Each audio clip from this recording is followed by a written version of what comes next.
Welcome to the Nomad Network, your first stop for complete and comprehensive Chicago Bears football coverage. Dive deep into analyses, updates, and all things Bears. Subscribe to our YouTube channel today and never miss a beat.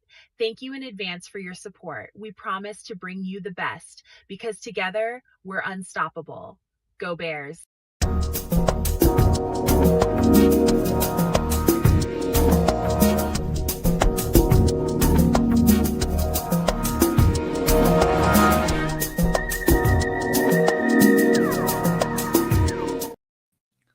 Yo, no maniacs. Welcome into another edition of Some Extra Sauce. This Wednesday night, this hump night is going to be big because we got a lot of stuff going on tonight.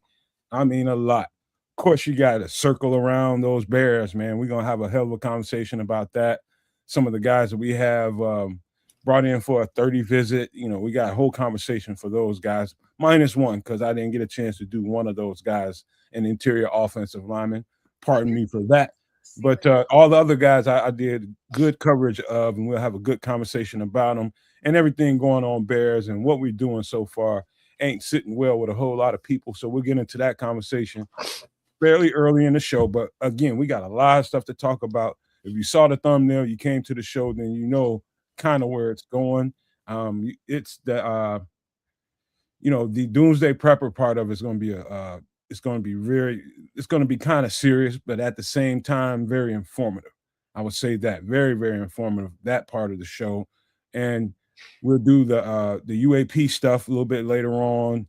It's going to be good, you guys. And so I'm just telling you, if you are hearing the sound of my voice and you got people interested in UAP activity, you got people interested in prepping because there's a lot going on in the world right now. You got people that like movies, drinks, food, the whole nine. You like the Bears. I'm telling you, send this link to somebody that you think would enjoy the show because we don't let you down. We never do, man. We're going to cover the Bears wall to wall with good depth to that coverage. Of course we will. And we also have a chef in the building tonight. And we're going to get to him pretty quickly here, man. So let me stop talking because we just got that much stuff to talk about. We need to get into this show so we can keep you guys going, man. So let me pass it on, a bounce pass to the Canuck and see if he can make a layup tonight. Boom. What it do, y'all? It's Wednesday night. Time for some extra sauce. Thank you, one and all, for joining us. Shout out to my guy Naj in the chat. As we go through, I know y'all will, filter your way in, and we'll get deeper into different sides of the discussion, whether it is my good friend who will be showing up here in a minute, that is a good old chef, or whether it's the Bears or Doomsday or what have you. We'll take it around, around the block and back and give you what you came for on a Wednesday night. And we're happy to have you as we go. All that being said, stuff with me, nothing really big in Kedsland, nothing really too crazy in Canada. Things are pretty much status quo. Family's doing well. I'm feeling a little bit under the weather, and I have been for the last couple of days. But trying to fight through, trying to power through. Regardless, I'm here ready to rock and roll with y'all, and so is my homeboy beside me, and so is that darn chef. Well, I hope whatever you're going through, I hope you keep it's balanced. You got it under control and, you can manage it. Hopefully, man, and I'm being serious. I'm being serious, man, because one never knows what the next person is going through personally.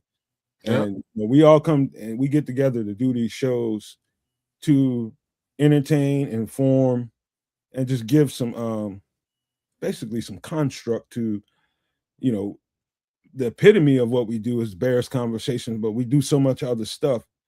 This is a deep show, man. And so whatever you got going on, man, I'm always with you. So no matter what, I'll be around. So I just appreciate you being here tonight. And we do have a chef in the building, so I'm gonna be brief. Me personally, in my I got shit going on, man. Right now, because I sold my truck, I'm down to one vehicle, which we haven't found the answer to as to why it's not running. And so it's in one shop They could not figure out what's going on. So I had it put in another shop that specializes in electronics. Like the guy that had it feels like it might be something going on computer wise with the car. And he said, we don't basically let me know we don't specialize in that. And I asked him, I was like, hey man, where could I send this thing to somebody that really specializes in this work? And boom, without fail, he told me a guy that's right nearby as well. He's like, this is what they do, send it to him. And he didn't charge me anything he kept it for like 3-4 days. Didn't charge me nothing, man. So it's good people out here in the world that will, service your vehicle or try to service your vehicle and won't charge you a damn dime because you've been a good customer to them. And so it's just that. Oh man, I ain't gonna tell you how good that. So let me ask you some crazy questions now. What are the symptoms? What is your vehicle going through? Can you describe it? How about this? You go turn your car over, and it's turning, and it's right there, and it just doesn't finish. So immediately, you might start thinking, okay, we need some more spark plugs, some new spark plugs on it because it's just not getting fire and not flipping all the way over and starting. It's like right there. It's not doing it. It doesn't have any symptoms whatsoever. It just won't finish the rotation of the cycle. So it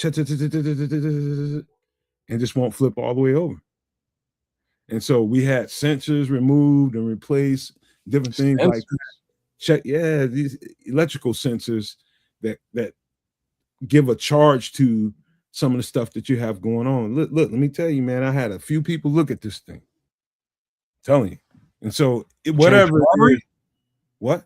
You changed the battery? Brand new battery. I just told you that. Brand new battery. Yeah. What about the alternator? Nothing wrong with it. Say again? Nothing wrong with it. Okay. Those would be the two things that generally do it. Something else that might do it is your fan belt. Nah. Is the fan belt actually spinning? Man, or is it seized? Trust me, everything is regular. I had my homeboys that do this shit look at it. That's when after they couldn't really figure it out, that's when we put it in the shop. Put it in the shop with no matter what's going on with this car. This guy works wonders. Even he couldn't figure it out. He was just like, man, there's something electrical going on with this vehicle. I'm gonna tell you where to put this thing at so they can figure out what it is. I don't think he really had time because they've been swamped in this area, kids, man. This area has had all kinds of damage going on. You got stuff, physical damage with vehicles, and then, functional damage with cars and so everybody's like backed up. And so this is just something I don't think he had time to figure out. But he gave me a reference to a place that does this specifically. And so it's been there for 24 hours, and we're just waiting to hear back. Hopefully good things happen. But if not, I'm a cash car dude. We're gonna buy another car. That's what we're gonna do. Well, at least as long as you got a backup plan, that's the worst backup plan because you're coming out of pocket in a major way. So respect that. I'm with you. I feel what you're going through. What you're describing is like something that Canadians go through on a regular basis just due to cold. And there's kind of, over time, as a young man, you kind of get had and taken. People will mess you over, for lack of a better word, and take your money and replace things that don't need to be replaced. As an older man, I kind of realized that there's just about 4 things that you can look at to get that thing to turn over.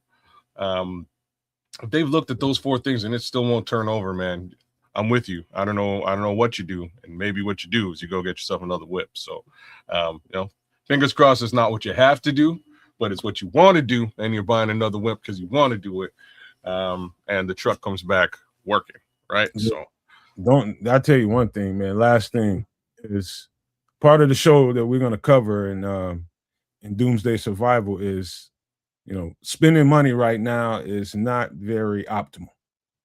Right now, holding on to any of the assets you have as far as cash goes is very optimal right now. So nobody really want to be out there spending money.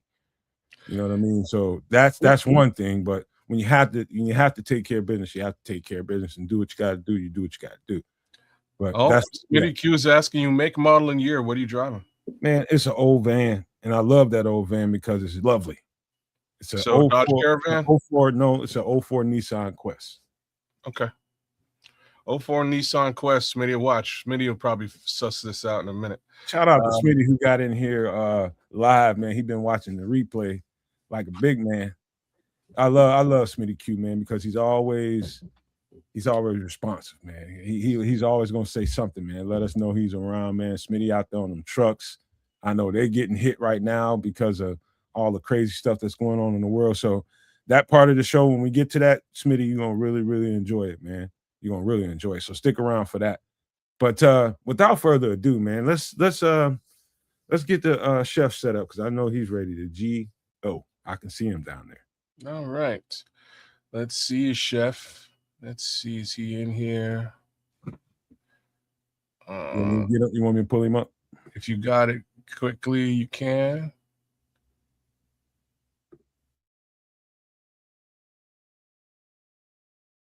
Chef Trips. Chef Trips. Chef Trips. Chef Trips. A motherfucker in the kitchen. And it will be beautiful. Here's our guy, man. Let's bring him on in. My brother, the chef, what it do? How are things? Hello, can you see me? Can you hear me? Yes, indeed. We got you. Welcome to the kitchen of Chef Trips. I am the owner and proprietor, and as we are known on some extra sauce, I am that a MFer in the kitchen. For today's recipe, I will be preparing a Chicago Italian beef and sausage combo pizza with the infused roasted garlic butter on the crust, as well as some roasted garlic and the marinara and the sweet peppers, the pepperoncinis, and also the banana pepper rings, a little giardiniera, and the cheeses of provolone and the mozzarellas, and doing a side order of some onion rings with the creamy cheese sauce, and of course for the baptism of the pizzas, the all juice gravy, and they will be beautiful. Man, I knew you were coming, and I had to take a couple minutes to go get myself some yogurt and some strawberries and cut that up and throw it in here because I knew you would be making me super hungry as we went through this show. What an amazing recipe that you're about to pull off for us here tonight. So I'm all in. I want to see what this looks like. All right, and we can continue the talking, but please let us go to the MFer in the kitchen can. Boom. And then right there, one moment, please. But these onion rings are going in the oven right now. Sweet. And what you are looking at on the screen right here, I pre-prepared a regular pizza crust mix, thin and crispy, and then I pre-baked it according to the directions. But then I also made the roasted garlic infused butter by roasting a head of garlic with some olive oil in the oven for about 45 minutes to an hour, and then smashing it up with some Italian seasoning and mixing it with a stick of salt-free butter. And then I rubbed that and spread it around across this dough. So that is what is on this dough right now. And now I put back into the jar after I put the roasted garlic and with the marinara sauce. So now we will generously put this on our dough. And we have to make sure that we get close to the edge because I hate the pizzas that have the edges all naked. Those annoy me. Chef, can you remind me again what we're doing here? Italian beef and sausage combo pizza. Ooh. That's So gonna be now, tough. That's what I'm saying. and then I will explain as we go of how I prepared the other ingredients. But for right now, as we generously again put the marinara sauce over our roasted garlic and butter dough, and we put it on nice and generously. Hey, So now, Scroll said you're in here making Iranian food. well, and then also, before I forget, and before we turn the fire on, already on the 1 second, put that back on there. But already in the pot over here, ready to go, is our all juice ready for the baptisms of the either Italian beef sandwiches, or in this case, the pizza.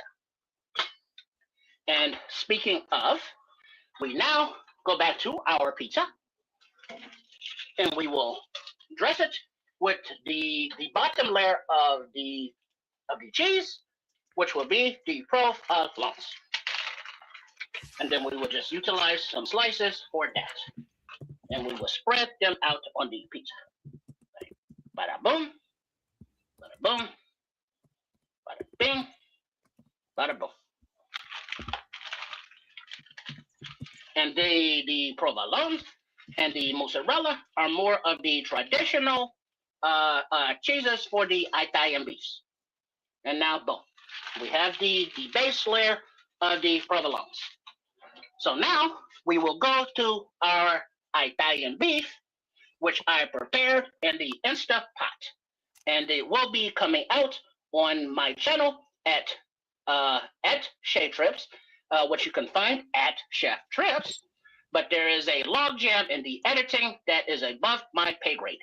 But there is a section that I will include recipes for the Instapot. And in this instance, I made the Italian beef and sausage combo. So now we will put the beef on there, spread it all the way around, a little bit more over there, a little bit more over there, some more right there in the middle. And it looks like this because I made it yesterday and it has been in the refrigerator. I didn't see no sardines in there, did I?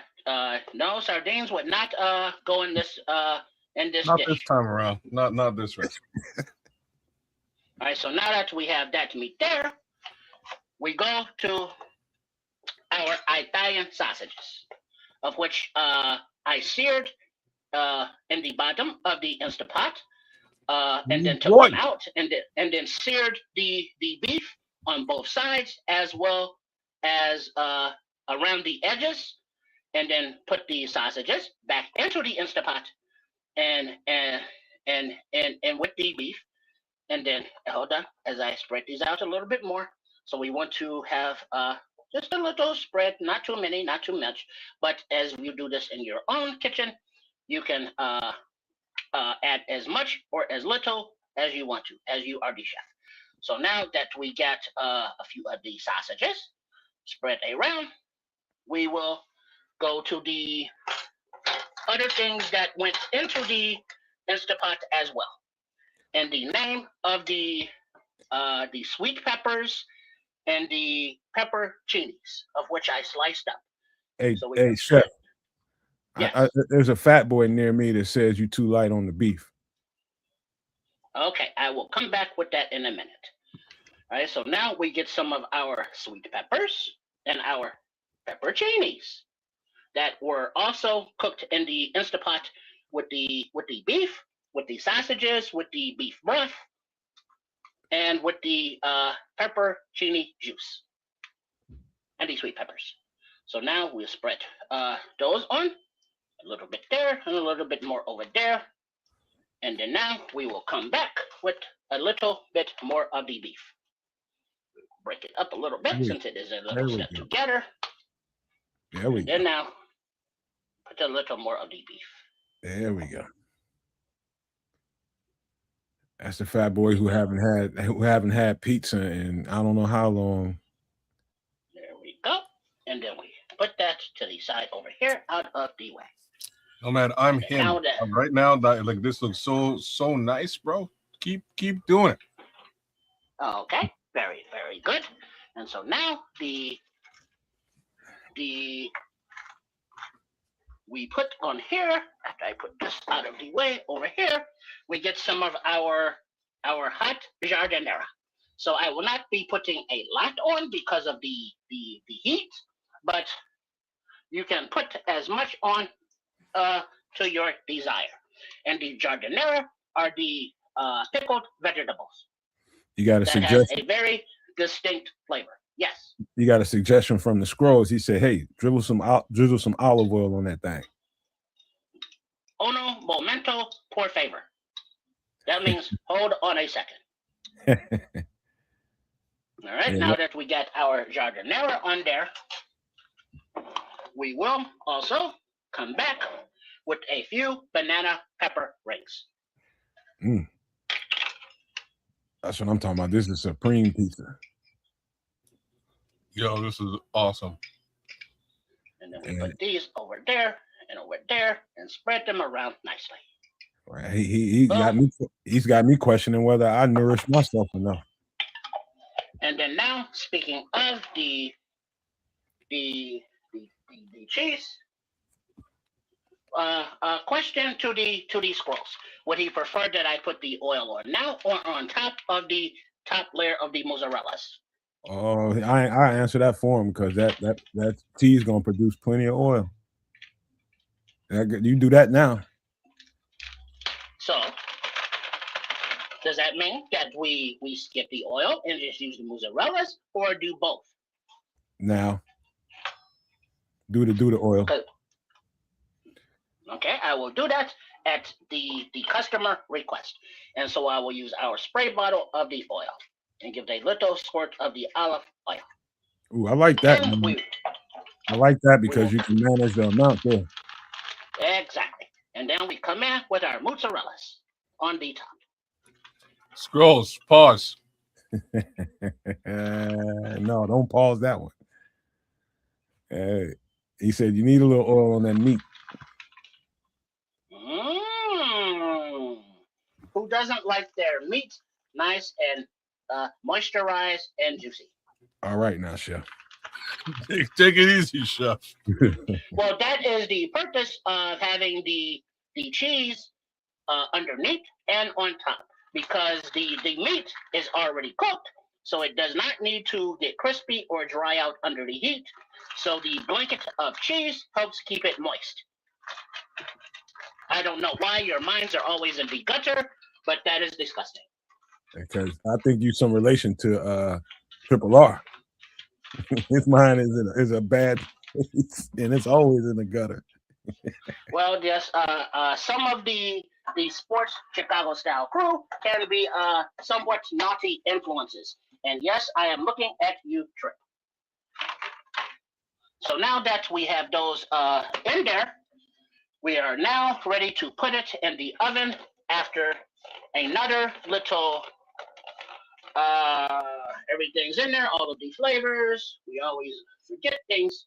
So now, as I put this in, can somebody please volunteer to be the timer and set the clock for 10 minutes? Oh, and we will go in the. Hold on, I got you. Now.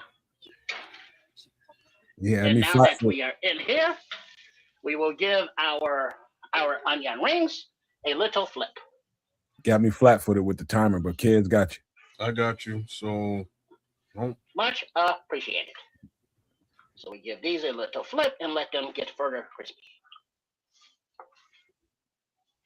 I ain't had an onion ring either. And so now that what do you want me to start the timer, chef? Yes, please start now. Boom. And so now that those are in there, we set this side up more for back to the cooking, of which over here we will get our flame going on a low, And then back here, we will put our au jus gravy and get that simmering as well. And that lump in there that looks like pineapple pieces, that is just oil that's hardening up. Yes, that is the oil, the fat, if you will, from the beef. And it congealed as it was in the refrigerator overnight. So now it will quickly, it will dissolve into that tasty goodness. Yes, it will. And so now we can clear some of our work area because you clean as you go. And if you have time to lean, you have time to do what, kids? Say what now?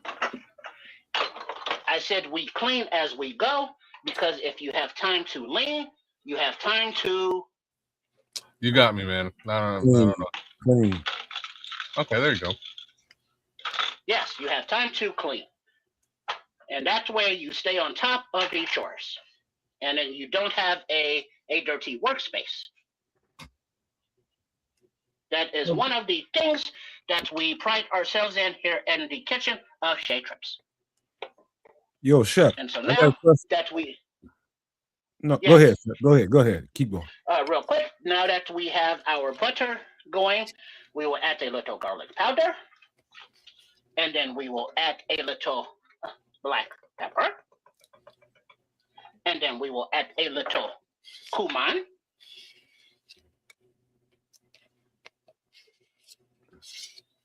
And then we will add a little onion powder. And then finally a little kosher salt.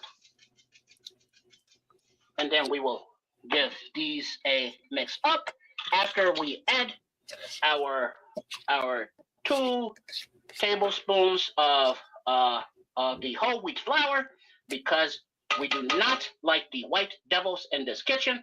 So we keep it a bit healthier by using the whole wheat products. So now that these are in the pot with the butter, we will give it a whisk as to not have the raw flour taste. So we want it to cook out, and we have it on about a medium heat.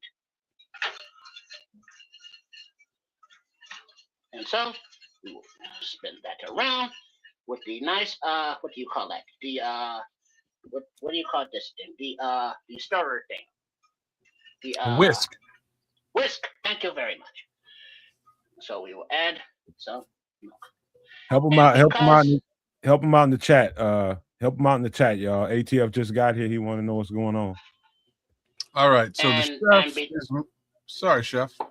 Keep going. And real quickly, because I like to minimize to make the recipes healthier, I am using the almond milk or the nut milk. Settle down, Red Baron. And so it is not the whole milk, so it will not be as creamy, but to circumvent the lack of creaminess, in addition to our cheddar cheese that we will be melting, we will also be including a slice of the cream cheese of the Philadelphia variety. What are you doing here, chef? This you making like a queso? Yes, this is the queso cheese dip to go along with the onion rings. With the onion rings. Okay. All right. You lost me there for a minute. I was like, this look real good. I just don't know what we're eating this with. So ATF, he's making a Italian sausage and Chicago brisket pizza. Settle down, kids. Okay. I am making a Chicago Italian beef and sausage combo pizza. There we go. With the roasted garlic and butter ladled crust, and the toppings with the sweet peppers, the jardineras, and the banana peppers, as well as the cheeses of the provolones and the mozzarellas. And then we're having the side order of onion rings with the cheese sauce, as well as the au jus gravy back here.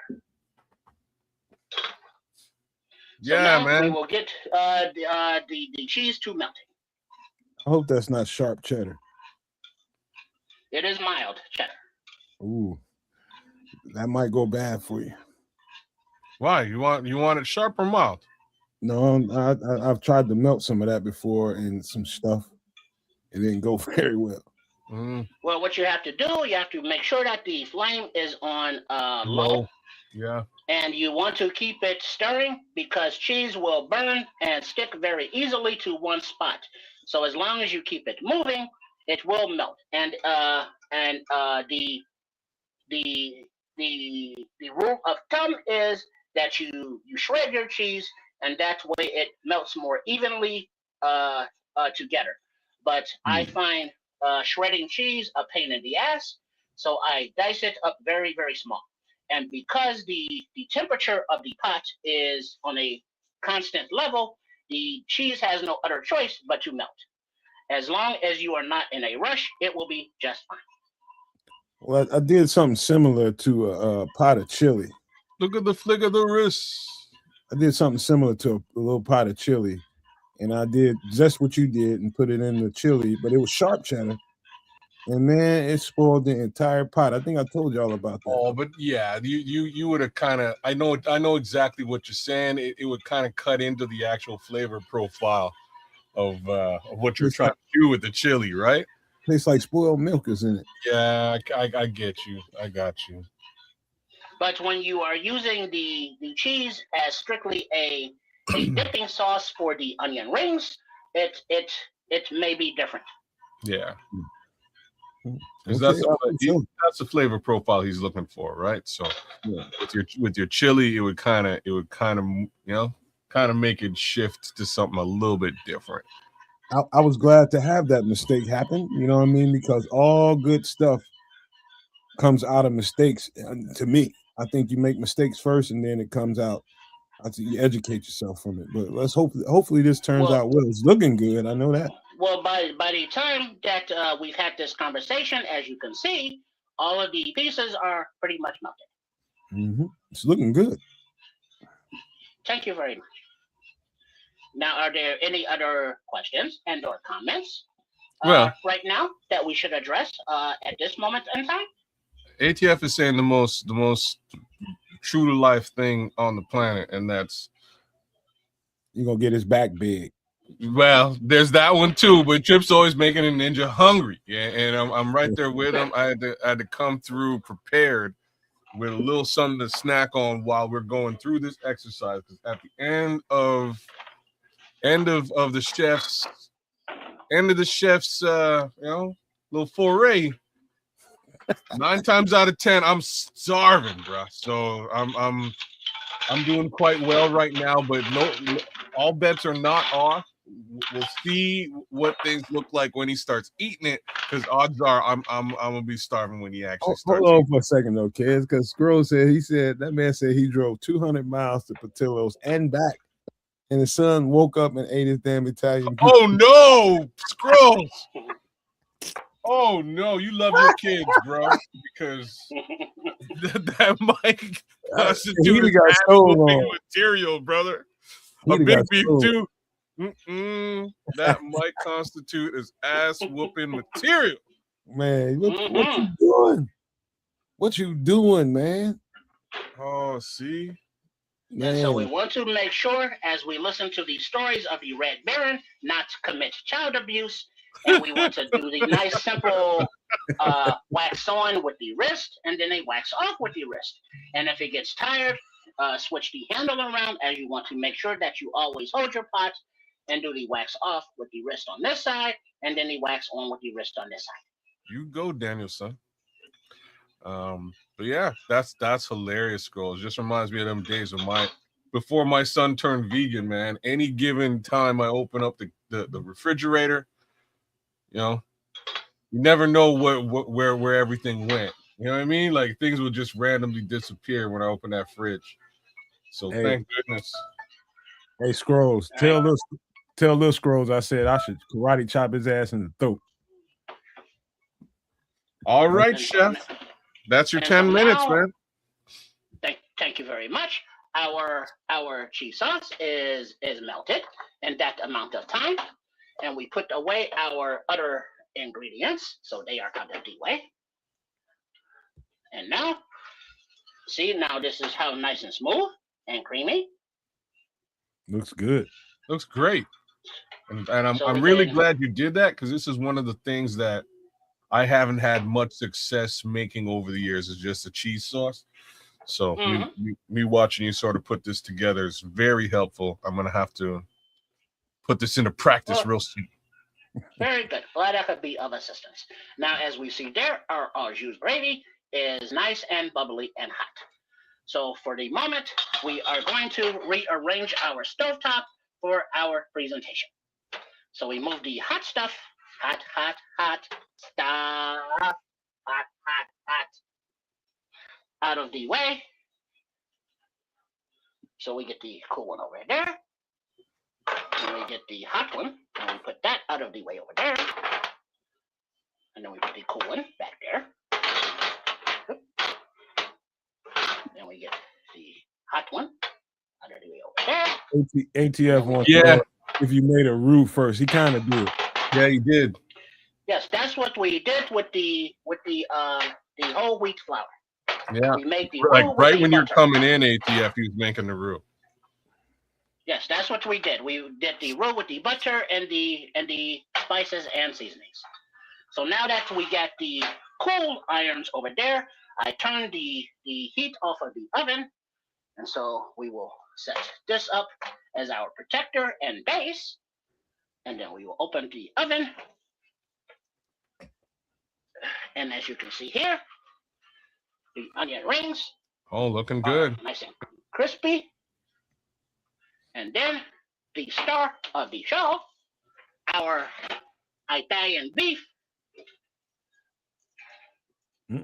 Let's see this. Let's give it another 5 minutes. Another couple minutes. You want 5? Can you get the camera on it? You can't do that, can you? Not in the oven, no. But let's give it another 5 minutes because put it out. Let's take a look at it right quick. Well, but the cheese is not melty yet in the center, and the edges are still kind of raw. Okay. So it still needs to darken up a little bit more. And I don't want to take it out of the heat now because that will slow down the cooking and let more heat out of the oven. Quick question, Chef. What temperature you cooking that on? Right now it was at 450. Okay. That's standard for a frozen pizza.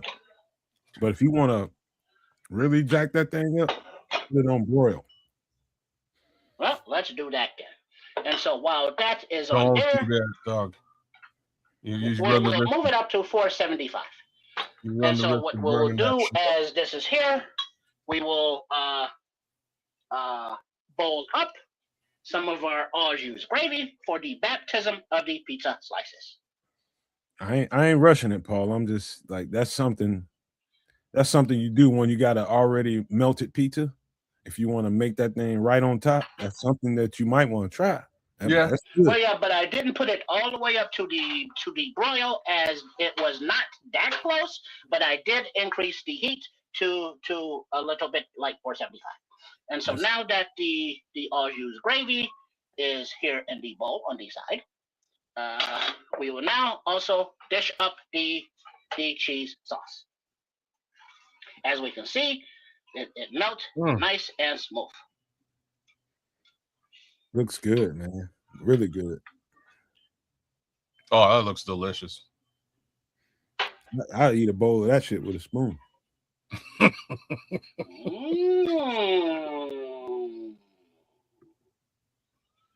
That is beautiful. Yeah, that look good. So now we put that to the side. And so these are done over here. If y'all hear police sirens around me in my background, that ain't nothing. I ain't shoot nobody. Okay. And so now let's take a look at our pizza. I'm itching to see what that thing look like.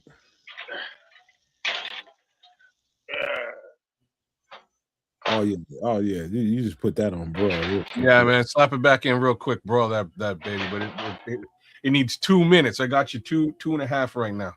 2 minutes on broil.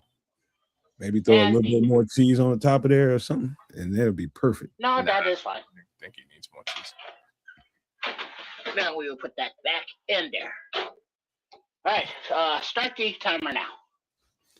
ATF, So that, I ain't a tomato soup guy, ATF. I ain't gonna lie to you. My girl is though. She's a tomato soup and grilled cheese. Yeah, I'm not big on it either. No, as an extra layer of heat protection, as to keep the camera there. So that's why we are rearranging the stovetop. Please make sure to subscribe to my channel. As I said before, you can find it at Chef Trips, and big up to all of those people who support the Sports Chicago Style channel itself, and that is Sports Chicago Style, but it is known as at RRSCS. I don't know why Triple R always gets the top billing, but it is what it is. Hey, Scrolls, tomato soup and grilled cheese ain't no struggle meal. That shit's tasty. Well, while we wait for the broil, let's test out an onion ring with our cheese sauce. Shit, that looks so good. Go ahead and crunch that shit.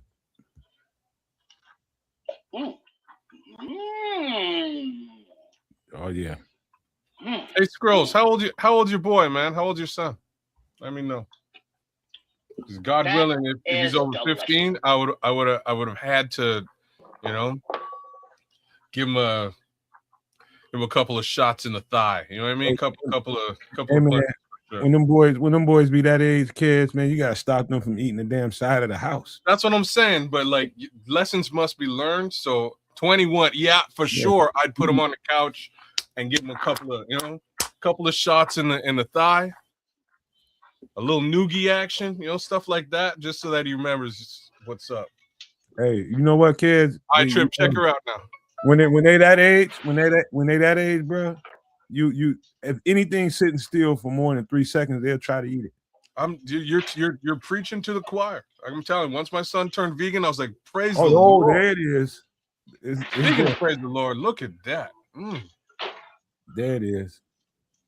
Now we'll give it a few minutes to settle down before we cut it, and let it settle. So now that is there, and I do agree that at 20 years old, that may still be your baby, but that is no longer a child. And if he ate my Italian beef and sausage combo, he is getting a 2 to 3 pieces for free.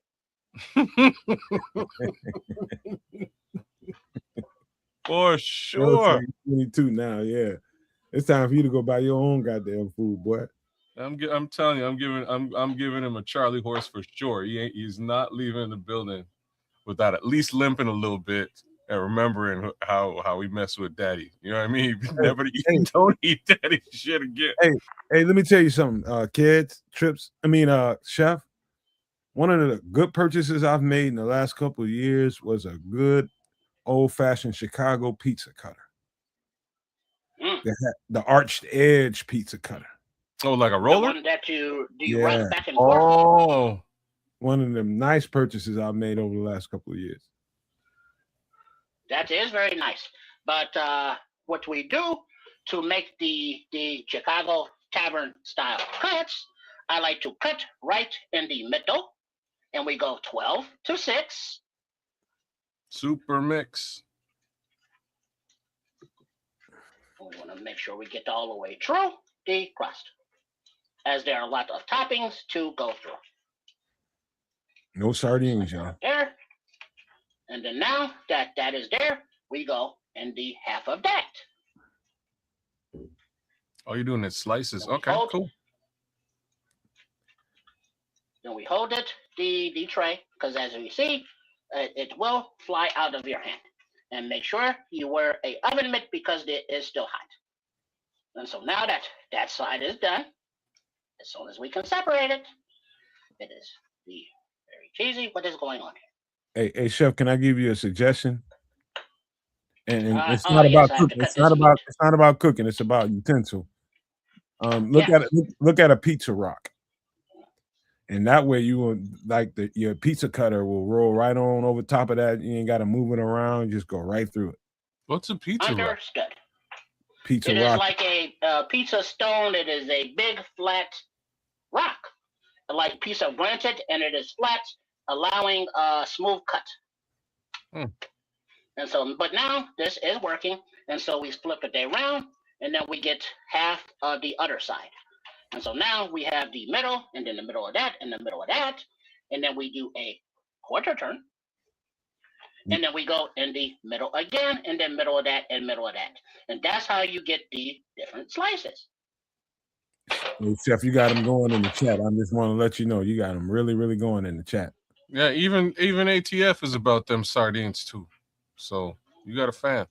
Yeah, I don't understand what is with the sardines tonight, as we have the Italian beef and sausage. I'm just saying, like, that's like sardines, man. He's in. He's with you. Worst come to worst. All right, now that is there, we come up here, and then you cut that. But since we are here, we can work with this what we have here. And now I think that's my a good favorite amount part of is getting that cheesy goodness off of there. Oh no, you were going back on there. Don't try to escape. Chef, do me a favor. This to the side. Do me a favor. Only eat one piece of this. He will put you in a coma. We shall see. My boy just cooked a whole. Are you asking him to only eat one slice? A corner in the middle and a middle piece. That's right there at the edge of putting somebody in comatose state.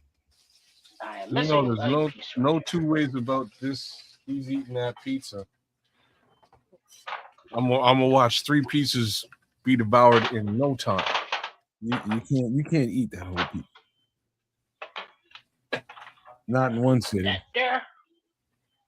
We can come here with that. You only eat half of that. Here. This. Then we get a nice corner piece. There you go. And then a nice middle piece. There you go. Perfect. I see that mozzarella at the bottom looking good. We have that. And then we also have our onion rings on these. Damn, that corner piece look good, bruh.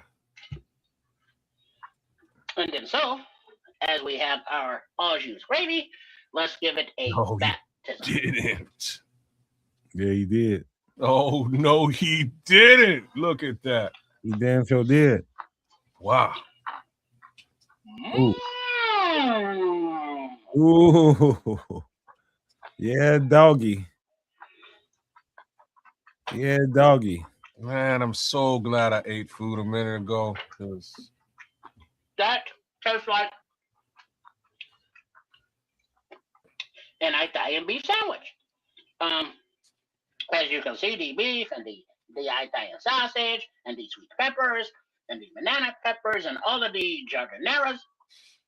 And it's like when you get the sandwich, if you had it dipped or double dipped or baptized, as we say. Oh, snap. It's the same as dipping the pizza in the same au jus gravy. Trip, you got parm and red peppers?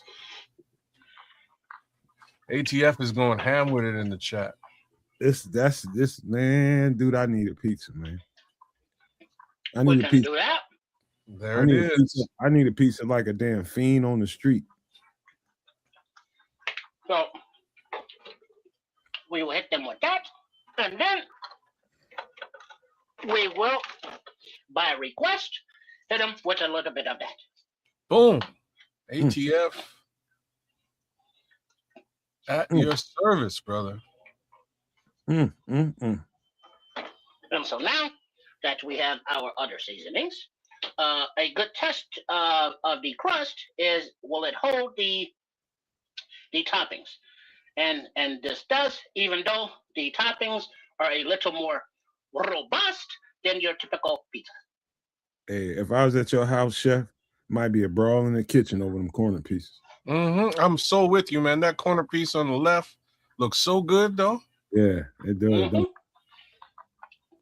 So this is how we can do an at-home Italian beef and sausage combo in the Insta pot that took about an hour to cook.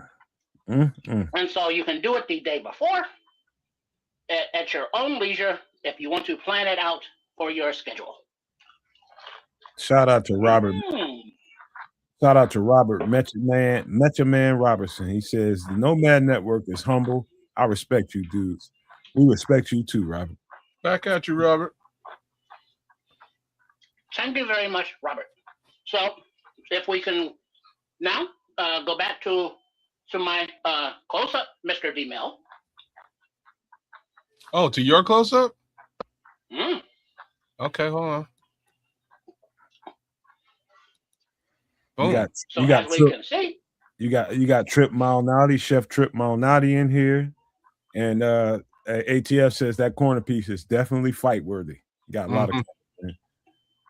So as we can see, this is on the level picture. You can see how the crust holds the weight of the toppings. Can you turn it up a little bit? I just want to see the underside of that crust, man. Underside. Ooh, yeah, it's there. boy. It's yeah, there. okay. Yeah, man. Well done. For the underside, what I did was on the pan, I gave it a little spray of the oil and a little sprinkling of the cornmeal powders. Okay. Hey, and so that keeps fantastic. You know what, Chef? Nice and crispy under the bottom. I've had a couple of dishes that you made on here that I rank as my top, but this just superseded everything. Scrolls a day room going crazy. Well, what we will be doing as soon as we pay our bill to the editor,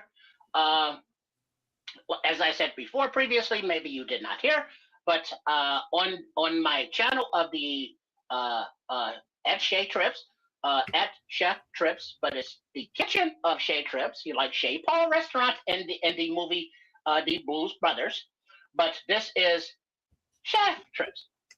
So Shea Trips at Chef Trips. But you find the channel, and one of the playlists will be different recipes that you can use for your instant pot. And this time I utilized a big piece of beef, and the Italian sausages, and made it into the Chicago tasting classic, into a pizza, into a tavern style pizza. So you too can do this, and please be like the Nomad and utilize some of the recipes that I have done and make them in your own kitchen to your own specifications and dietary requirements and taste requirements, and they will be beautiful. Now, are there any more questions and or comments? I do, Chef. Real quick before we get out of here, I do have this question. Now, I know what we're looking at, and I know what the taste profile is, because we are familiar because we're from the Chicago area. Those from the Chicago area are familiar with the taste profile. Now, when you bite into that first slice of that, what sticks out to you? What flavor profile sticks out to you? Well, I would say the beef and the provolones. And then in the next bite, it is more of the jardineras, and then it is the Italian sausage. So every bite is a little bit different, as you can see here. The jardineras are right there. The banana peppers are right there. The Italian sausage is right there. The beef is right there. The provolone is underneath. The banana peppers and the mozzarella on the top. So it is all in there. It is very bite by bite. But if you have ever had a Chicago-style Italian beef sausage combo, it tastes very similar to that. So the Italian beef flavor is really the dominant taste. Italian beef and sausage, because the sausage has its own influence on the flavor of the dish when you put them both together. The beef influences the sausage taste, as well as the sausage influencing the beef taste. Usually a sausage will dominate the flavor profile, but in the combo, surprisingly, the flavor of the beef as it's cooked with all those seasonings in it, it stands alone, man. It does really stand alone. So I just well, part of what helps the beef tenderize and have that intense flavor is the peppercorns and the about a half to a cup of peppercorn juice. So that, as well as the sweet peppers, have a tremendous effect as well on the flavor of the meats. all right, man.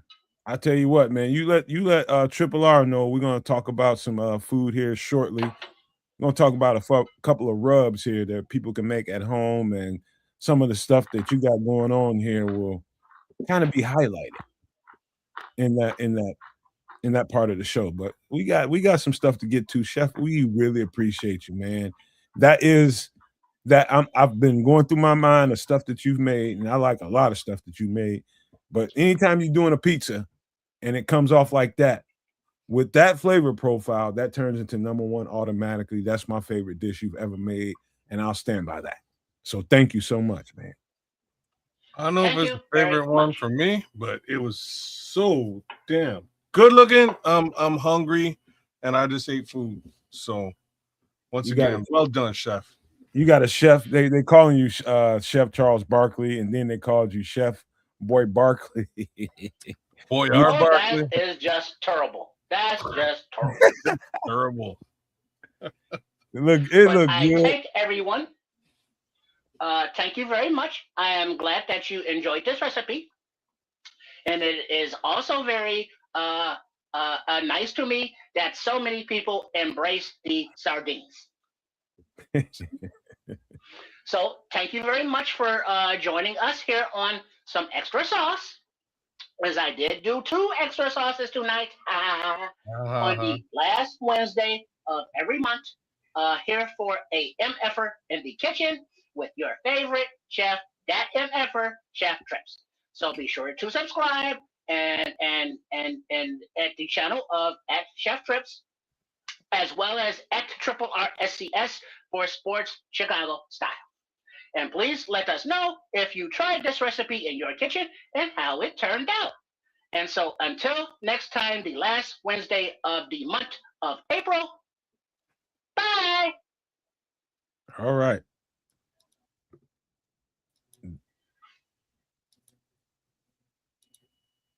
That was a treat, bro. That looked so good, dog. I don't know what to tell you, man. That looked good, bro. That was food porn. I'm I'm doing all right over here. It's all I can tell you. Like I had to be snacking on something while he was going through that. I didn't know what he was coming with this week, and good Lord, it looked so good, man. Oh, dog, when I don't have a good pizza after a while, motherfucker, I'll know on pine cones or something. Just out of anger. You're a pizza guy, though, man. You're a pizza guy. I'm like, I can take it or leave it at this point. I'm not from Chicago, so you know what I mean. Like y'all are about y'all pizza. But regardless, that looked like a nice artisan pizza that he kind of put together, and I would love me a slice. That corner slice, yeah, ATF. Maybe some fights might occur. You know what I mean? There might be a couple. This might sound sacrilegious. In Chicago, is pizza then Jesus? No, I'm with you. I've spoken to enough of y'all to understand that probably is the hierarchy. You know what I mean? That's probably exactly how it goes. Man. Oh man, wow. That looked good. Great. And I'm not capping. That was good looking. Wow. Yeah, man. Shoot. Yeah, we'll check him. We'll check his pulse there. The scrolls will check his pulse when he come back. Oh man. Okay, so where we going next, though, man? Well, we're gonna try to wait for Triple R to get here before we go too far because Okay. that's just because we should. Hold on. Let me remove some stuff so that we can hold on. Hey, we can't remove that. Y'all forgive me, y'all. I'm just trying to. We got to be able to move him from the studio to blow us up. He's gonna do it himself. Okay. But No. let me get this. No, we shouldn't get into the Bears conversation just yet. No. We'll give Triple R some time to show up here. We'll get into. How about this? We'll get into a little drinking. Okay. What are we drinking? We'll see. I think you might like this one because it's just one of them all-American favorites, especially for females, but for guys too. I'll drink one. Wow. You know, it's a screwdriver. So vodka pineapple screwdriver. Ingredients: lime juice, pineapple juice, or pineapple. Maraschino cherry juice, maraschino cherries, orange juice, pineapple juice, ice, vodka. Like, you went so far. Like, this is a very, very specific drink. Screwdriver for me is just vodka and orange juice. Just put that together, you're good to go. You have yourself a decent night. We went full ham here. We got the lime, the pineapple, the cherries involved, all the above, and some ice. Obviously, you've never had maraschino cherry juice. So check it out. I'm not a fan of the cherries at all. I find cherries way too sweet for my personal taste. So I kind of avoid cherries, to be frank. So Men can't have cherries in public, this girl says. Here we go, man. Here we go with that macho shit. Man, I'm kind of with you, Scrolls. I'm and you better not say nothing to me, Scrolls. Now we on the street now. We're gonna have a problem. I enjoy drinks like this, especially it's really a screwdriver. Is really like a punch to me, the way I think of it. And I love, like, one thing I would add to this drink is a ginger ale or some kind of tonic, something that gives a little spritz. Really? Yeah, man. I love a punch that has spritz to it. And that's the way I look at it. So you're looking at it more of like a punch, really. I see what you're saying. That would be good. It is. Like you go to, like, if you work in like a day shift and you're getting off and you're going to happy hour somewhere around town, dog, guaranteed the reduced drinks are gonna be, one of them's gonna be a screwdriver. One of them is definitely gonna be a screwdriver. And so this is a more decked out screwdriver, but I do like, I'm gonna ask them to put in more vodkas, but that's gonna cut through what you think is sweet here. Yeah, I don't. That's what I'm saying. For me, like, so like the first piece of alcohol I ever touched was a screwdriver, and it was straight up by accident. But end of the day, I can drink screwdrivers all day without any of the sweet part. I just need enough vodka in my glass and enough OJ to make it taste like it might be OJ. And I'll do that with rum too. And people think I'm crazy, but I'll drink rum and just orange juice all the time. It tastes like absolute garbage to most folks, but I love it. Wait, white rum? Yeah. That ain't garbage. I'm just saying, most people hate the flavor of just straight up rum and orange juice. I drink it all the, like, might be my drink of choice. Like, for a minute there, it was definitely my drink of choice. And it's just because, like, my dad, beer or vodka and orange juice. If we run out of vodka, it's rum and orange juice. And that was just kind of how it went when I was a kid. And it's one of those things that just sort of grew on me over time. And yeah. Bro, let me tell you something. And you put this in your wallet and keep it with you. The mixture of white rum, orange juice, but make primarily pineapple be the dominant flavor. So you make that the dominant part. put a little orange juice in it, and also a little bit. You got a jar of cherries in your house. Just put a little bit of that juice that's carrying the cherries and having the cherries floating. Put just a couple of drops in there, bro. It's gonna change your effing life. Okay. I guarantee you will look at a screwdriver differently after that. I guarantee you that. Just add the pineapple juice as the dominant cut, and then put a little bit of that cherry juice. I did that with my girlfriend's Tom Collins. Her and her girlfriend, I made that for them, shook it up, and man, they had the best time. She just came in here and pulled up next to me because she's off tonight. But man, dog, a guy would drink that drink like an MF because I had to keep the dudes off of it that night. ATF, I'm right there with you, man. That's all I need. I don't need all the other stuff, man. Ice, OJ, vodka. I'm in. I'm good. I'm good. I'm good to go. That they might be my, I know we do a lot of drinks here, but outside of maybe a Moscow Mule, because sometimes you don't have all those ingredients, that's my go-to, man. I'll drink that anytime. I'm telling you right now, pineapple juice is the most underrated cut for any liquor. And I don't care if it's a white liquor, if it's a dark liquor, I don't care what liquor it is. Pineapple juice is the most underrated cut. Like I love pineapples and the taste of pineapple juice. And so maybe I might be a little partial to it, but I'm telling you, the drinks I've had, anytime I've had pineapple added to it, I've enjoyed that drink. So I'm just going to say, you're probably bang on right. Now I'm going to have to try it. But just the facts is, the odds of me having pineapple juice in my fridge at any given time is slim, as opposed to there being a mad jug of OJ.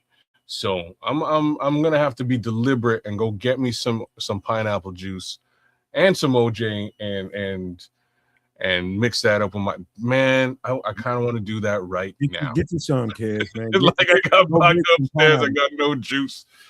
Get some pineapple juice or some pineapple concentrate, whichever you choose. Juice is probably the best way to start.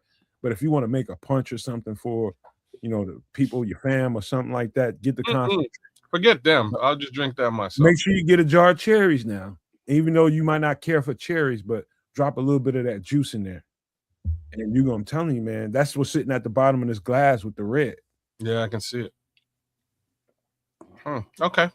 What you think, Trips? Yeah, it's got vodka. I can't fuck with it. Trip, your boy the chef killed it tonight, man. I'm just telling you. You need to get him to send you a piece of that pizza. Save you a corner slice, and maybe an onion ring with some dip, man. But it was wild tonight. He killed it. Yeah, I knew that the build up when he was talking about it last week during one of our filmings, he was talking about shopping, and I was like, "What you getting?" And it was like, "Oh snap, that sounds good." And so that's why I gave y'all little hints, but he swore me to secrecy. So it's like, yeah, all right, let's stick to the drink. Especially when he did the baptism, it's like, oh my god. Let's stick to the drink. This is what we got on the screen. We'll get back to him. Oh yeah, go ahead. Yeah, vodka, gin. I can't mess with it. All right. Let me read through the ingredients real quick. Now, if you want to throw a little scotch in there instead of vodka, maybe. Hey, you can do this how you want. Your flavor, your taste of liquor doesn't matter. It matters, but it doesn't. It's not an inhibitor to making a drink like this. Mm-hmm. Is it still a screwdriver? Maybe not technically, but it's still a good drink. I'd say maybe some ATF is saying maybe some Patron, so maybe some tequila. Oh, yeah. Hell yeah. Darker, that might work. Hell yeah, some Patron. Patron is white. You can get dark tequila though. Yeah, Patron is definitely white though. Mm-hmm. That's the shit though. I do Patron. I mix Patron in some foot juice or something. It'd be good. Anything. Oh, what I say that for? I don't know. Yeah. All right. Leave it alone. Yeah, leave it alone. I know you urge, man, but we're gonna get to any last thoughts about the vodka pineapple screwdriver. I'm telling you, kids, go get some I'll mess with this just for the sake. I'll mess with this and see what it do. But like I say, you got me with vodka and orange juice. Everything else to me, except for the ice, is secondary. Like, I'm in. All right, I'm gonna show y'all something, and I'm gonna tell y'all a little story. I get asked to do this on a regular basis. I learned how to do it in college. The only thing missing from this drink is the pineapple, and I just forgot as I was putting this together. But this, you want to get a party started, you want to have a get together at the crib, and I'm not the person that wants to be out at the club all the time. I like to be at my home having little get-togethers. But this drink is called Hot Ass. Anybody want to read them instructions off or the ingredients? They can. Okay, what is this? Oranges, strawberries, ginger ale, fruit juice, white rum, grapefruit, lime, lemon, fruit juice concentrate. Oh shit! And Everclear. And Everclear. Yeah, you snuck that in at the end. Hey, look here. Let me tell you. Let me tell you. Grain alcohol, basically 151 proof. Okay. Let me tell you something. The good times had on this punch that I've made, I don't know how many times, and I've made some different kinds. You know what I mean? It's been times where I've busted open black grapes, cut them in half, and threw them in there. Any kind of fruit would absorb the alcohol in here.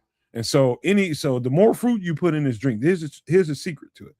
The more fruit you put in here, the more it absorbs the alcohol. For whatever reason, the pulp of any fruit wants to absorb alcohol. I don't know the chemistry about that, but it does.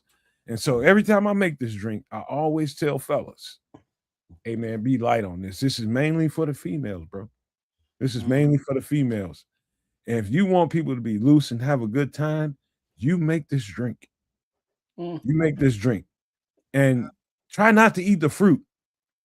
Well, it's getting hot in here, so take off all your clothes. That kind of hot ass type drink. Yeah. But have you ever heard the not expression, but the term? But if you take the worm out of a bottle of tequila, don't drink none of the tequila, but eat the worm, you will be intoxicated.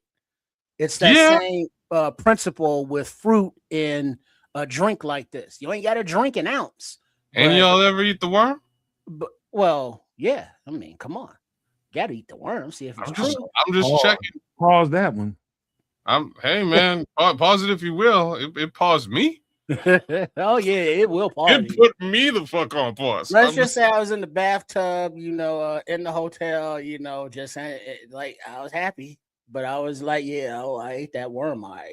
Bro, I woke up in the projects. It's like I'm telling you, man. And I still had all my organs and everything, so I was good. I don't know how I got. But like this with the Everclear, if you have the fruit in there absorbing that alcohol, you ain't got to drink none of this. Just eat the fruit, and you will be intoxicated because the fruit absorbs the alcohol easily. And I don't understand why that chemistry works that way. Science. There's a chemical something that happens here. But yeah, that's the fruit is there to give the punch the flavor. Tastes just like Boone's Farm. And the girls loved Boone's Farm. It's basically a layer over the top of the alcohol.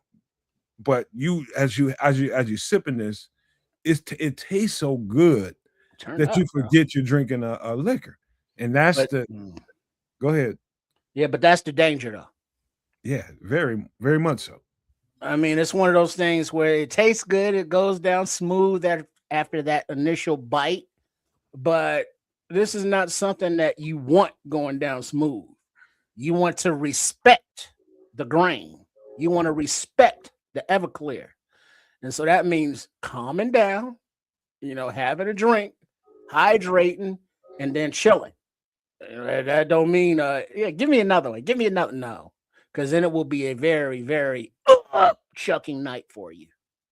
So I got two quick stories to tell y'all, man. One of them very innocent, very, very innocent. And again, I'm telling my homeboys, man, I'm making this for the ladies. We got beer, we got whiskey over here, man. Y'all get on that shit.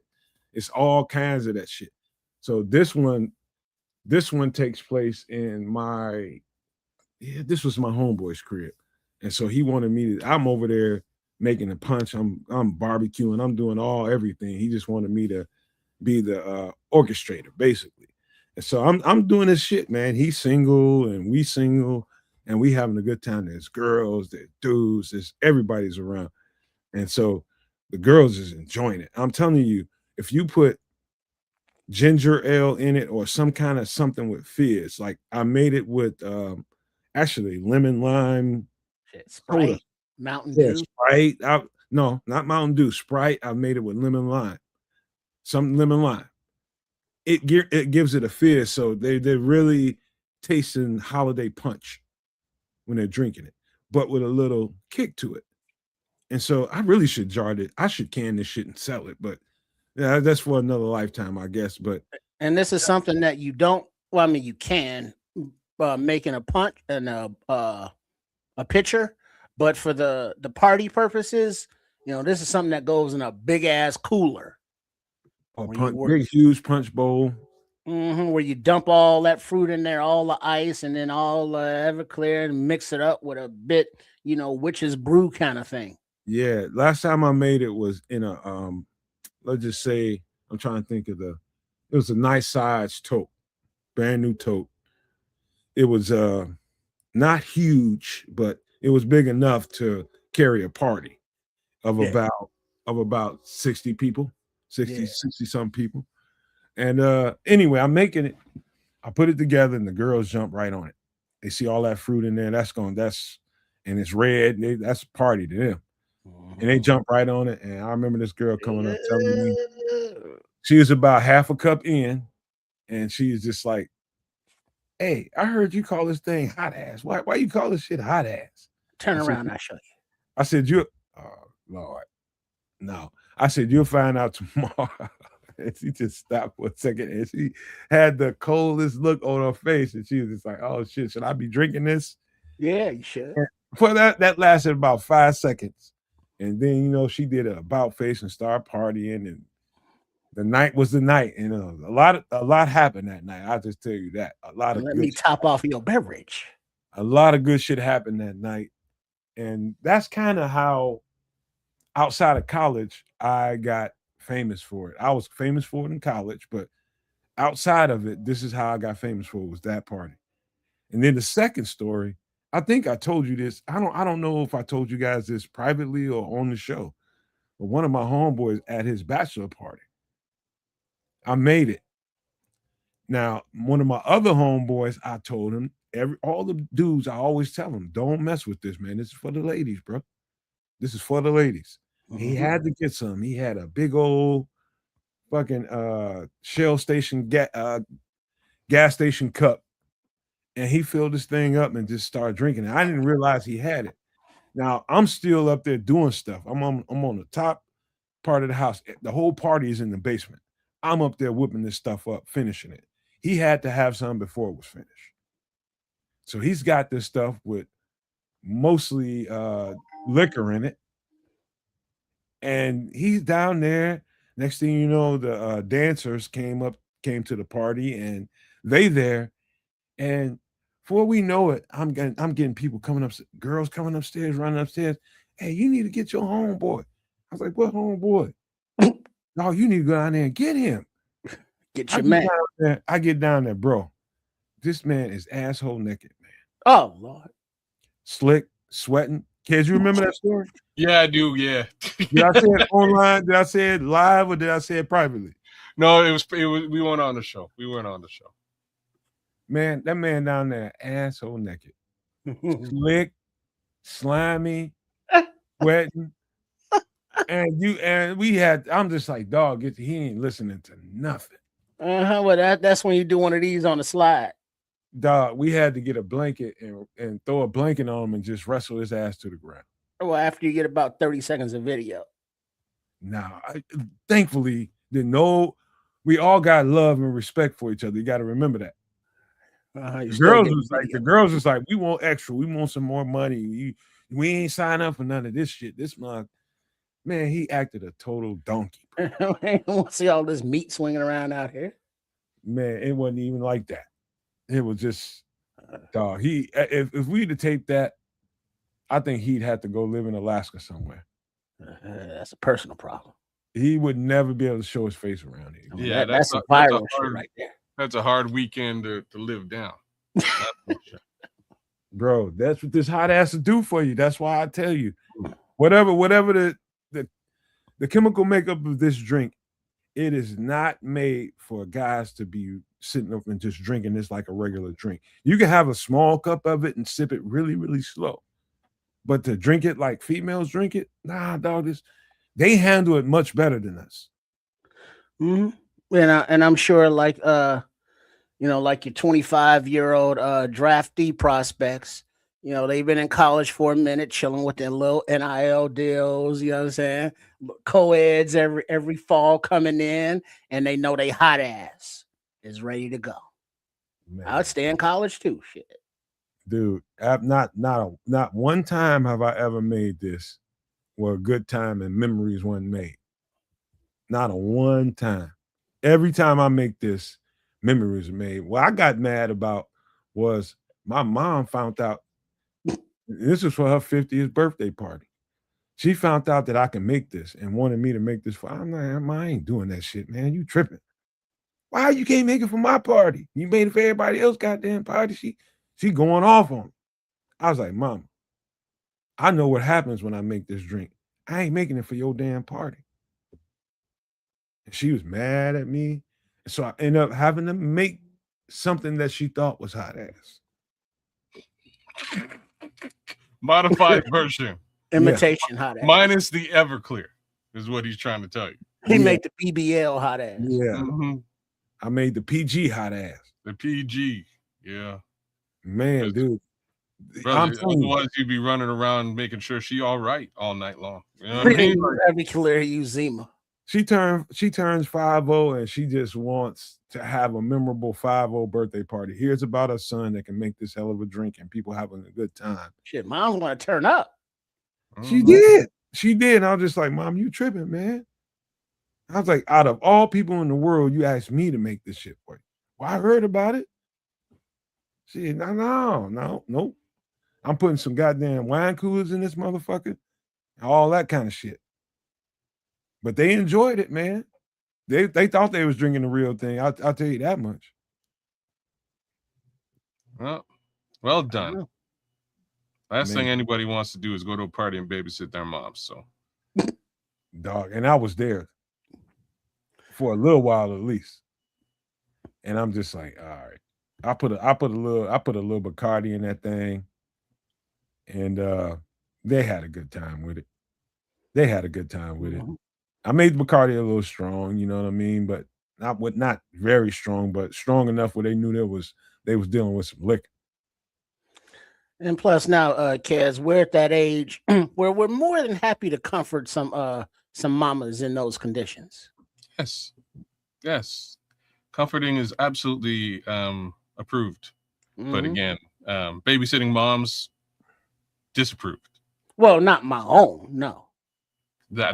Yes. Somebody else's. Yeah, that's okay.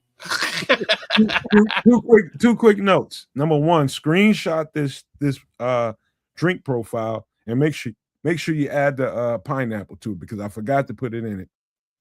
That's important. Put the real pineapples in it, pineapple chunks. Put the pineapples in there. And then just remember, I made a memory for my mom and I was a part of it. And she remembered somebody telling her a story about her child in college got famous for this drink, and then outside of college, and she heard about it. So that's good, man. You know what I mean? When your parents hear something good about you in the streets and you ain't doing nothing wrong. You know, so and speaking of the fruit, don't be afraid to throw in extra fruit. You know, you got some kiwis, throw that up in there. You got some blackberries, throw those up in there. Whatever you got, fruit wise. Any fruit. You're right, absolutely right, Trish. You ain't gonna go wrong with no fruit except breadfruit. Don't put that shit in there. Yeah, that's a mistake. I will concur with that one. You don't want that in there. So, all right, this is the famous hot ass, man. This is my drink of choice when I want to get I want to be the engineer of a good ass time. This is what I make. And it never fails. Period. When you see that bead of sweat rolling down her tramp stamp on down into the crack. Yeah. Oh boy. Here we go. It's a good time to change it up. Yep. What do we got next? All right, Liz, we got some. Let's go here. Anybody wants to read it off, narrate. Go ahead, kids. Apple wood rub. Pause. See how I natively paused there.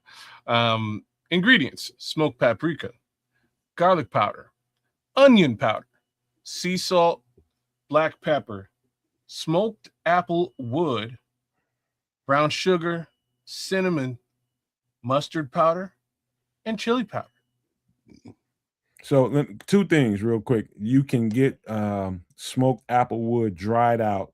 And so you can buy that in stores, Amazon, and all kinds of different places that gives you that flavor, comes in a powder. And so you can get apple wood smoke. I forget how they designate how they do it, but it's basically condensation related that gets reduced. I think they freeze it and turn it into a powder. That's how you get the flavor. And so that's the key thing, along with the brown sugar and the paprika. Cinnamon, I think, is another important part of it. But I just wanted to show you guys how easy it is to make your own rubs. Very, very easy. Yeah, I could tell you now, most pantries or spice cabinets should have all of these, in there. The only thing that you may not have is the wood, the apple wood, the smoked apple wood. It won't cost you much to get it. What do you think about this, kid? I'm more of a marinade guy. It's really the answer to this. I used to make rubs like this back in the day, and I just kind of I don't know why. I think the answer is actually just that sometimes, because I freestyle, you know what I mean? I'm just throwing stuff in a bowl when I'm making stuff like this. Sometimes you might get a little bit too salty or too one or the other, and it drives me crazy. So now I basically put most of these. I would, you'd catch me putting most of these ingredients into a bowl with some vinegar or some whiskey, maybe some beer, depending on what I got available.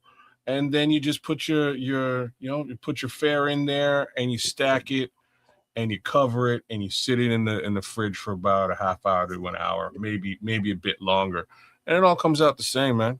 But the awesome part is that it with the marinade, it's getting right into it's getting right in there.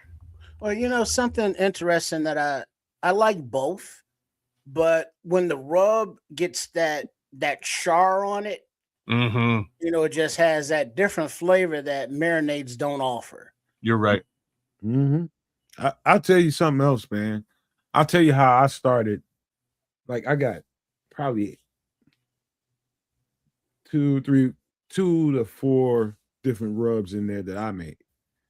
And I'll tell you how I started with something like this. You start off with the concentrate. You get the wood concentrate, whatever it is. If it's apple wood, that's what it is. If it's peach, get peach. I love peach, and I really like apple wood. But you get that, and you start off very, very slowly.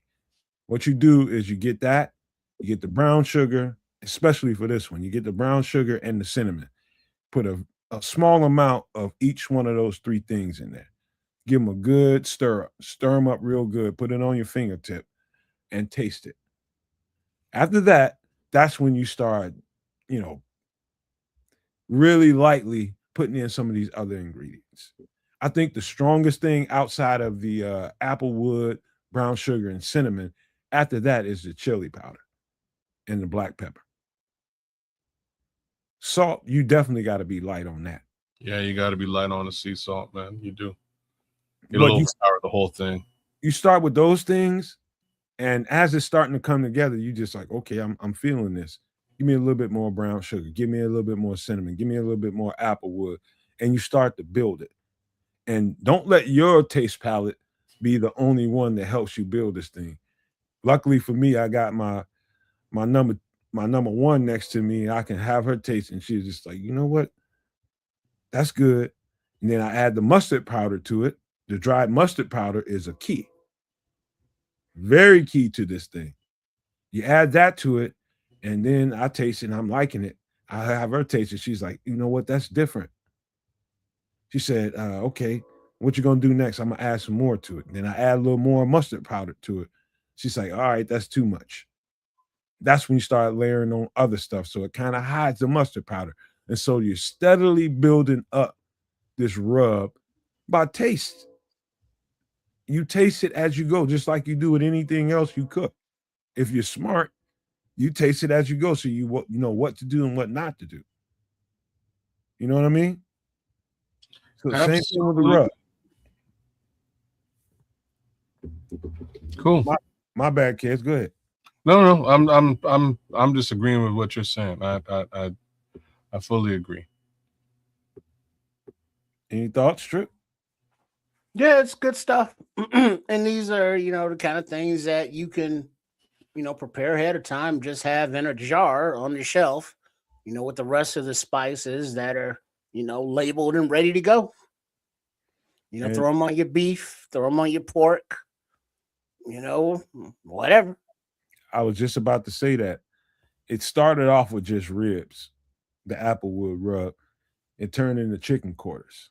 Mm-hmm. Smoked chicken quarters that was fire as shit.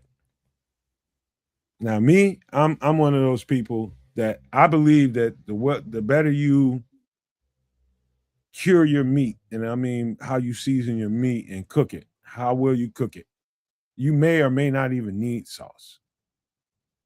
On a good rub meat, you may not. But I'm the type of person that I like sauce, and so no matter how good the meat is seasoned, I'm gonna, especially if it's barbecue, I'm gonna want some sauce.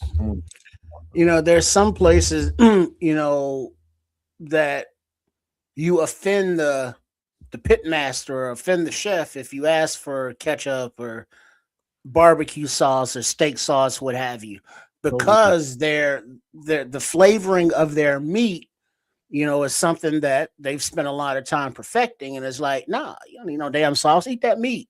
It's delicious. But I'm one that is like always first bite, sauce less, but then to enhance, just the condiments, whatever, I got a pile of each, and then I'll just, go through. But a good meat doesn't need sauce. Yep. I learned that actually from my girlfriend, because I sauced everything, and she got a hold to a rack of my baby backs, and she was just like, damn. She's like, damn. And she was like, I'm not touching this. But some people aren't sauce people, and I respect that. And so that's why we did this right here, just to introduce people that aren't sauce people into how easily you can make a rub.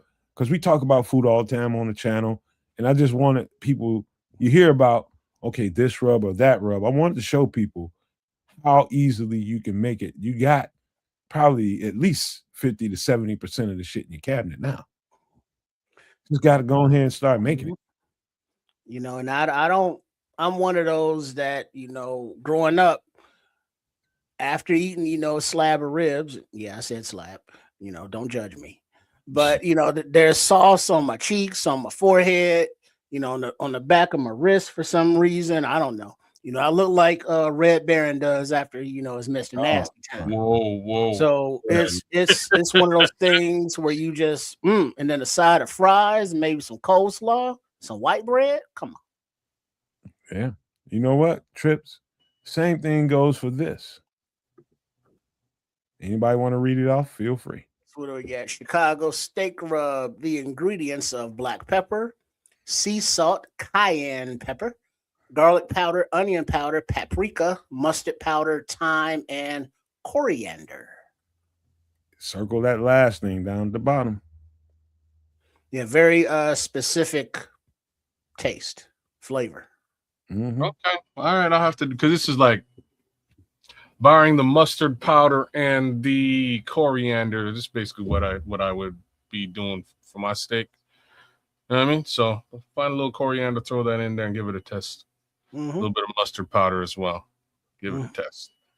And so, I can go two different ways with a steak. I can rub one. I can marinate one. I got two, I think T-bones in there. My girlfriend wants me to make tomorrow, but we might have some rough weather coming through here. So I don't know if we're gonna be able to make them.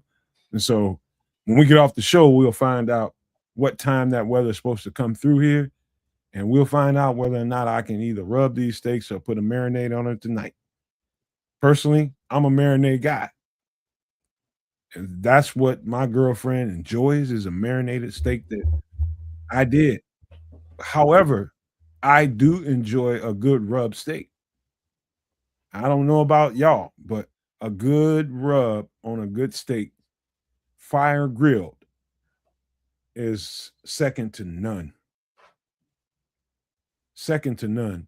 That flavor of a flame broiled steak is it's superior. Whether you rubbed it or you put marinade on it, it's just superior.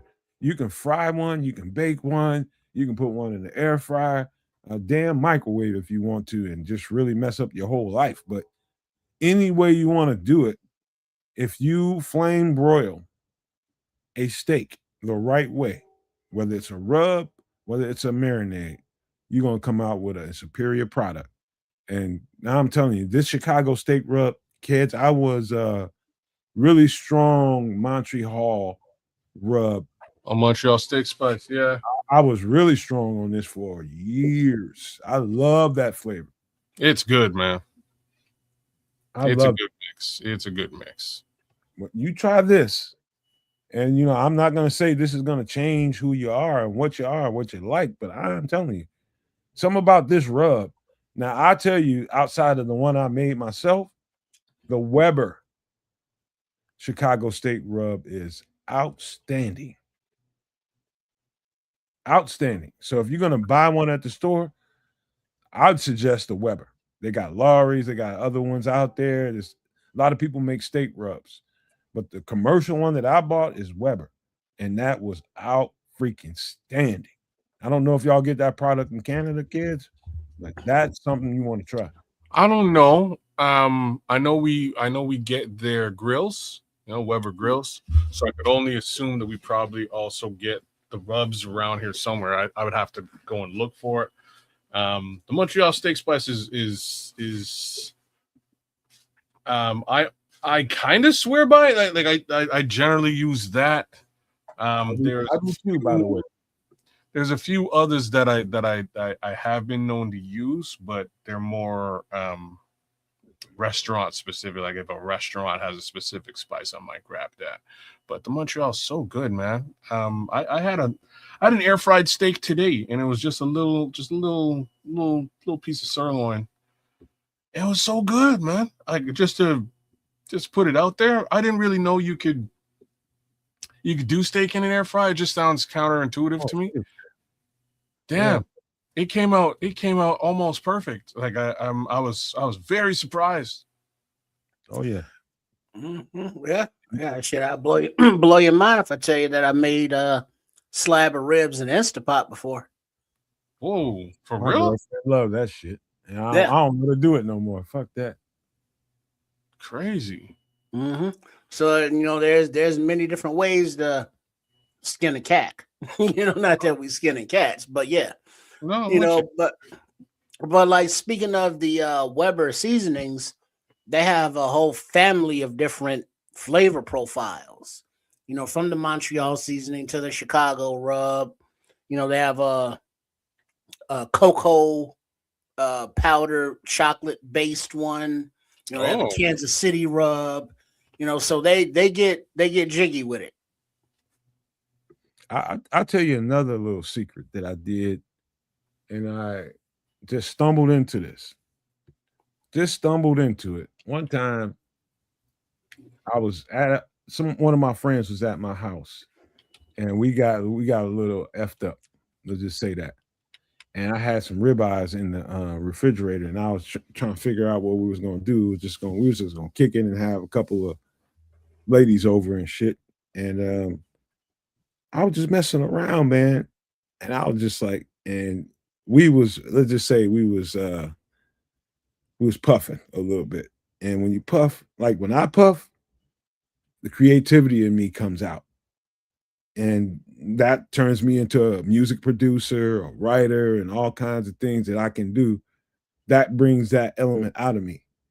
When I do that, it also brings other creativities out of me. I put a can of Coca-Cola on 4 steaks in a Ziploc bag and just slapped it in the refrigerator. 2 cans, as a matter of fact. 2 cans of Coca-Cola. When we got up the next day, he talked about me so bad, kids. We was laughing all night, and he was talking, we was playing Madden and shit. He was just like, man, I can't believe your ass did that, man. You just messed them steaks up, man. We paid all 2 steaks. Dude, let me tell you something. I threw a little bit of light seasoning on that thing before I threw it on the grill. Light, when I say light seasoning, I just dusted it up real quick and threw it on the grill. He said to me, this is probably the best ribeye I ever had in my life. And it was good. You just couldn't imagine the taste of Coca-Cola on your ribeye off the grill. You just can't imagine it until you do the shit.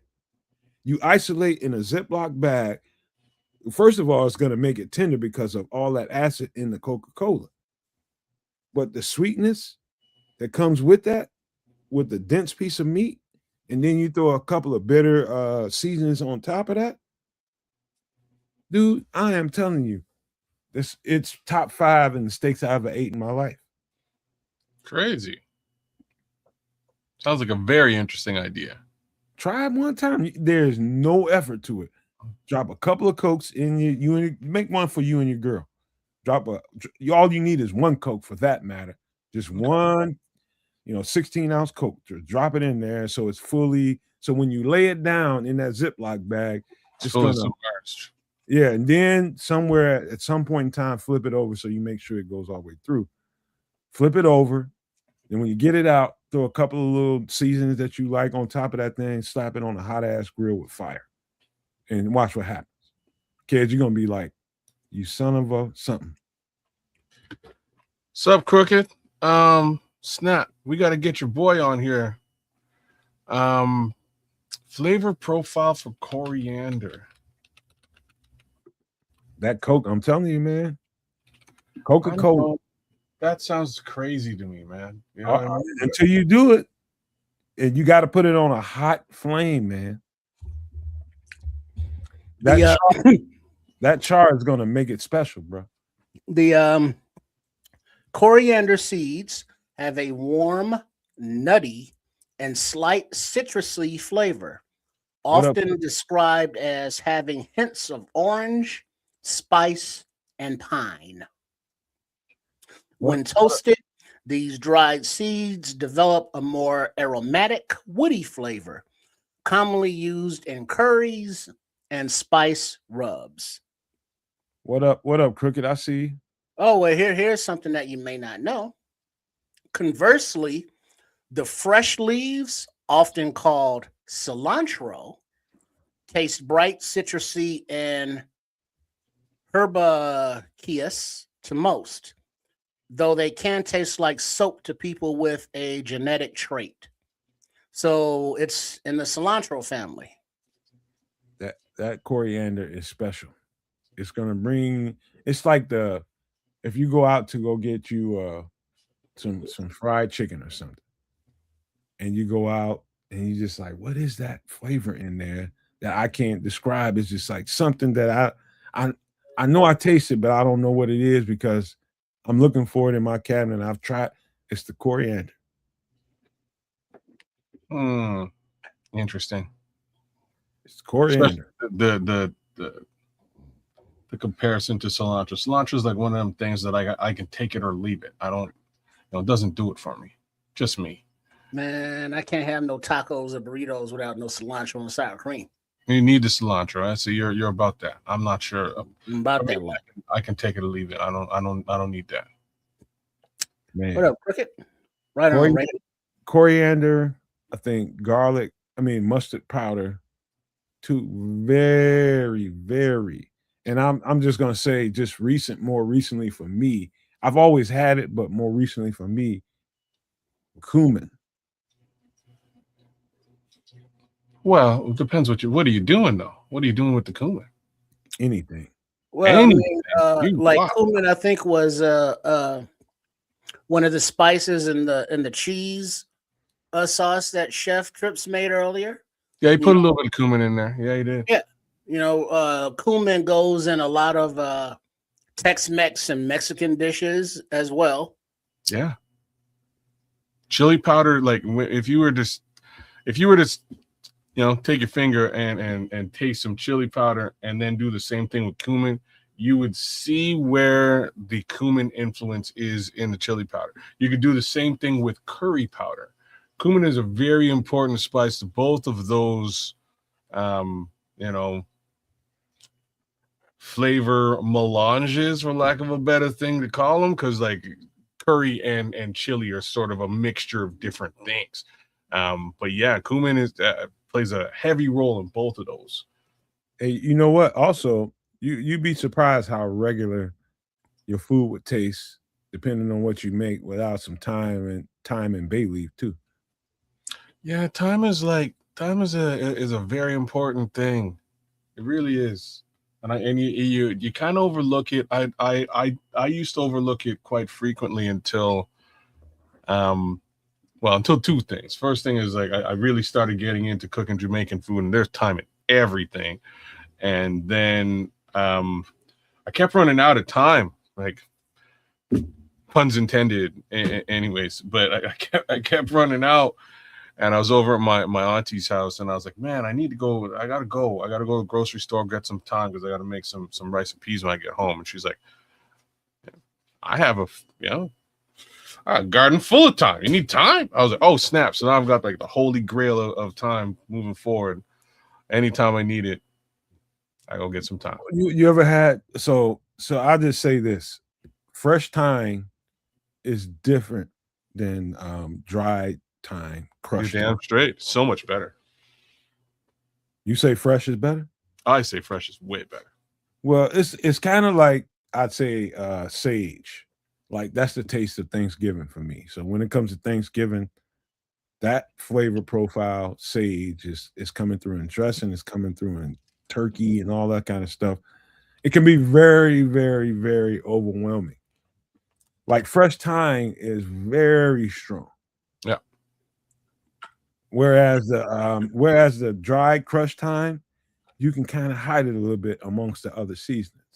And so I'm not saying it's better or worse. I'm just saying there's the variation for me. Yeah, you just need to use less with the fresh is all. But it's the flavor profile really kicks. That's why I kind of say it's a little bit better. Mm-hmm. Yeah, but it's one of those where a dab will do you. So yeah, you got it. A little goes a long way. Yeah. Mm-hmm. It's not strong as ginger though. Ginger is Hercules, bro. Yeah, it is. That's the one thing that is almost impossible to gauge. You know what I mean? Like even like a small ass piece of ginger might throw you the entire meal profile out the window. Right. And just like Raymond is saying, like too much sage in the dressing ruins the dressing. Yeah. My grandma's a sage queen, bro. And it should be good too. And everybody loves her dressing, and she put way too much sage in it, bro. Make that sense. You know, it's a what is it that baking is a science, cooking is a art. It is definitely an art to get the dressing right with the right amount of sage and then the right amount of the giblets all up in there. Yeah. Mm-hmm. It took me a long time to even appreciate that part of the meal. But as I got older, I couldn't stand this shit. I could not stand it as a child. Yeah, when you open like when you get that turkey and you take out the wrapped up giblets that are like stuffed in there, and then you unwrap the paper, and it's like, oh, look at those. Oh, that's disgusting. But then it's like you cook them after you get older, and like, those are delicious. Yeah. I just remember that smell, that sage smell in my house growing up. And it was just like, I don't know, man. It was kind of depressing. And I don't even know how to describe that other than, I don't know, man. I don't know. It was just like, golly, I got to sit here and smell this shit all day. And all I want to eat is the goddamn macaroni and cheese and maybe a couple pieces of that ham or something. I don't want nothing to do with that turkey and dressing. But that's the thing, though. When you smelled the sage, there was always something else involved. You know, like you could smell the marshmallows toasting on top of those yams. You know, you can smell those greens in the pot that's been simmering all day with the ham hock or neck bones up in there. You know what I mean, you can smell the pound cake and the pies that have been out cooling because moms and grandmas and auntie made them the night before, and you couldn't mess with them because if you did, that was your ass. I mean, so like just the smells in the house, during that sage season is just a happy memory because it was like, oh shit, when I was a shorty and family and we had those traditions, and it was like, yeah, everybody's dead now, of course. So, there is no more of that. But sage is that one seasoning spice that the smell, the taste, sparks those flashbacks, those memories. Trips, I do appreciate it now. I do appreciate it now. As a child, smelling that shit every year. And I think, when you start putting so many kids through therapy and teaching them different things and having them go through groups and doing groups with them and older people too. I didn't just deal with kids, I dealt with adults, and you have to do treatment. We did groups, we did individual sessions and different things like that. And teaching them cycles and things that trigger emotions, right? And so I would say that part of my childhood is probably more connected to, that smell is more connected to the torture I had to deal with washing all them goddamn dishes. Now the real part of the story comes out. Yeah, I'm just being honest. Where the depression really is. Kids, y'all on them dishes. But that's where you learn how to systematically do it. Some organization to make things easier. You do the glassware first, so you don't break that shit. And then you got to, scrape the plates because, people don't be scraping it. Now you got dried up food on there. You got to scrape off of this. You know what the food is and it's delicious, but it's still nasty. When it's somebody else's plate, you got to scrape it and clean it. Then, you got to do the silverware. Then you do the little plate. It's a whole system. Then you end up with the pots and pans. And the kitchen is not done. It is not complete until everything's dry and put away. Counter, stovetop is all wiped down. Until then, nobody goes to bed or gets to have any kind of fun for the rest of the evening. Bro, no. I need you to understand something. My house, it felt like 200-300 people came through there. And I'm literally like a lot of people came through there and everybody ate. And my grandmother's got all these damn dishes. And when I say that whole countertop, it just stacked.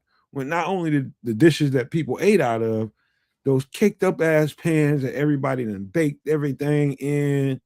And you got to scrub them clean, bro.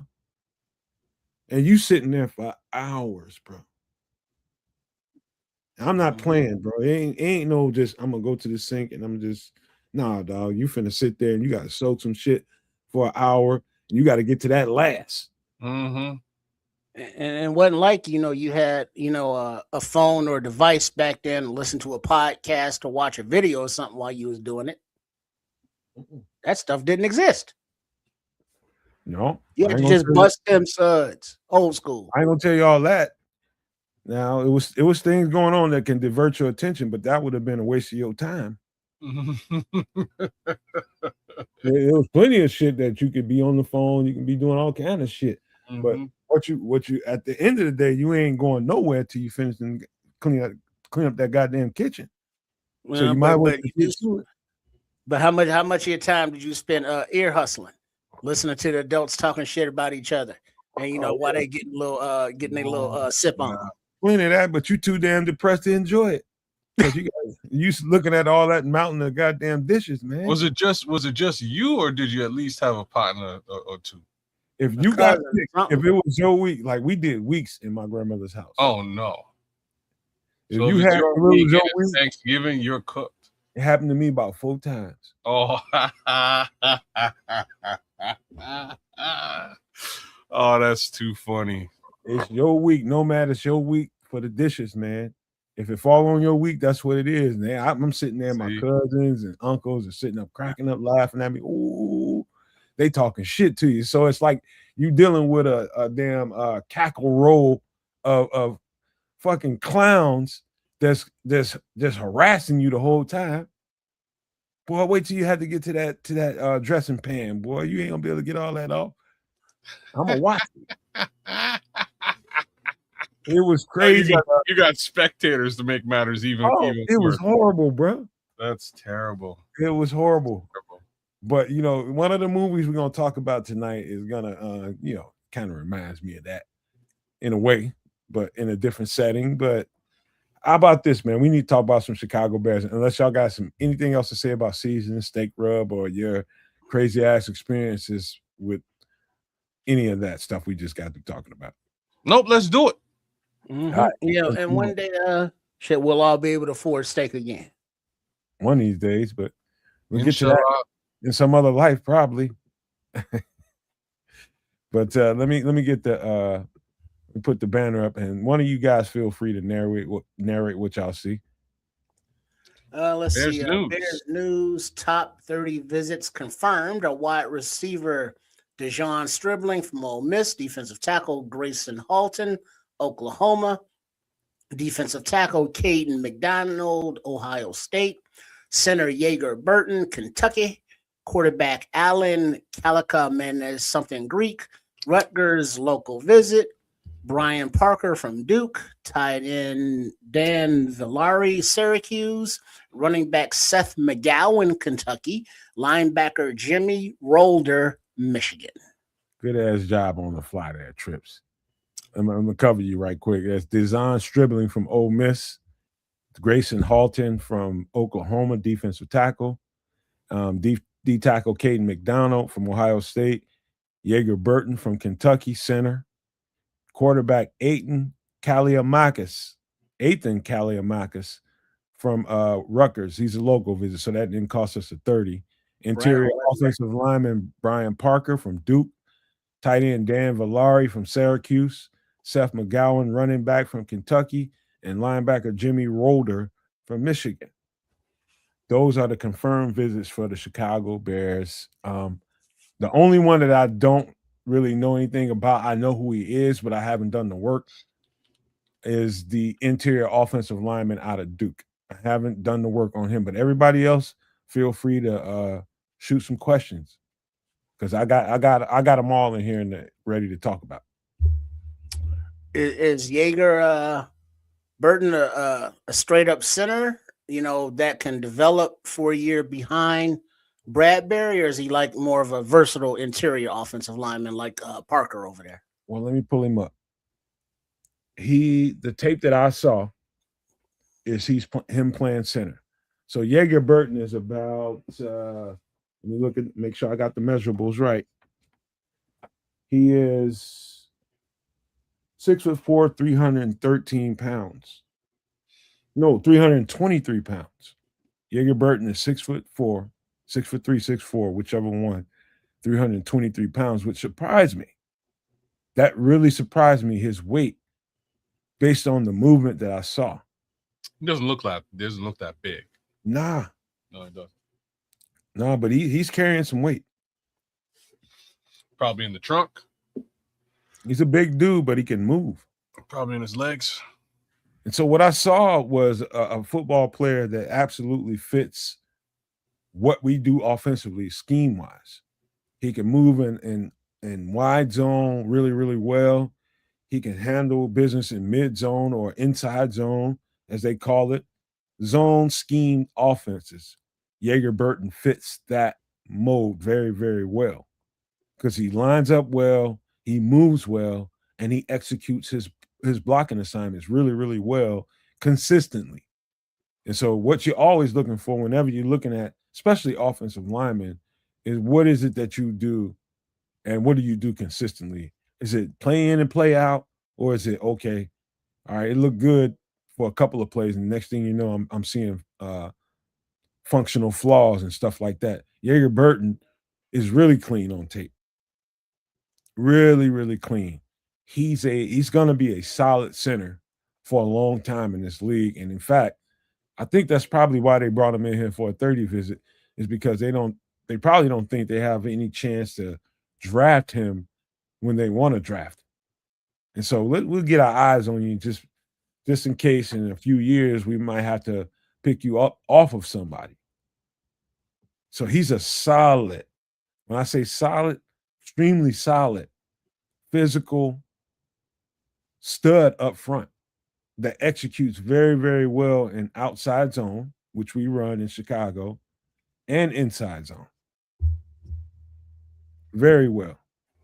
Really never misses a target point in his assignments. If his assignment is to get on the defensive tackle's right side off of a block and then hurry up and get up to the second level and get on the linebacker's right side, it's pretty fluid. He can move from A to B in assignment pretty fast. And I don't know if that sounds like anything that made any sense, but I'm telling you, he can really execute at a high level blocking assignments. High level. Any chance you think we actually pick him up? If he falls. Yeah. He's probably going to be out of the center's pick or the interior offensive lineman pick, one of the higher graded guys there. Interesting. He's really solid. Jaeger Burton is a nice piece. See, it's already always interesting now that I think the market for, center is changed. Now that, Tyler Lindenbaum signed that $20 million contract or whatever it was, that now, while not a skill position, quote unquote, that more teams are going to be looking for in-house, development at that position. So like how many centers are now, more coveted because of the way those free agent contracts went for that center market. So Linderbaum, just a side effect of what he signed may have, bumped up Burton and the rest of the center class, to a higher status than before. Or look at it this way. If yeah, you're right, Trips. If Linderbaugh can go for that kind of money and the center market is that high, you better start raising one now. Right? Yeah. You better start bringing one along right now. And if you're going to do it, if you don't see the guy that we just got in free agency as a guy that's going to be your long-term guy, traded for, then you better start looking. You always got to be looking a few years down the road. You have to be. Yeah.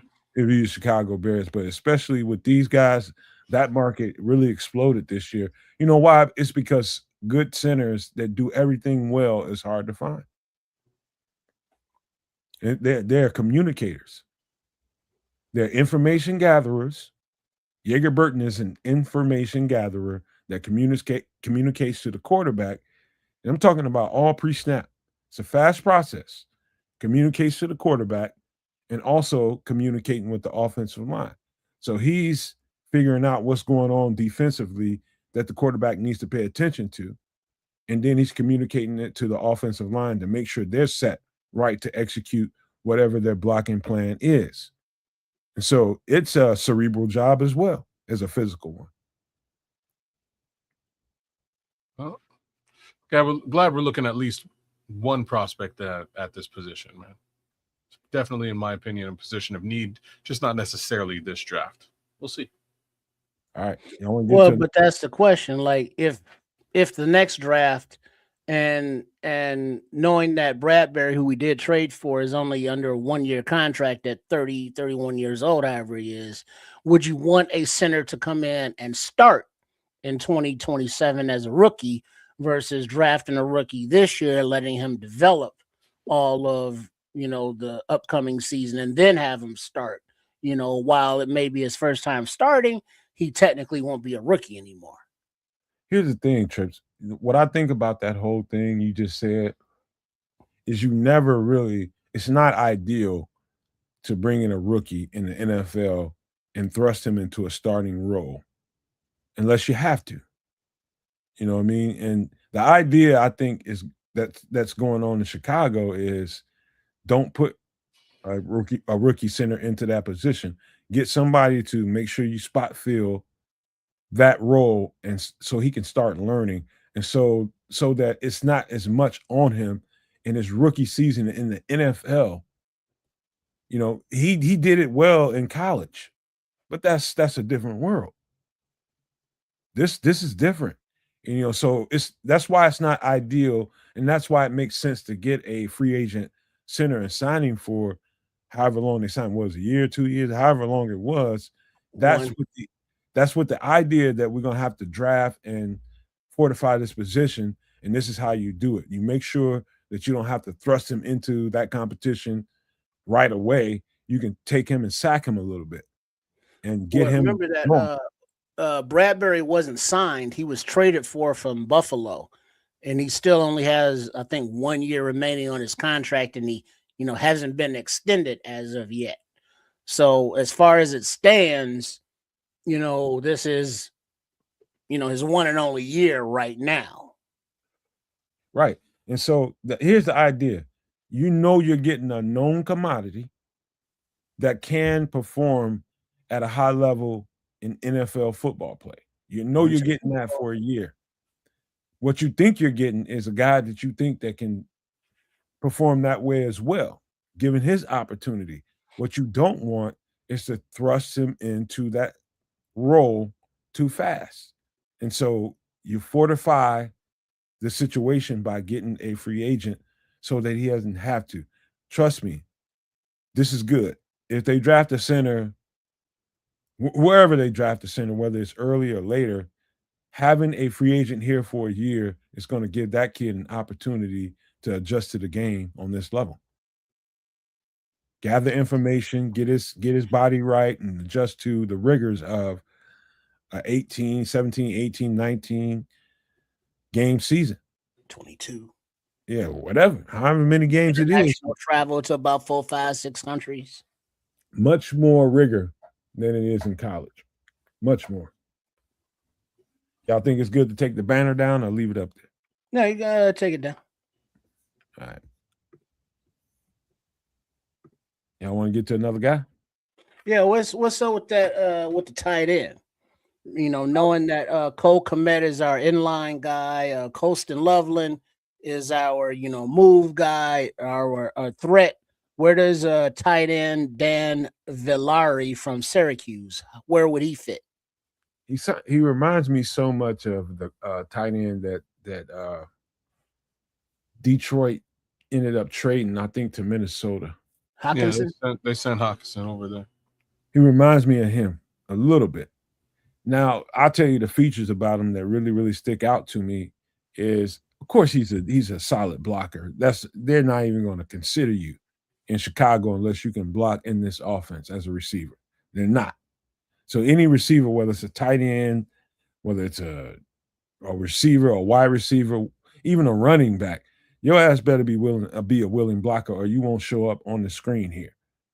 That is true about Dan Villari. Now, the feature about him that really sticks out, Triple R, is the foot quickness. For a tight end let me make sure I got it right. For a tight end that is 6'4", 245 pounds, that's a big dude. He can move. His feet are quick, extremely quick. So much so that he lines up and too many reps to count as their Wildcat quarterback. So think about that. A 6'4", 245-pound Wildcat quarterback.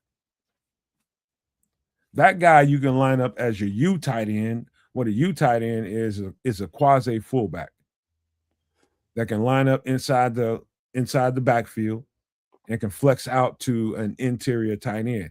An interior tight end is one that lines up close to the line of scrimmage. So he's right next to the tackle. So you got an extra offensive lineman. And so when you feature 11, 12 personnel, 13 personnel, you need tight ends that are dynamic, good in motion, can really function in motion offenses that we run here, that move the tight ends around. He can function in all those levels. Dan Villari is quickly, I saw right away, given what I saw in a year with Ben Johnson's offense and seeing how tight ends are used, this is seriously a piece for them. He's not afraid of contact whatsoever. He absorbs contact very well because it's a physical role. I actually hate to be a tight end because you're getting thrown right into hits all the time. Physical, tough hits. But he's durable like that, gets up, and he continues to play football. That's a feature that you got to have in all tight ends because it's a physical effing job. It definitely sounds like he has those Dennis Johnson traits of the toughness and the versatility.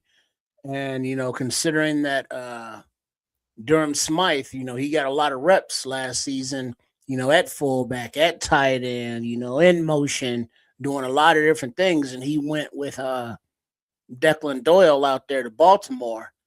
So, the only other tight ends on the roster, young guys, 1-year guys, and then Steven Carlson, who I think is coming off an injury or something. So tight end is not a starting position, quote unquote, because Kmet and Loveland are here, but a versatile, plug and play piece like that in multiple positions will get a lot of reps in the Ben Johnson offense. Yeah. Not only will he get reps, but really you kind of want to look at somebody like this from a succession perspective, because again, Cole's coming towards the end of his contract. Who's to say whether they renew, trade, or what have you. So just to keep that in mind, Colson is the heir apparent, but you do want to have another guy so that you can, do the 12 personnel thing. 12, 11, 13, all those. You gotta have a guy that's dynamic enough so that when you start whittling down your roster, you're not looking at a guy that you're just like, okay, maybe we can keep him on a practice squad. That's not a guy that you feel extremely confident about. But you like him, but you're not extremely confident about him to put him on 53. So Dan Villari is, you draft a Dan Villari, he's probably very well going to be somebody that's an undrafted free agent, but can bring you something to the table. And I think that's what this is. All right. I guess we can keep it moving. All right. Let's just stick to the offensive side of the ball and the other interior offensive line. You want to go there? No, let me go here. Quarterback. So, local visit. This is a guy out of Rutgers, Ethan Kaliakmanis. Kaliakmanis. Let me make sure I say that right. Ethan Kaliakmanis out of Rutgers. Solid. Very solid. And I know why they I don't know why they brought him. Well, he's local, so it's not gonna really show up on nobody's radar in the NFL. It's not. But he's got some traits to him that kind of remind you of Caleb a little bit. Strong arm, accurate, and can move. He's about 6'2", about 220. Let me make sure I got it. A little bit bigger than Caleb. No, he's about 6'2", 212. No, Caleb's a little bigger than him. Well, Caleb's a little bit thicker, maybe, and heavier, but a little bit shorter, right? Because Caleb's like 6'1" or so. Yeah, maybe. Yeah, but he's got similar traits as but what the connection is the kind of offense that they run.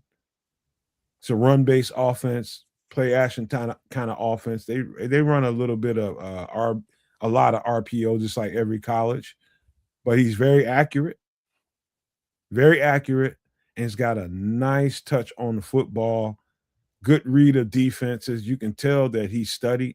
He's been to Minnesota. I think that's one other school he's been to. So he transferred to Rutgers. But I think the time in college and the experience is very attractive to a coach like Ben Johnson because you know you're getting an experienced guy that's going to come in here and you know he's going to be a kind of well, ain't no kind of to it. He's going to be a reliever, but you want to spend some time working on him. And so, you know, it's a lot about the things about Caleb that you like. He's got a little bit of that going on too. I could see that maybe Ethan Kaliakmanis. Yeah, there you go. Probably caught the attention when they were looking at Kyle Monangai last year during the process. Who's just handing off the ball and throwing the ball to Kyle out here? So that might have put him on their radar, but also considering his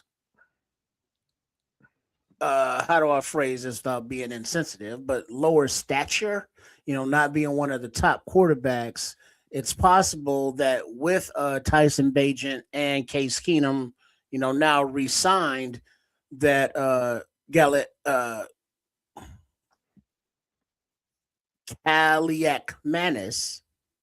Kaliakmanis kids, will be able to survive if possible or necessary on the practice squad, without getting poached.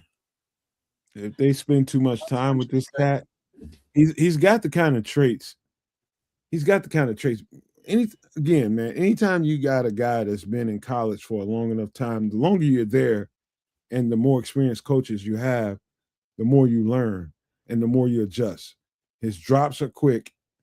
I think the most important thing, and I've said a lot so far, but I think the most important thing is how quickly he disseminates or just receives the information that the defense is doing to him and makes a decision.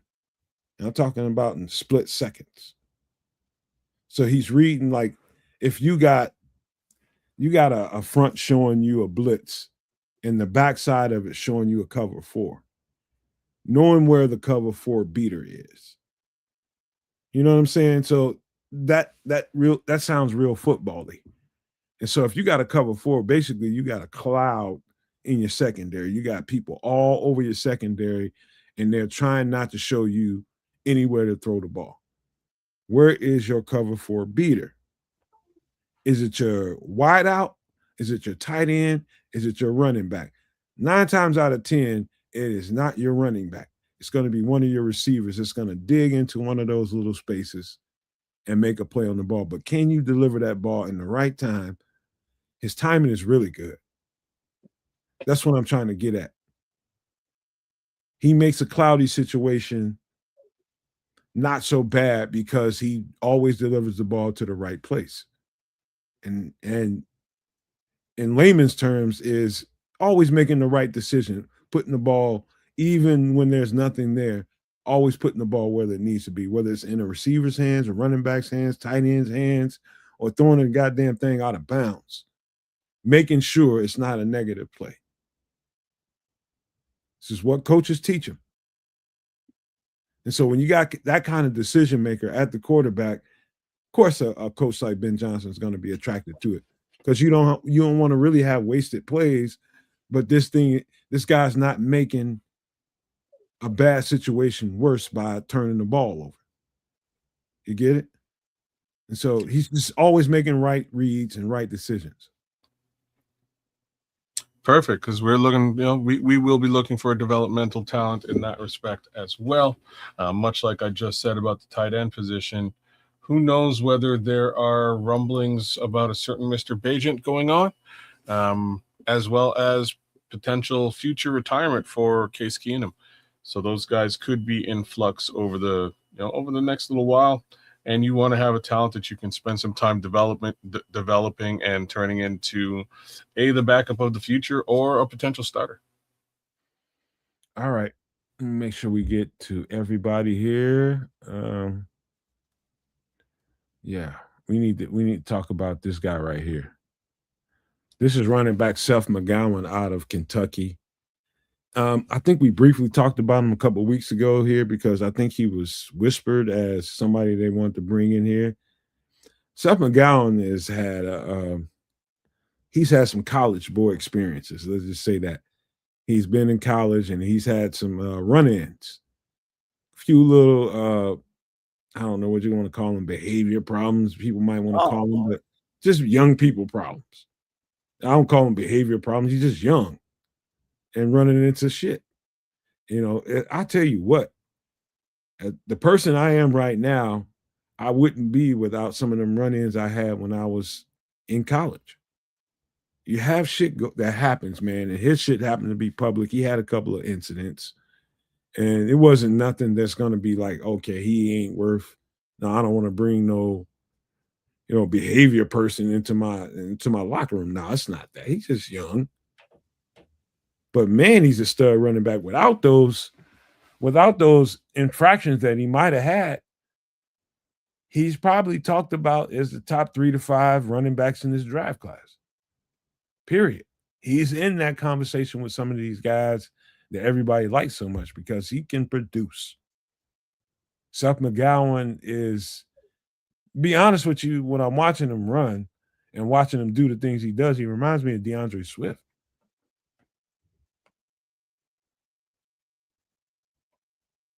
I don't know whether you're looking at his stuff but I'm telling you, he's physical as well as fast, quick, willing blocker.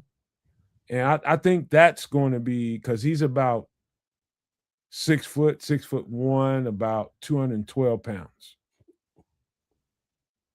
Let me make sure I got that right. He is exactly 6'1", 212 pounds, 215, as a matter of fact. But he's got it, physically. He's got it physically. It's just the maturation process for him. Yeah, I'm looking here, and he's according to this, a dual rollback, 6 feet tall, 223. So good weight to him. What is that? 4.4940. His pass blocking is lowest at 36%, run blocking 57%, his rushing 80%. He'll break tackle 69% and receiving 59%. And he's projected to be a 6th rounder. So to the pass blocking aspect of his game, that's something he's going to have to baptize himself. Ain't nobody, ain't no pope, ain't no deacon, ain't no pastor, ain't nobody going to be able to do this to him. He's going to have to really commit. And I've seen him at times watching his film commit to cracking in the pass blocking game, but he's going to have to commit to that round the clock. And that's just the way it's going to have to be for anybody like him that's going to be in any kind of role in the NFL. You will never see the light of day if you don't do that. And so it might be his weakest asset, but I know that can turn into the strength and with the right motivation. He's going to have to run into some people hard. Well, now let me ask you this. I'm just looking at the scouting report according to NFL Draft Buzz, and according to this, an alarming lack of explosive plays at the SEC level, with a long run of just 20 yards in all of 2025, and very few carries gaining 10 plus yards against quality defenses. Ball security is a legitimate red flag after 5 fumbles over the last 2 seasons. His pass blocking grades fell off this season with too many costly whiffs and missed assignments. Limited receiving upside, runs choppy routes out of the backfield with stiff mechanics, and will turn 24 before the rookie season begins. First of all, beware of where you're getting those goddamn scouting profiles from. Number one. Mhm. Number one, always remember that. Mhm. Because most people that want to do this stuff and get attention for doing it and want to be known for doing it is always looking for something. Always. So are they wrong? What do you mean they're looking for something? Let me tell you something, man. You can find something wrong with every fucking draft prospect ever and focus on that. And it really could glare on you as the reader because that's what you're looking for. It can. But that, man, I don't pay no attention to that bullshit.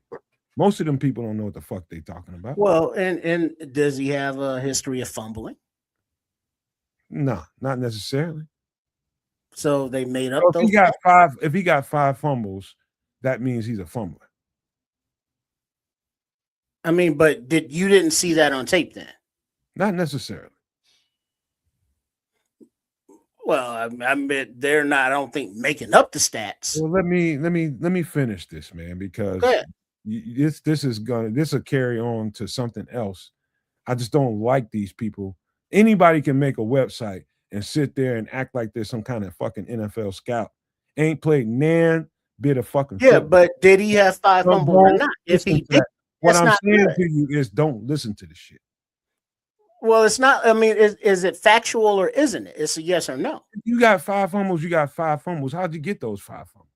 Because he couldn't secure the ball. That's a red flag. How about there's other criteria to this? It's not that simple, Trip. It's just I would prefer a running back that has ball security, though. Man, we're gonna keep moving, man. Let's keep. If you have a running back who has an issue holding on to the ball, that's an issue. Man. We got a lot of stuff to deal with. That's an issue. We're gonna get in the weeds on this, man. But stop listening to that shit. Because he gets drafted, he comes in, then he starts fumbling. It's like, well, yeah, he was doing that in college. He had the flu when he was 8 too, man. Mm-hmm.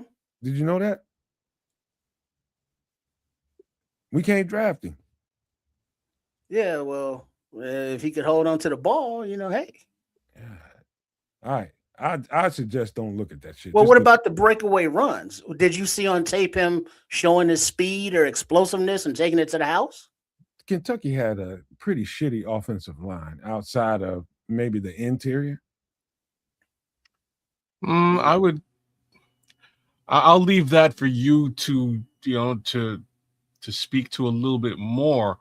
What I did see with Seth McGowan is most like he tends to break out on outside zone runs, right? So if the interior is the stronger part and the exterior is a weaker part, he's making his hay on the using the weaker part of that line regardless. So what I can say from what I've seen, I didn't see anything. I didn't see anything longer than 20 yards. Extra burst doesn't seem to have a lot of extra burst. There are things, to go the other direction. There are things that are very interesting. He has really good field vision, that I can say.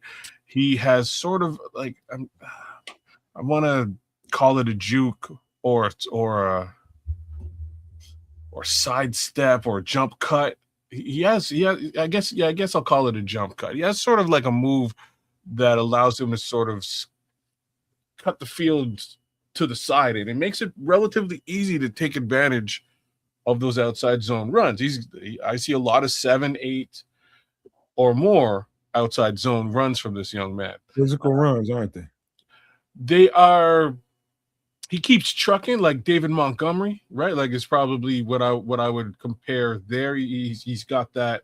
I've seen him in situations where there's multiple guys all over him, and he keeps it moving and winds up getting that extra yardage and potentially into the end zone in many situations.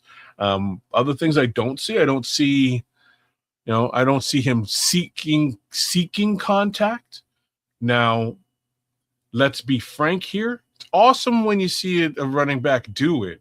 I'm not so sure, you know, outside of like Christian Okoye and maybe Kyle Monongai, you know, like I'll throw those two names out there. I don't know how frequently, you know, you really want your running back to be running people over. You know, obviously Derrick Henry in the mix there too, but like I don't know. You know, and why I'm kind of poo-pooing it is because like we have a guy on the roster right now who seeks contact and it ain't working, and it just doesn't do anything for Roschon Johnson. So the verdict is out on that. I don't see him doing that, so you're not going to get a lot of truck out of this guy if that's what you're looking for. So I do kind of agree with Nomad. He does sort of, you know, I'll phrase it like this: he's sort of the poor man's DeAndre Swift. And in this respect, I'd probably still lean towards DeAndre Swift. Wait, is he more of a Swift, like explosive breakaway back, or is he more of a Monty short yardage back? Let me. No, Swift. Swift, more Swift than Monty. This is going to take way too long if I don't interrupt here. Listen, Trips, as far as this goes, if you want to know what somebody's capable of, you got to go and just look. There's no cut for this. This has got to be raw. You're gonna have to go look. The last thing you ever want to do in this world, in this day and age, is somebody with a pretty ass or well-known website or whatever people say about this website or that website. It's a bunch of goddamn skinny punk ass nerds running them, telling you what this is or that is. I just abhor those website. Yeah, really, but it's not. It doesn't take. I mean, the stats are the stats. Just let me finish. We got to keep moving, man. I'm just encouraging you. Yeah, I got not to give so much credence to it. 5 fumbles is 5 fumbles. Okay, man. Okay, let's keep going. Let's get to Dejon Stribling out of Ole Miss. Now, this dude surprised me. He surprised me because early on in his reps, all I kept seeing was possession catches. And this just, I kept thinking I'm looking at Rome Odunze, a little shorter Rome Odunze, because he's really, really solid in the short area. You know, you got 3rd and 8, 3rd and 9. Somebody's going to run an in-breaking route and catch the ball in traffic and take a hit. Very good at that, man. He's money when it comes to pressure situations. Dejon Stribling, the more you get into his tape, you find out that he's a willing blocker. And let's just say he can execute at a high level in blocking as a receiver. So that's going to initially draw Ben Johnson into, okay, let's watch some more of this tape. And then later you find out that, man, this guy's pretty explosive when you give him the ball enough time, especially in the short area. So you see more short area explosion and turning those into big plays more than you see downfield, long 60-yard bombs down the field, catch it, run into the end zone. Mm-hmm. Much less of that, more of catching a short area, turning yourself into a running back really, really quick. So it's almost like some of the DJ attributes minus the long receptions and turn them into touchdowns. Mm. Physical, running after the catch, hard to tackle. He's a let's just say I can see everything that Ben Johnson is looking at in this football player. Physical, he's willing, and he's durable as well, man. He took some shots, got right on up and got right on back in the huddle. Yeah, he's 6'2", 207 pounds, and he's running a 4.36. You know, he's in 90th percentile with the hands, which is very good. Short receiving, 85 percentile. Intermediate routes, 91 percentile. And his deep threat being at X receiver, he's at 88, which is good. And his blocking is his lowest rating, but it's still a 71. All right.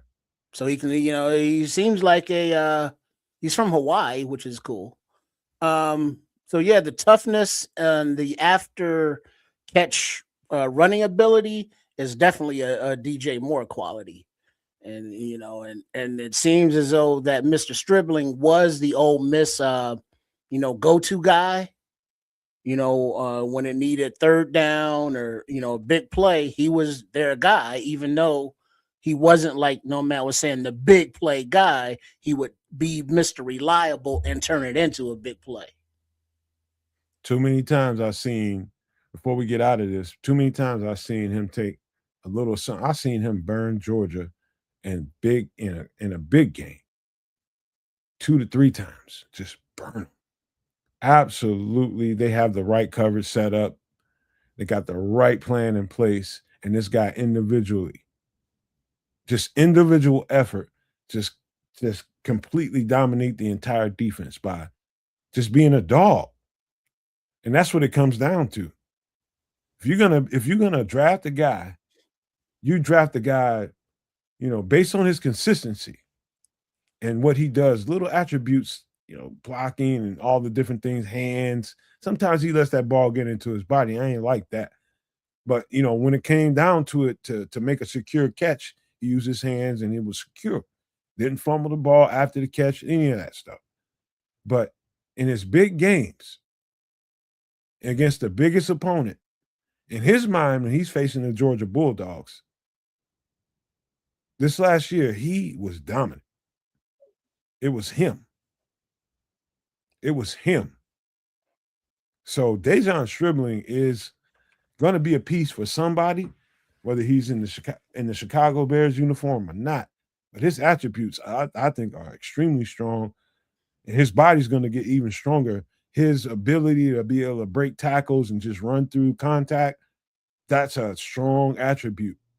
Strong attribute. And so I'm just here to talk about what I think he can bring to the table. That's what I'm here to talk about. But we got to keep moving. Let's be quick about it. Yeah, he's a projected third rounder. Didn't know that. I don't even pay attention to that shit. I just look at the tape. All right. So any last thoughts about the players that we talked about here? Making sure we got to them all. I have Deshaun. I have him a fair amount further back than third, from what I'm seeing here. I don't mind this pickup. He looks like I see exactly what you're saying. He looks like a straight up possession receiver, but he does have that. Once you get the ball in his hands, you're a running back thing going on. So it might be a decent little. Might be a decent addition given the absence of DJ Moore, but in my opinion, I think stuff like that's really going to go to Luther Burden. But yeah, Luther Burden can't do it all. Sure, he can. No, he can't. I think he can, and that's my.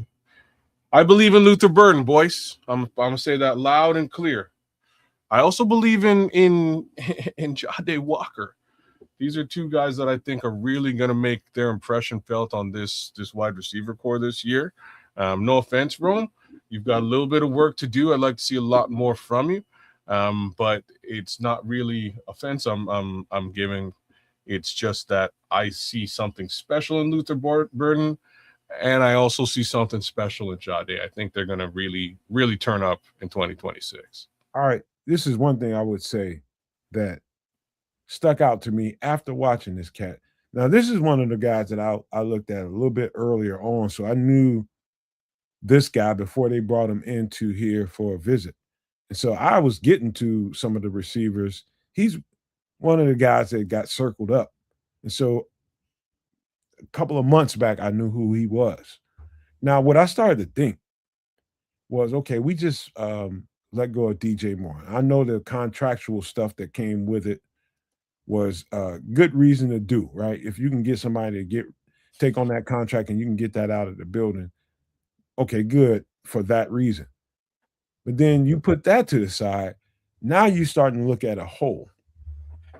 Now you're starting to guess what kind of receiver are they looking to bring into Chicago to replace that kind of, production. And so now you're looking at all these different kinds of receivers, right? And so I'm looking at Dejon Stribling. I'm just like, okay, he's a lot like Rome. And then the more and more you're looking at his film, it's just like, oh, he looks a lot like DJ. The more and more you get into it, so it's curious to me what kind of a receiver they're actually looking to snag in this draft. If they snag a receiver in this draft, we don't know if they will, but if they snag one, what attributes are they looking for? Man, did you see how much Jackson Smith and Jigba got paid? Yeah, I'm pretty sure they're gonna snag a wide receiver. We don't know that. Yeah.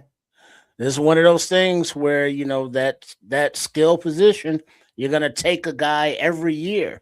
I guess they weren't technically planning on taking Luther Burton, last year after taking Rome Odunze at 9 the previous year, but he fell to them.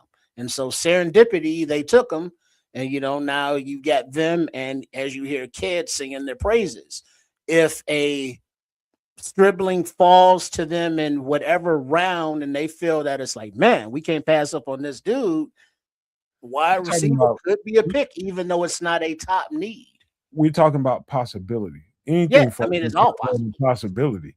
And we just was sure that they was going to draft an edge high. They did not at all.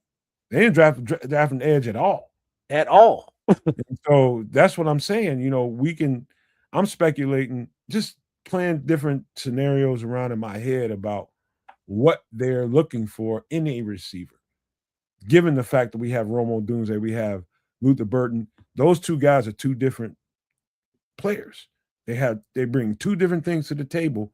And so, and then they grab Khalif Raymond in free agency as a slot receiver. He's going to bring a different aspect to it. And so what else are they looking to add to the mix? And that doesn't give me confidence that they'll draft a receiver. That gives me confidence when I see this guy, okay, they're looking for a certain something. That's all it tells me. It doesn't tell me at all they're going to draft a receiver. At all. It just tells me, okay, this is what I need to be paying attention to when I'm looking at these players. That's all it tells me. We'll see. That's it, man, for the players. Let's just have a quick, comprehensive conversation about the Bears and what we're doing so far and what y'all think. Just to close that part out, what do y'all think is happening here? What do y'all like about what's happening or don't like about what's happening? Let's touch it all. I don't know what to start. Well, I'll start. Go ahead. Now as we see the film and the videos of players working out, Colston Loveland put out a nice one where the view was field level, and as the defender, and Colston's doing his footwork, making his cuts, look very athletic, very smooth, cool. But then there was one from Tyreek Stevenson, and he's working, which is good. He's somewhat hard to understand because he got that float accent and he talks really fast. But where he was in a workout facility with other, people working out, other coaches yelling at him. So there was a lot of echo. But what I could gather from it is that he still thinks about the Hail Mary at the Washington thing, in the morning and at night. So he wakes up thinking about it. He goes to bed thinking about it, which I don't think is healthy. But then the second part of his video was like he's focused on being a multi-millionaire. And it's like, yeah, I feel you. Get your money, my boy. But I would prefer to hear I want to be a better football player. I want to play for Super Bowls and the money will come. But I mean, it just sounds like his attitude, his getting benched, during the season early on when he had the nickname Crispy, and the way the front office has been looking. Obviously, they're looking at all the prospects, but we've also seen a lot of visits in them checking out cornerbacks. So Nomad thought the possibility of maybe Jalen Johnson being traded is there, But I think, more and more it's looking like the possibility that Tyreek Stevenson could be a move, coming up, being his contract year and all that. Well, I don't know about all that. Oh, We'll see. We'll see. We'll see. I think everything Tyreek Stevenson related, Terrell Smith related, included, is a little bit ambiguous. But let me say this before we get fully into the Bears conversation, because I almost forgot to bring this up. I just wanted to we talk about football players in a very laissez-faire way, in a very nonchalant way, because as fans we are not connected to the physical aspects of what the football game is. The game is extremely physical, it's extremely um it's beneficial in ways that you can't imagine, but it's also counterclockwise to that. It can hurt you. The game that I love so much can absolutely hurt you in ways that you can't recover from. And so let me just tell you this story real quick. This is football player. He's a defensive tackle named Kevin Johnson, who ended up being a journeyman, but played in the league quite some time, played for multiple teams, multiple years, and he died at a homeless encampment in LA. And it was really, like, the details of his death is really gruesome. It's bad. And some of the people that are closer to him than others tell the story that he just wasn't the same player after football. And so he died broke, he died homeless, and he died in an encampment with homeless people violently. Let's just say that. Without all the details, I'm just going to say that I just want to say I love and respect this football player. I remember him, watching him on film. He played somewhere in that Michael Strahan era. He came from the same school as Michael Strahan. And I think too many times we just talk too flippantly about these football players, because whether they're on your team or off your team, you just think of him what you think of him, and they're just like disposable.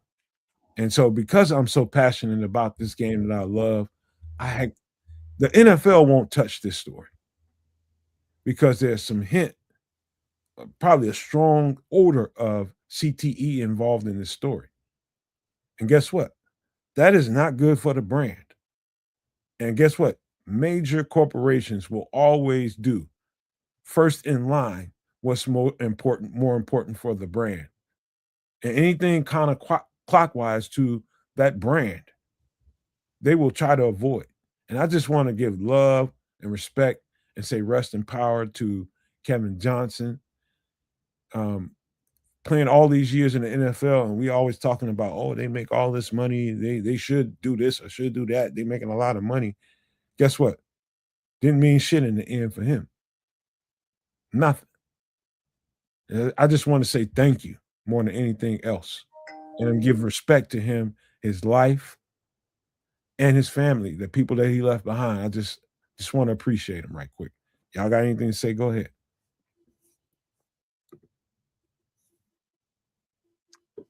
yeah. And rest in peace and rest in power to Kevin Johnson. I'm not all that familiar with his tenure in the NFL, but it's from what you've just mentioned, a bit of an interesting story. Interesting with respect to how you can be at the upper echelon of the sporting world and then wind up in a homeless encampment. That's pretty crazy, but it also goes to show just sort of the differences in what some of our older heroes were making back in the day versus what these young bucks are making. Night and day difference from a salary perspective. So a lot easier to screw that all up and wind up ass out, for lack of a better thing to call it. This is the first I'm hearing of this story, so I don't have much to say other than, again, may you rest well. Yeah, and I guess I'm more able to compartmentalize things, and it's like, there's the aspect side of the game, the business aspect side, There's the human aspect side, there's the competitive side, all that. For the human aspect side, rest in peace to the dude. And now, unfortunately, they should be able to, study, his brain and see if it is CTE. And not that it should be a surprise by now. I don't understand why it's still such a source of embarrassment, a cover up. I mean, it's just kind of a thing. It's like, yeah, collisions with the head, yeah, they can cause CTE, and there were lots of collisions with the head, previously in this game, all the way until today, as players are still going down, with the concussion protocol. But guess what? They push them right back out there in 2 weeks. So they say that they are addressing the safety aspects of it. The players, you understand that you take that field, there's that possibility you're going to get hurt in some kind of way, but you still play the damn game because that's just what it is. And, much respect to these guys for putting it all on the line, because even from the, number 89, 90 on the roster, barely making the minimum wage versus the top, name guys who are making the huge contracts, they're all still, putting it all out there on the line every goddamn play, every goddamn practice, every goddamn training, and utmost respect for that. And it does get lost in the wash when you be like, yeah, we'll trade his ass. Or, yeah, I don't like his maturity, or he has these red flags, or whatever the case may be. As fans, when we want to move on from a guy, not understanding or knowing or really caring about their personal issue, because it's just as players now, they're just commodities and not human beings. So, there are those aspects to both, but bottom line, they are human beings. So, respect. And for those that remember them, care about them, love them, miss them, strength and honor to y'all as well. I appreciate that, Triple R, man. That is Well said. well said, very well said. And just to top it off, I just want to say, this is something, no secret to nobody. I absolutely love football. It's part of my spirit. Football is part of my spirit. I am forever going to be a football player in my spirit, whether I'm out there actually physically doing it. I just love this game so much, man. The love I have for playing this game is kind of unmatched, man. I just love being out there and love the physical aspect of it. I love the cerebral aspect of it. I love every part of football, the stink of the locker room. I love it. And, I don't know who Kevin Johnson was. I don't know who he was, but I know that, the CTE aspect of it and the close proximity that defensive linemen, offensive linemen, what they endure. Now, we go through some collisions from the backside of the secondary as defensive backs. We run up and we make some serious hard-ass collisions, and sometimes your head is involved. But we just came off, and I'm only doing this not only for my sensibilities, but from the perspective of we just lost a center that we was going to have for about the next 4 to 5 years. And we still don't know any kinds of information about why he retired. But I'm almost certain. I'm like 99% certain that this played a role in it. Not wanting to risk your body. You already put enough on your body. Now it's time to do something else with your life. This ain't the end. You know what I mean? And so that's, to me, the perspective.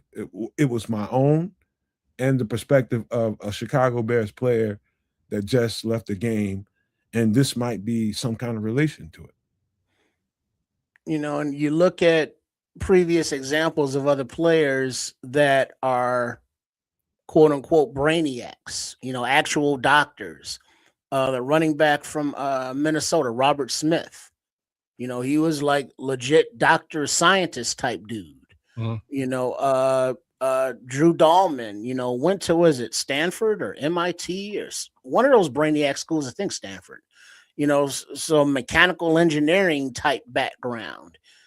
So a lot of these guys are not just, dumb jocks. No offense to dumb jocks, but they're too dumb to get the, be offended. Some of these guys are Mensa candidates who play football. So if they make that decision, it's like, I love the sport, but the sport's only gonna last so long, whereas I'm gonna need my brain power forever. And so they make that tough decision. Because even though, Drew Dahlman, walked away and people in his position from leaving a lot of money on the table, it becomes, it's like, it's not all about money. He has enough money, or he can get more money, or he's comfortable enough that the money that's still out there is not important enough to risk his future. And so when you can get to that place as a human being, that's a very high enlightened stage, just beyond being a football player or an athlete. Hey, man, it's hard to hear these stories. He's not the only one. There's several football players that have gone by the wayside and not being discussed. He just, to me, the latest one. There's been several. And the NFL, the Shield won't cover it because it's not to their advantage to do that. It's not. See, I don't understand that. I mean, here's the thing: the NFL, there are only so many teams, there are only so many players, even though there is a churn of players every year that make it on rosters or don't. So, I mean, there is a finite number of athletes that they would have to be responsible for with their insurance and covering them. And being that it is a multi-billion-dollar corporation, they can't afford it. But it's just for some reason they choose not to, which now increases the bad publicity. If players like Kevin Johnson are now deceased, with CTE being part of the cause. It's like, just not embrace it, but accept the responsibility that, the violence in the sport can lead to these issues. Don't try to hide them. Don't try to push them under the rug. Just be like, yeah, for all intents and purposes, shit happens. We're going to address it. We're going to take care of the players, with their health insurance or what have you. That would seem like more of a welcoming, human-friendly corporation gesture to make that, the fans would even seem to appreciate. That common sense that you're speaking with is present, but not applicable when it comes to greedy billionaires. When you're talking about people that hoard money and hoard assets and hoard power, if you live long enough life, you live a long enough life where you know that there is no satisfaction to people with a lot of money and a lot of power. All they ever want is more. And anything that can be counterproductive to that is the enemy. And so let's just leave that there, because we got to keep going. We got to finish this up, man. We'll get into some of that in a few minutes here, I guess. But we got to get to this Doomsday Survival segment is going to be special, man, because it's going to be something that we have to talk about as a community, not as political this or political that. This is not regional. This is worldwide, and we have to discuss it. Oh, so this wouldn't be a variety show if we didn't. But we have to do it, and do it in a way that isn't inflammatory towards anybody. Let's just keep it very centralized, but let's get to it. We got to get to it. Well, give me 1 second while I pull this up.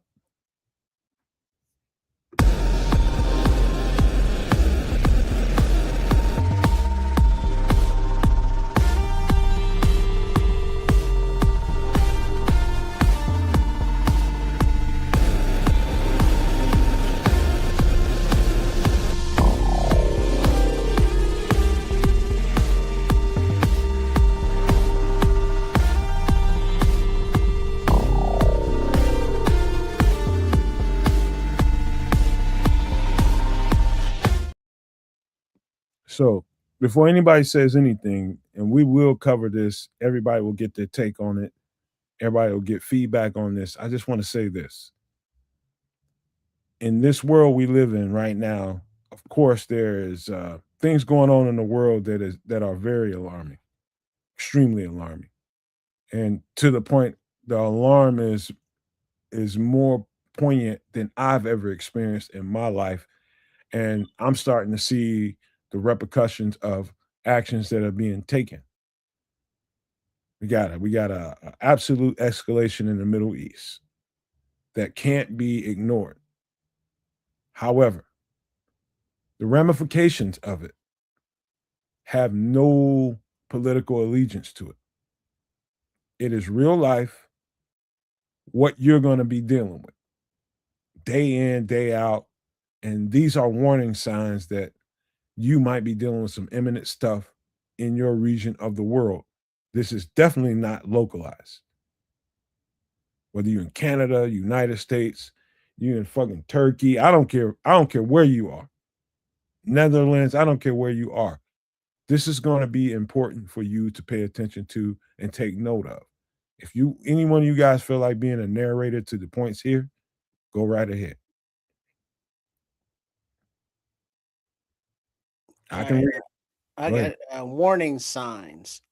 One, 400 million barrels of strategic oil reserves released, the most in history. Two, the U.S. just declared itself insolvent. Three, the Strait of Hormuz is closed to Western nations. Four, rising gas, energy, and grocery prices. Five, Arab states' energy and water infrastructure being attacked. Six, zero new jobs created in the private sector for a quarter. All right. Let's start with number one. Trips, if you want to reread that one more time, I can read it if you don't. But let's just stay there and just go down the line. All right, 400 million barrels of strategic oil reserves released, the most in history. And so we are all part, especially us in the Western world, whether it's us in the United States, Canada, we are part of a deal that kind of hoards oil for a scenario like this in case we need it. And so it's an emergency stockpile of oil barrels that you don't want to ever release, right? If you have to release a few here and there just to supplement some kind of shortage that happened in transportation or whatever happened in the world, that's why you hoard those barrels of oil for. That's why you do it. And so we just had 400 million barrels of it released, by far the biggest in history. Kids, what does that mean to you? It means we're fucked, right? Like you don't really want to. You don't want to touch that oil at all. So, as a for instance, Canada has a deal with the United States of America under which it sends oil to you or gas or unrefined crude from our oil sands in Alberta to the United States of America first. This is one of the worst things in worst ideas ever conceived. We send this oil to you guys first before the mass Canadian public gets it. And why I say this is one of the worst ideas ever conceived is because that oil gets to the United States of America. The United States of America, from an oil perspective, sells it back to the Canadian public at a much larger marked up price than they would have actually sold it to Canadians directly. So that's just a little for instance and little thing you guys probably don't know. The downside here is, considering this 400 million barrels of reserve, Canada has no reserves, right? We actually don't have any reserves at all because we send it straight to you guys, and you guys put it aside if you need to, or do what you will with it. This is really much more of an economic maneuver for Canada, being one of the larger trade partners for oil to the United States of America. The downside is we pale in comparison to what you would normally get from the Middle East. So you are getting a bunch of oil from us.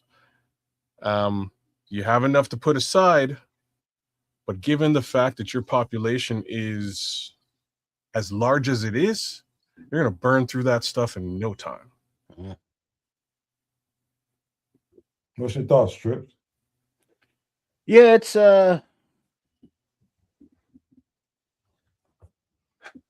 it's embarrassing to admit that, as a resident of a country, as a citizen of a country, that the leadership is too ass backwards to embrace simple things like, let's say, renewable energy, solar panels, wind turbines, geothermal, hydroelectric, all of the things that we can produce without having to worry about it not only polluting the earth, but having to get it from across the globe and to pay outrageous amounts of money to whoever.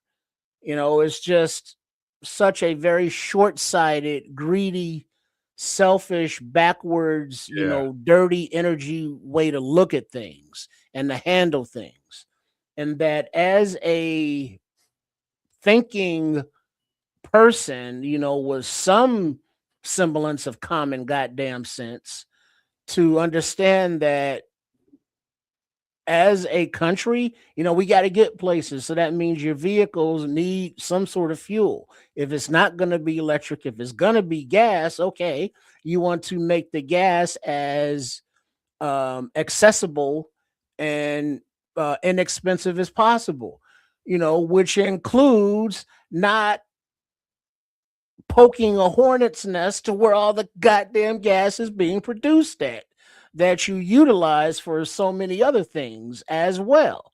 I mean, we've already, as a country, went down to Venezuela and jacked that oil, but it's still not enough, obviously, or the right kind of oil for the after refining and processing, that we are still,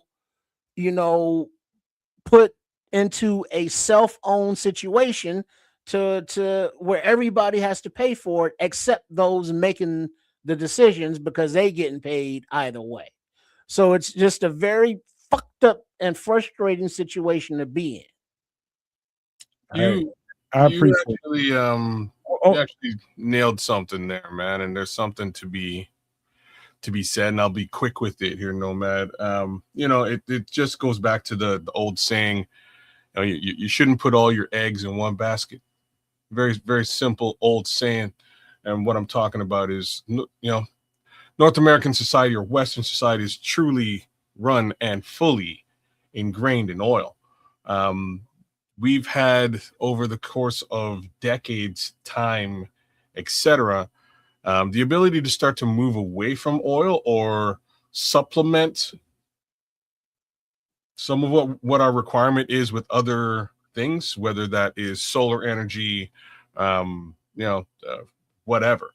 We just haven't done that, and it's part of this administration that's come in recently. Without getting too deep into it, part of the idea was to continue to revert away from electric upgrading, and again, now here we are.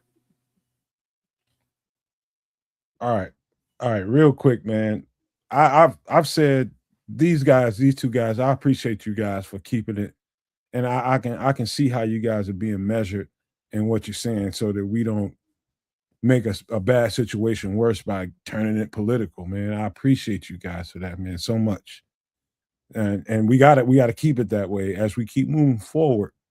I've already said enough about this. This is insane where we are, and both of y'all's perspective, I can take nuggets out of both of them, and these are thoughts that I've already had. And so the second part is the U.S. just declared itself insolvent. And so for those who don't know exactly what that word means, that means we don't have no money. That is a very good way of boiling that one down. You have more liability than you have assets. In a poor man's view, that's a person that went bankrupt. You're bankrupt. That's it. You don't have what it takes to do what you need to do in the world, and there's no reason for anybody in the world to really do business with you, and you can't pay your goddamn bills. That just happened. This country was just bankrupt in 14 months. Just went belly up in 14 months. Never happened before. But and that's part of the frustrating part, because we see where the money's going. You know what I mean? The money's there for things, but it's going $1 billion a day for this shit. Going in places that is not beneficial for the actual voting people or public or anybody. It's just benefiting a very small few. Who are those guys? Other people that ain't us. Okay, all right. So, but us are the ones that have to foot the bill, while also going off to, address these theaters of conflict head on, being put in harm's way.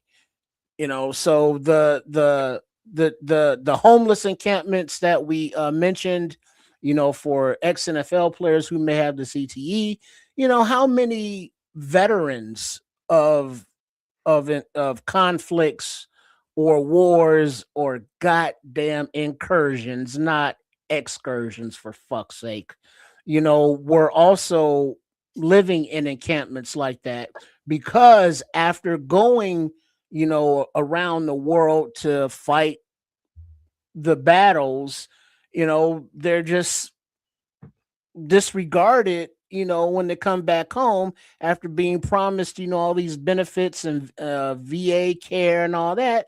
They cut the VA and they cut all the benefits and the care, and they wonder why nobody wants to, join the military. So they increase the age, they lower the standards.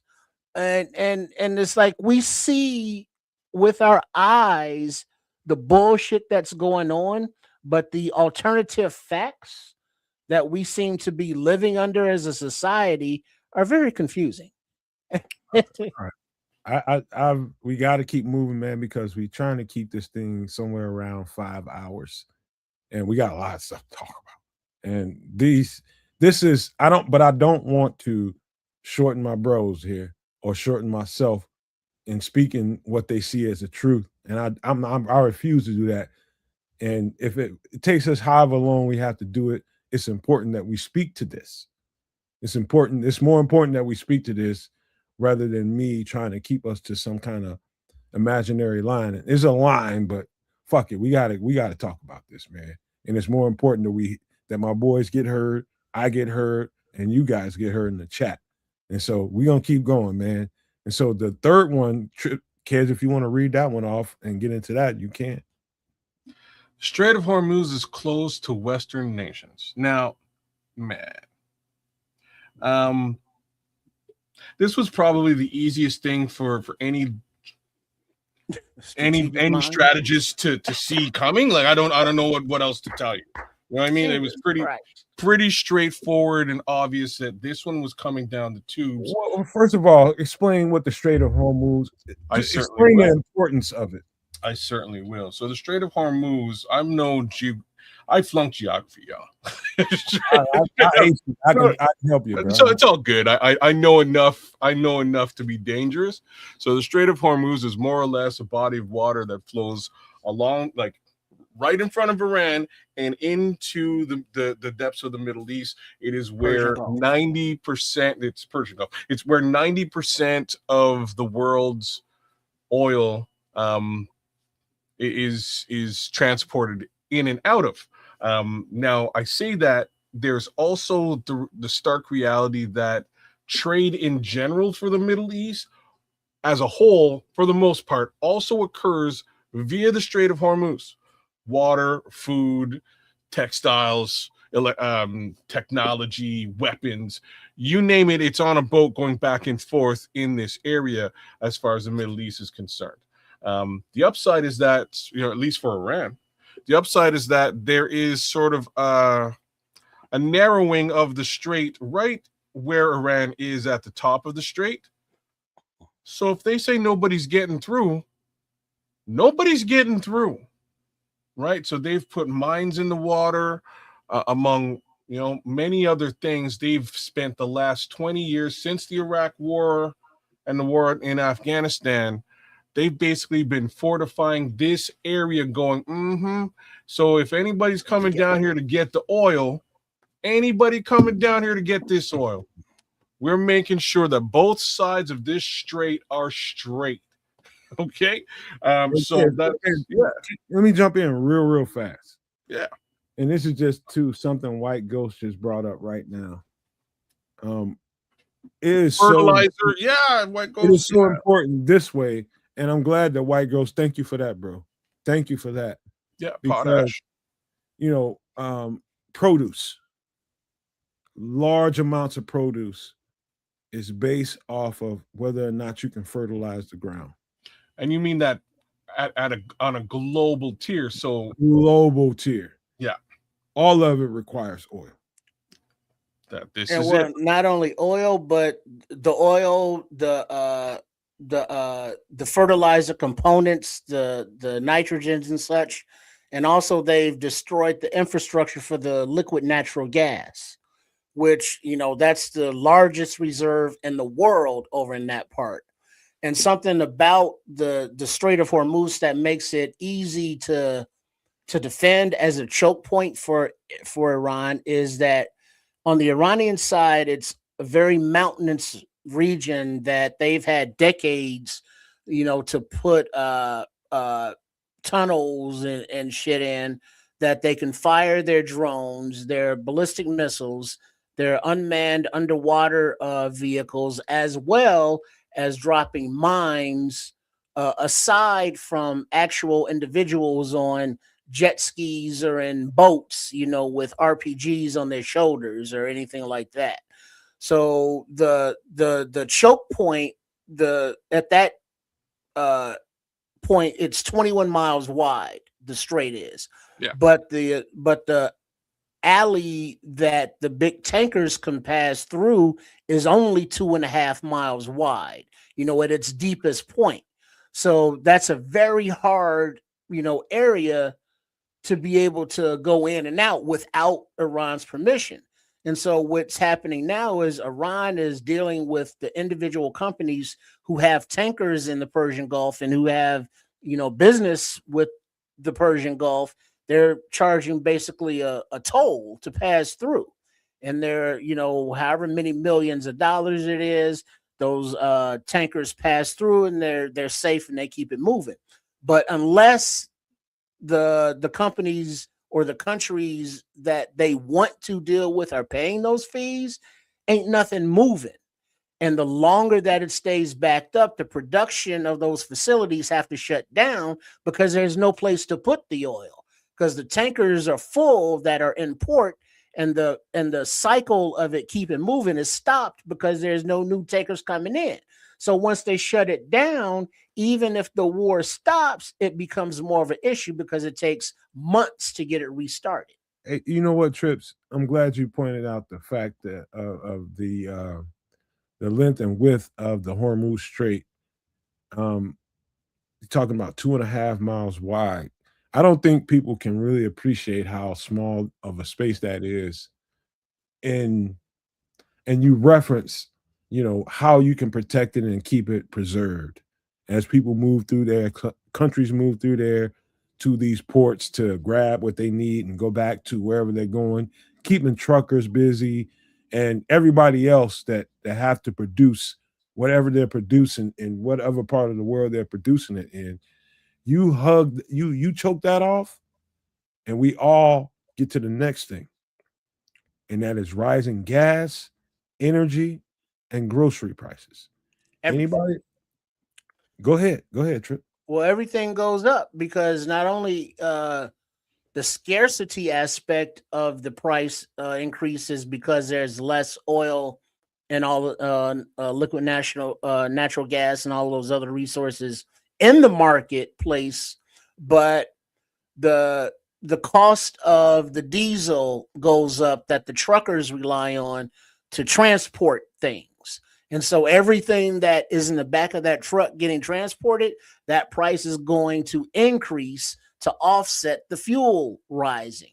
So even if those products have nothing to do with that area of the world, you're going to pay more. And so that is going up across the board for all products at the same goddamn time. But paychecks ain't. Paychecks are staying the same, and the dollar is dwindling. To add on to where you're at, insurance. I don't know if any of y'all is in insurance, but like in my opinion, insurance is probably like the greatest scam on the planet Earth. Mind you. Anyways, they don't want to insure those boats going in there, man. Right? So that means your insurance premium for those boats has now skyrocketed, which you can stack on top of everything Triple R just layered out as far as cost is concerned. Everything, quote and scrolls here, everything is affected by oil prices across the board. Imagine now that the this is some of this the most foolish stuff I've ever encountered. But imagine that the counter to this is like, hey, y'all can't trade in our dollar anymore. Y'all can't trade your oil, so take that. Well, they don't need your dollar. And this is what's come to light over the course of the last little bit. What's happening now is they're straight up bartering their oil for stuff. I need weapons. Here, just take some oil. Give me some weapons. Oh, okay. We need oil. And it's quite literally about that simple. They're trading with or without the petrodollar. And if you understand what the petrodollar truly is, it's your buck. And it's more or less what your dollar is based on, what the US dollar is based on, outside of it being, the petrodollar is, you know what I'm saying? So so the dollar was once tied to gold, and you would call that the gold standard. Once you moved away from the gold standard, is now tied to GDP. But gross domestic product is heavily influenced by oil trading, because this is traded in the USD, in US dollars. So once they start trading outside of that US dollar, it's only a matter of time before that dollar starts to really feel it. Making matters worse, that bartering is happening with China. Russia is also in bed to a certain degree, because what Russia has done is they've basically raised the price of their oil to match. So oil across the board is high now, big business, high price. Pause, kids. Yeah, Pause, buddy. Kids. I don't know if you saw, but today, kids, Nomad and chat, that because not only the Strait of Hormuz in the Middle East, there's still that war going on with Russia, Ukraine. And I saw that Ukraine bombed the shit out of some Russian oil facilities, and they destroyed a lot of that capacity. So that oil that was going onto the market to help supplement the losses here is not going on the market anymore. So that happened, I think, today. So that's going to increase that price even more. All right. Let me say this, man. The prices. Listen, there is, if you've heard nothing so far, and I say this to close this part of it out, there's a reason why we decided to do Doomsday Preppers. There's a reason why we're talking about this right now. There's a reason for everything that we do on this show. And, sometimes it's just cool, especially before we got into where we are now. It was just cool to do that segment of the show because it was just cool shit to talk about. Yeah, I'm thinking about being a prepper. I'm thinking about doing this. I'm thinking about doing that. But the truth about it is, it was all designed because we felt like over here that this is always a potential. This is always a probability. It's always a variation of this is a factor, and it's a domino effect. And if you heard nothing else so far, you heard a domino effect. And that's how this works. And so the next part is the Arab states' energy and water infrastructure are being attacked. That might not sound like anything to somebody in the Western Hemisphere. But these are gas stations out here and crude oil producers. If they go black, we go black. I'm talking about energy wise. Yeah, because you can't drink the oil as human beings, and they produce a lot of oil over there under the ground. But guess what? They ain't got under the ground water. Fresh drinkable water. So they need those desalination plants to take to process the salt out of the seawater so they can drink it. And not only do you have to drink, hydrate every day as a human being, but they live in a desert. So, you got to hydrate a little bit more, and you need that water to avoid humanitarian crises. Well said, man. And, the Iranian view of all this is, look, y'all got U.S. bases over there. You guys are buddy, friendly, at least to a certain degree. And if we at war, we can't really afford to have you guys being buddy and deciding to send oil in and around us through the strait. You can't be accepting stuff from other countries in and around the strait. You can't. I'm sorry. It sucks, but that's just facts. You can't business. We're locking this MF down. And that's where things go a little bit sideways for, the Emirates, Saudi Arabia, all those other countries, Lebanon, all those other countries in that area. They have to get that water. They have to be able to desalinate, as well as get whatever else they need with respect to regular trade through that strait. So it's a much bigger problem for the entire world than it is just for Iran. In fact, I would encourage everybody that's listening to the show or watching it, look up or Google the status of the Euphrates River. Into the context of what Kez just got through saying, look up the status of the Euphrates River. And we'll leave that there. But the final thing, and you can tell me if this is something you would consider as subsequent to what we've been talking about or not, but I'll read it. Number 6, 0 new jobs created in the private sector for a quarter. You think that goes directly to was it somebody's comment, Patrick, I believe, about how the economy right now, the U.S. economy, is totally propped up by AI and these data centers, and the main investors of those are like the countries of Qatar and Saudi Arabia. All that Middle Eastern gas money that we've been giving them for decades. They've been flipping that, not only into the live sports and other sports things, affinity game partners making video games, but they've been flipping it into AI. And that is what the economy has been propped up by, because there is no more manufacturing in this country. We don't make shit. There is no hiring, in this industry or that industry, because they're all closing up because of tariffs or because of offshoring or because of just going bankrupt. So with the issues going on in the Middle East, if they money is being messed up because their oil is being blocked or their infrastructure is being messed up, they no longer will have that money to invest in those data centers and AI, which is the only thing propping up our economy right now. Domino effect, ain't it? But I'm you know what? Hold your breath, kids, because I want you to narrate this one. We'll talk about it afterwards. Just read it. Go ahead. International Energy Association, IEA, Energy Conservation Plan. Here we go. Driving restrictions, flight restrictions, banned gas stove usage, remote work from home, mandatory highway speed. Only one of these things am I even remotely a fan of. But let's before you go there, I just want to say this before it goes into a place that we don't want it to go.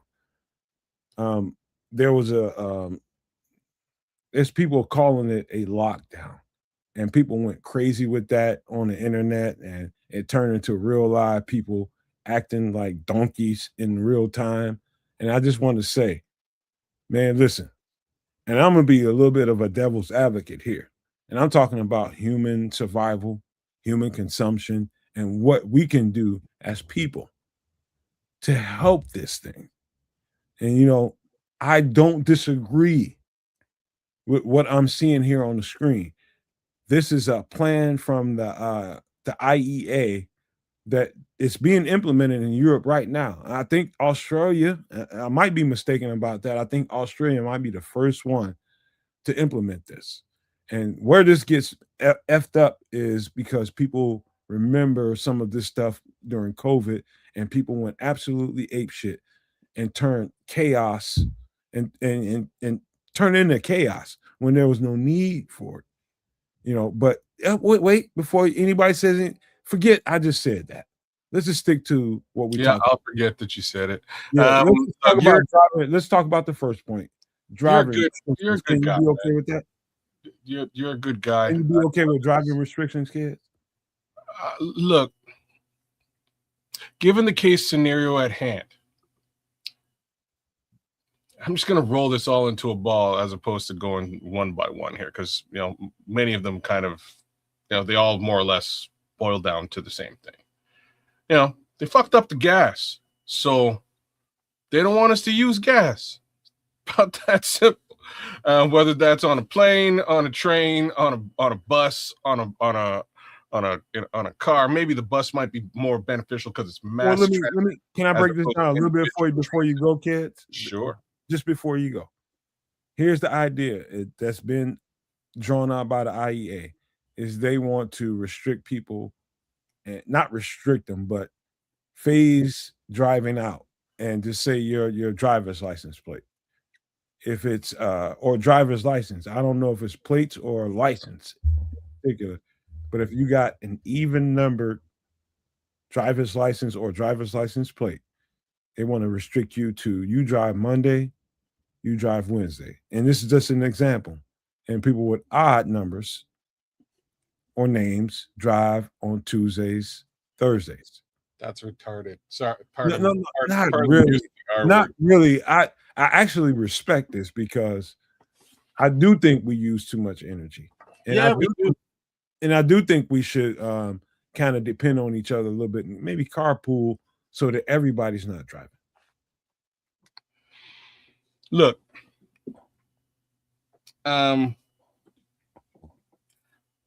first off, like, who's this IEA and where did they come from? I've never heard of the IEA before this It's minute. been around for a while, brother. Yeah, I'm not surprised.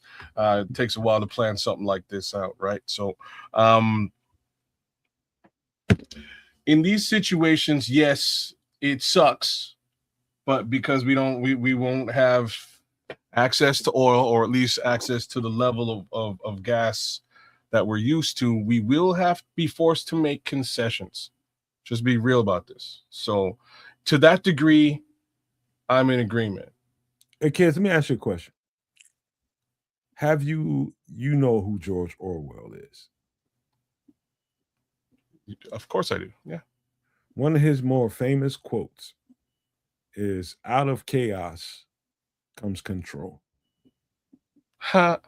And so when people receive these kinds of information as this, they create chaos. They create chaos, and that only helps the people who want control. And so this is something to me that's feasible, understandable, and practical. I'm not sure if you understood. It's practical. I'm not sure if you understood that quote. I understood that quote completely. I'm going to give you the other side of that quote. If you think of it in another way, yeah. I'm just using it in reference to what we're talking about with driving. I love George Orwell, whether it's Animal Farm or 1984. End of the day, what he was referring to is that they will use chaotic situations like this in order to steal power and control over the masses. That's exactly what this is. That's what WHO did too. Shit was crazy. Shit hit the fan. Shit was wild. So they stole control and implemented it. And when they did, the first time around was just sort of a test. Hey, like, can we do this from way over here in WHO land, which is wherever, I don't know where they get together. Can we push these mandates out across the land, across the world, and force people to do shit the way we want it to be done? And they did. It worked. We all put masks on. We all did all the stuff they told us to do. And the case Sarah, we made it out of COVID. So one way of looking at it is that this was great. Go WHO. You guys did a great thing. The other way of looking at it is that the masses, the people, have now become accustomed to simply bowing down to the powers that be. And this is the problem. Okay, this is going to take a long ass time, man. I'm sorry. We're gonna sit around and let the government, for lack of without me getting deep into who's, what's, when's, and where's. Please don't. We're gonna sit around and allow the government to destroy our way of life because they can. And while doing so, we're going to take direction from a nameless, faceless entity who's going to tell us how to live. Well, there's a lot of truth to that, and I understand the control factor, but then also get to the point when can an emergency just be an emergency, as opposed to being some nefarious act. Exactly. When it's like, all right, well, what happened during just COVID, for example, because that's when we're talking about here. It's all right, some sickness, we don't know what it is, a lot of people are dying, we don't really know what it is, let's shut stuff down till we kind of figure it out. And it's like, we don't, all right, wear a mask, it's inconvenient, but it's really no big deal. But then there's that segment of the population that do not want to be told what to do not want to be infringed upon whatsoever. But then there's the point that we live in a society and not everybody can do what the hell you want to do whenever the hell you want to do it. There has to be some sort of cooperation rules that we all agree to live by. And if there's an emergency and we're not sure, it's like, okay, I will inconvenience. So hold on. So hold on, Kez, because this is going to take way too much time. I really didn't finish my point. Go ahead. Let her finish, man, because you got too much to say. All right, so there are times where it's like, yes, the man, quote unquote, is the perpetrator of things, but then there are also times where shit just happens. And this is what I was trying to get to, right? Yeah. So if we're using COVID as a litmus test, we're not using it as a litmus test, man. Let's keep going past. Just let me finish for a second. Don't worry. Calm down. All right. I know you, man. I know you how you are. Don't you worry, brother. I got you. So if we're using that as the litmus test, let's just say, for instance, that was all accidental and we did what we had to do to get out of it. So there's your example, right? This is not accidental. This is purposeful. This was all done by choice. So do we just, do we just abide by this? Well, this is the difference between potentially an accidental virus popping up on the scene and wreaking havoc on the planet versus a government causing all of these problems. Well, how do you know the difference? Can I say this, man? And I'm trying to be quiet while y'all are giving your thoughts to what this is. And we're just talking about driving restrictions. We haven't even gotten into flight restrictions. We got to get to. It's all kind of the same thing. But it's all the same thing. I mean, let me just say this, man. Let me just say this. There is people that are devil's advocate. There are people that just blindly abide by anything. And there are people in the world like myself. And I fashion you two guys as people that have the have good, righteous discernment of what is and can tell the difference between this or that. In this case, I'm talking about here. I'm not talking about 2020 and none of that shit. Cool. I'm talking about right here, right now. To me, given the circumstances of what we're looking at, I'm talking about all what we talked about previously to the screen we're looking at right now. To me, it makes nothing but sense to really, really use proper discernment here. And don't turn this into chaos, because that's exactly what they're looking for. The people that you think are the enemy and I think are the enemy, and they are rich ass people, billionaires that have way too much and hoard all that money and resources, are really dependent on everybody to be chaotic and be separate of each other. No. And that's what, let me finish, man. I'll let y'all talk. We got to make sure that we use proper discernment. And if it makes sense to use driving restrictions and pull up to go to work, if you have to go to work, if you got to take flights, if you don't have to take flights, don't fucking take them. Guess what? Your trip to Aruba, your normal trip to Belize, your normal trip to Costa Rica that you take every fucking year. Guess what? That was a privilege. That was a privilege. And guess what? Under the circumstances, if you want to be cooperative with the populace that may not have that opportunity, guess what? Take that on the chin. Take that shit on the chin. And let me keep it moving, kids, because this shit can go on and on. But when you get to the point where this next part comes in, where it says ban gas stove usage, take that to heart too. And if you can't, you can't.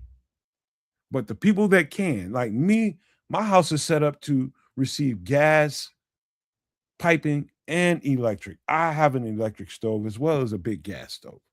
I don't have to use my gas stove.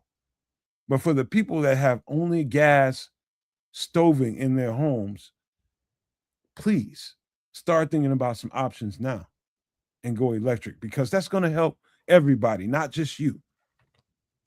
Yeah, And but so here's the thing: preaching. if you are a renter, just, you ain't buying your appliances.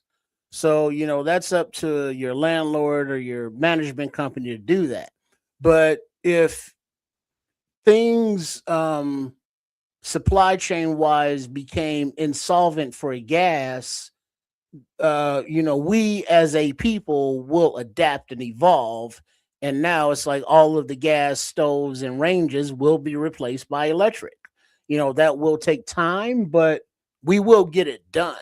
But in the interim, find alternative methods of preparing food. And okay, let's get to the next one. There should be no opposition to, if you can, work from home. I think that's not being the devil's advocate. That's just good common sense and good discernment. That makes sense to me. If you can work from home, you work from home. That right or wrong? Oh, if you can. That was the one restriction that I was actually in favor for. Of course you are. Well, but remember, there are also people who are very lonely, and they need that interaction. And so, outside of school now, work is their interaction. So, they would consider remote working from home as a punishment. Well, isolation wise. Let me speak to that, because we saw a lot of that during the last time we had a crisis in the country. And I saw that in real time because I work in mental health. And I want to say this really quick before we move. Let me tell you something. What I found out about people is that most people's lives are just a mirage. Whatever you think they are and whatever they tell you they are, whatever they think of themselves is just bullshit. Most people don't like their home life. And because they did not like it, they oppose vehemently having to be at home and be amongst their people. And so they could not take it. And so what did they do? Go out to restaurants, they went out to bars. No, fuck. They could not stand being alone because they're miserable. exposed a whole lot of people in the world, especially in this country. It exposed a bunch of people. And actually, I was happy for that. I feel sorry for the people that have serious mental issues, that have a problem with actually being at home. But if you just some normal schmo and can't stand your family and you use being outside and being amongst people to put a facade over that, man, you can kiss my ass. I don't got no remorse for that. You need to be at home and deal with the mirror. That's you and your family. Don't make excuses for people. And so the last part is mandatory. Hold on. The mandatory highway speed. Now that's kind of, everybody would say, all right, we already got speed limits. And now they're saying, okay, if you're going to be on the road, your particular day to be on the road, now we need you to drive this certain speed. And would you understand where they're coming from with that? Is that practical to you all? Yeah. Like, again, all of this is practical, in my opinion. I'm not saying they're asking us to do wild and crazy shit. I'm just saying that the more the mass public bends to the control arm, the further they're going to push us. So that's all I'm saying. Are all these things feasible requests in an oil crisis? Absolutely. And I don't really have problems with any one of these. Remote work, as you're saying, no problem. I actually work remotely. Part of the benefit of doing that after you do it for a while is that you realize that, like, every day you're spending money, gas, etc., to go to a building and leave a building. That's just gasoline wasted for no good reason. And after a while, you're like, wait a second, like, why do I even need a car? So the idea of 15-minute cities, it's an idea that's been out there for a while. This is why governments are starting to lean towards this. So you can get all the shit you need within your area. You don't really have to go on the highway and burn down that gas. Hence the mandatory highway speed, right? That's it's all feasible. It all makes sense. Same token, I'm not with it from a governmental perspective because they fucked this shit up in the first. Well, hold on, Cass, man. You come on, man. We gotta keep it moving. Facts. I understand I understand where you're going. I'm talking. You said it right when you said it's feasible, and it is. Possible. Let's just leave it there so that people, when this does come, and everything starts in Europe or in other parts of the world, when it hits us here in North America, so that people don't overreact to it and turn it into chaos that in the end perpetuates what the people we don't want in power to have. Power. If you overreact to it by overthinking this shit and be like, oh, I don't want the people, you're overthinking it.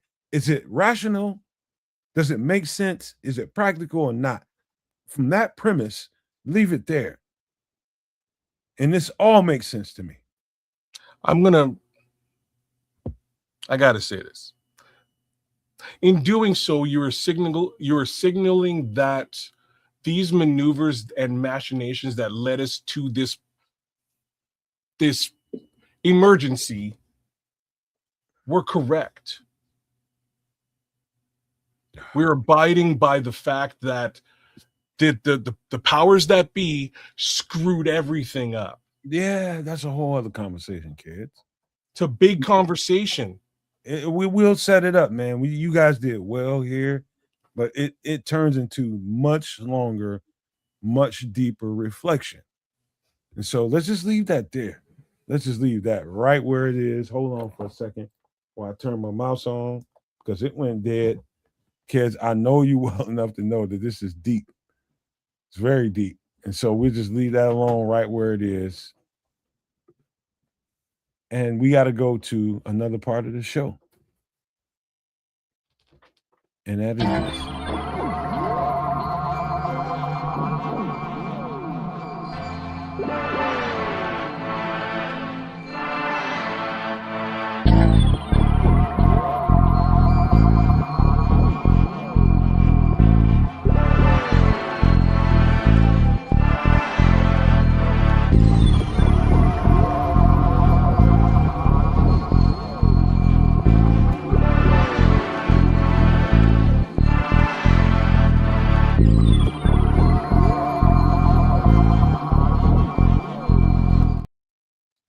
It's going to be a whole lot less talking here. I'm just going to play this for you all.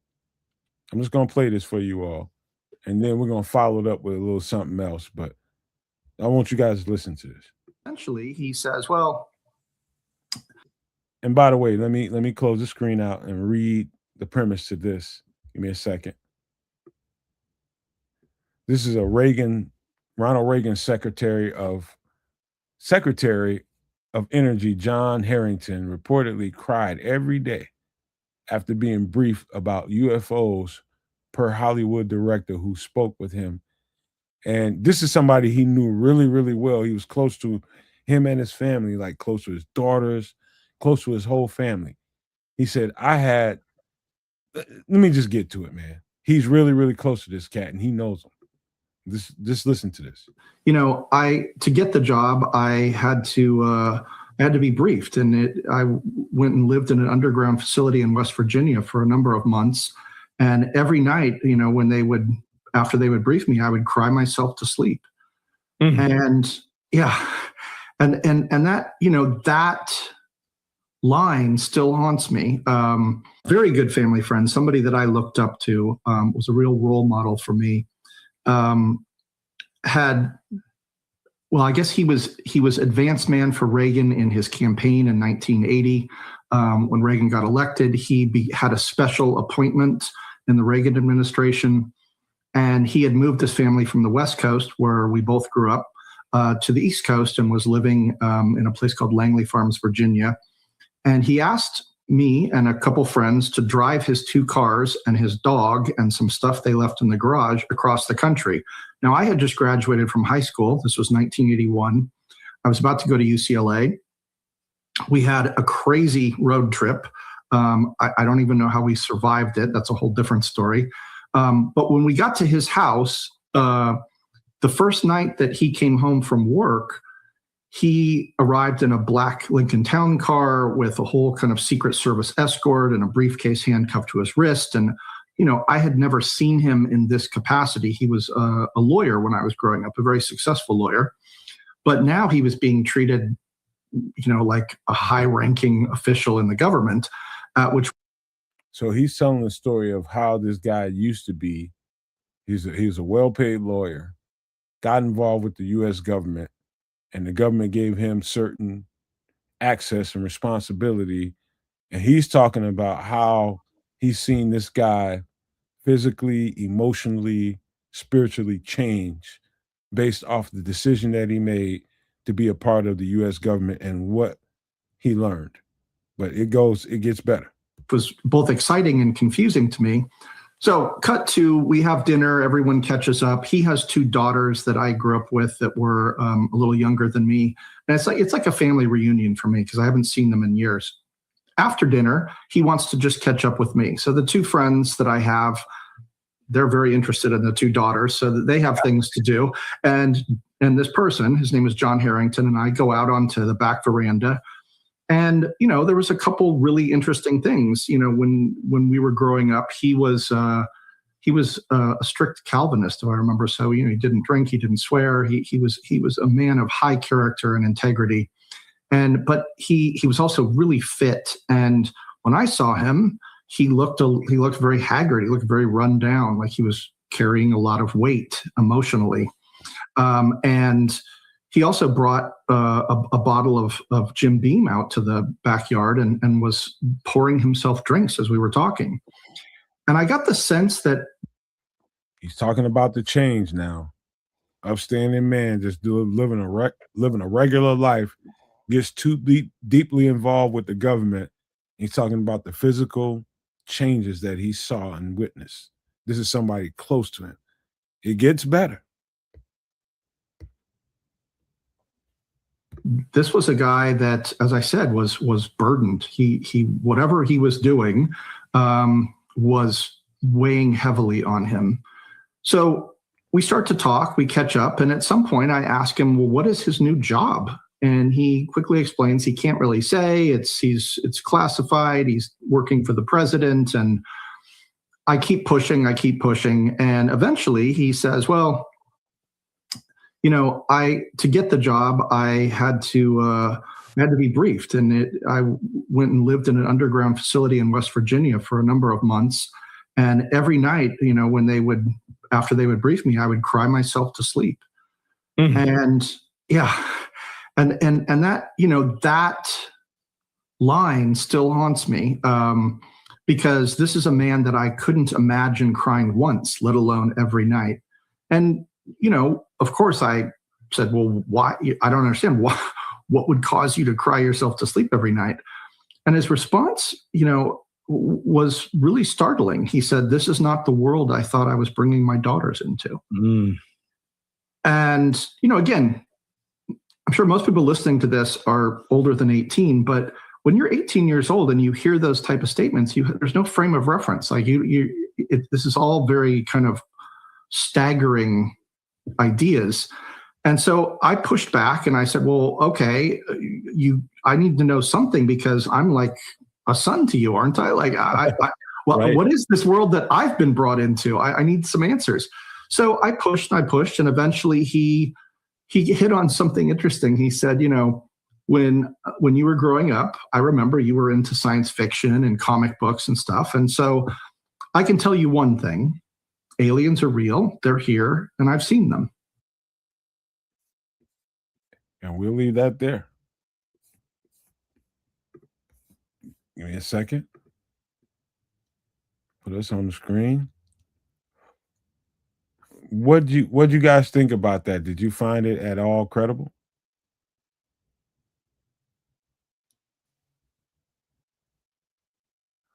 I don't know how to take that. Okay. Yeah. He's I have no idea what it means. You know what I mean? He's a dude who's talking about another dude, and that dude says that he's seen aliens. Right. How tangible is this? All right. Well, I'll go somewhere where it'll be a little bit more tangible to you. Okay. Anybody that feels like you can read it. Alien.Gov. Aliens clearly have their own website. Overview: Alien.Gov and Aliens.Gov are domains registered by the U.S. Cybersecurity and Infrastructure Security Agency, GISA. CISA. CISA? Oh, okay, my bad. In March 2026, intended for the potential government disclosure of UAP, unidentified aerial phenomenon, and extraterrestrial files. The site likely to be managed by Homeland Security as placeholders for declassified information. That read the date again. Date? March 2026. That was like that's right now. Mm-hmm. And so when we talk about this UAP phenomenon, when we talk about the UFO phenomenon, and everybody wants to quickly say, hey, there's a lot of crazy shit out there, kids, and trips, no doubt. It's a lot of crazy out there. And let's just say 95% of it you can't really pay a whole lot of attention to because it's nothing. It's just people out here just hyped up on the phenomenon itself. And then there are things that really happen. Things that really happen and things that have merit. I'm saying that what you see on the screen is real and it has merit. This is what it is. This is what the U.S. government did. What does that mean to you? You don't want my answer, so I'm not going to answer. Trip, go ahead. Definitely don't want my answer. Yeah. Get your ass to Mars. I don't know. I mean, what do you? Just some dude talking about another dude in a website. Caught Okay, you right on time. there it is. So, I don't know. I mean, I really don't think anything of it. Okay. Bigger than Epstein distraction. Fine, I will speak on this. Bigger than Epstein distraction. Why do you think they're pumping money into AI so heavily? Anybody ever asked that question? I'll To say help that. you write emails, you motherfucks. All right, easy now. I'm just letting y'all know, man. I'm just letting y'all know. This has been, God. I'll tell you what I know, kids, versus what I presume to be. Truth. This is what I know. This government will do anything, and Western governments and some of the people alike will do anything to maintain power and control. And so if it's I would say this. You're right. Wait, because we're going to talk about Project Bluebeam, and I'm giving you guys an insight to one of the shows that's going to happen in the next couple of weeks. Look up Project Bluebeam. Project Bluebeam describes exactly what I'm about to tell you. I think there's going to be a fluff that's going to come into the public view, in the public sphere, that everybody's going to bite. And the real shit's going to be going on behind the scenes, kind of. And so I think these people have enough power, they have enough technology, holographic technology will fool you. When you get up in the morning, you see something in the sky, or you see things around you. Holographic technology will effing fool you. And so this Alien.Gov thing is just something that this administration did, bought a domain, and they intend, in my opinion, to make money off of this. However it goes, they intend to bankroll this. And so I'm telling you all, my particular perspective of it is don't bite the first move. It's going to be a pump fake. It's what I'm saying. Anybody disagrees with that, you go ahead, but that's my perspective on it with everything I see here on the screen. Well, bigger than a pump fake. They need to continue. Like, I have to tread lightly here. They're going to continue to push a very specific narrative that they've been pushing for the longest time, and that narrative keeps the government in power. It keeps the people in power. All right. And in order to do so, especially given what we've seen over the course of this year alone, we've seen some wild stuff in some wild files about some wild people, which should throw everything that you know as far as good and evil into question. And if it doesn't, you don't know what I'm talking about, and you're slipping. Those things being said, guarantee you, they're plotting to put something in the sky, whether it's utilizing holograms or utilizing AI, to make it look and seem like aliens do exist. And they're going to run with that narrative, and they're going to release documentation and information to, again, support that narrative. And that will become the new religion. So just mark my words. And when it happens, remember Kez the Canuck told you. Well, but the only thing is, why would quote unquote aliens become the new religion when there's who's gonna worship other religions or people that really don't give a shit about religion? Both. Well, I'll give the answer is both. Right? Y'all kind of talking about Project Bluebeam, and we're jumping ahead of time, and we're going to talk about that. And some of what both of y'all are talking about is there. A lot of what y'all are talking about is there in Project Bluebeam, and that's a whole other conversation. But this is real. Alien.gov is real. It's been put out there. They registered as a domain name. And so what we know is they plan to do something with the classified documents that they have. And how we react to it is what I'm bringing into question. How are we going to react to this?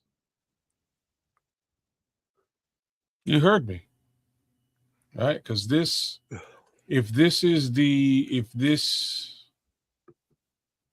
if they can put some level of validity into this, that then throws into question all the other stuff, right? And that's somewhat of a counter answer to what Tripp was asking. This counters that, and this will have followers like Quatu. Quatu will believe in this full force and suggest we all go to Mars and live some sort of happily ever after when Mars is clearly controlled by Washington. He-Man's uncle. I don't know. I don't know. Whatever. Let me read it. I did watch Project Hail Mary, and that was a pretty cool space flick. But other than that, I got really no opinion. Well, let me just read it again. This is an overview. Alien.Gov and aliens.gov are domains registered by the U.S. Cybersecurity and Infrastructure Security Agency, CISA, in March 2026, intended for the potential government disclosure of UAP, unidentified aerial phenomenon, and extraterrestrial files. The site, likely to be managed by Homeland Security as placeholders for declassified information. And so basically, with the addition of artificial intelligence, we are able to, it helps you disseminate what the moves are. It does. And I know everybody doesn't agree with AI all the time. And there's questions to that. But what I'm just putting on here on the screen is what actually happened. And so all the talk about UAPs, UFOs, there's obviously some kind of truth there that they want to declassify. And how they want to control that narrative is what we're seeing on the screen. It's about control of the narrative. That's what I'm seeing. I don't know what y'all seeing. I'm seeing Patrick Higgins' question, which is the biggest question of the night. Why now? I just told you. No, you didn't. Control of the narrative. They know it's coming out. The narrative is gone. The narrative they know it's going to be spoken to. They know it's going to be. Hold on a second. And they want control of that narrative. But they ultimately do control the narrative. They've said nothing about UAPs and if there is the existence of aliens. So if aliens just popped up on, if you just looked up tomorrow and you seen a big ass ship in your sky. You're missing my wait, hold on. Let me finish before you say I'm missing your point. Let me say that if you saw that, minus what you're seeing on the screen, that ship in the air would control the narrative versus what you're seeing on the screen. This is an attempt to control that narrative. To control a non-existent narrative that they've been controlling for decades, if it exists? To control a narrative that you haven't seen yet, that they think you will see, is what I'm saying to you. So basically, he's saying that some ship is going to show up in the sky, and they want to get ahead of it by putting out this website and stuff. I'm sorry, it's super funny. It's the opposite of that. They're putting the ship in the sky. They already control this narrative. They don't have to tell us anything. They never have. Why would the question again comes back to why now?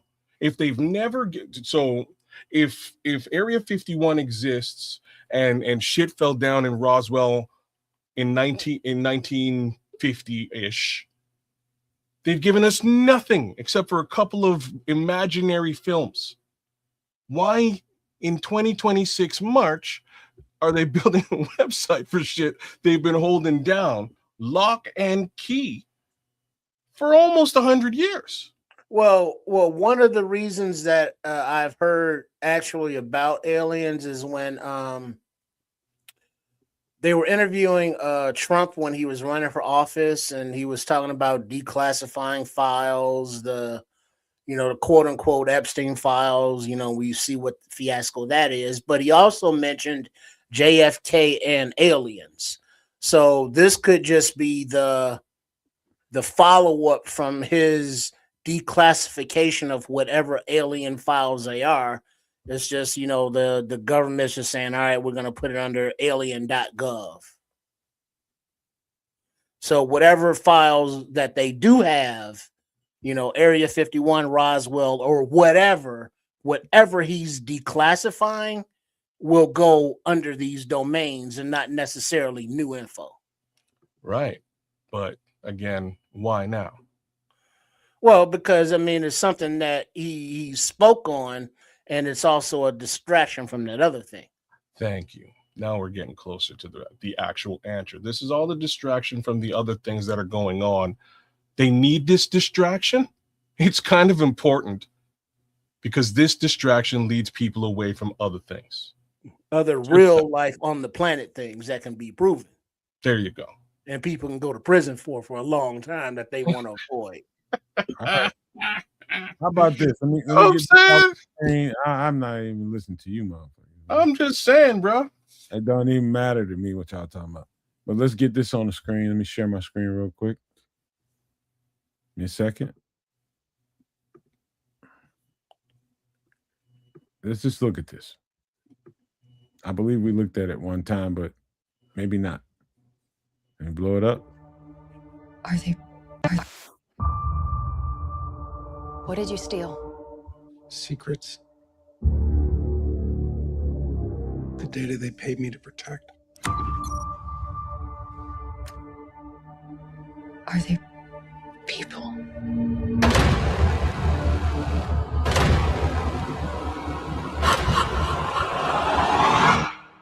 No.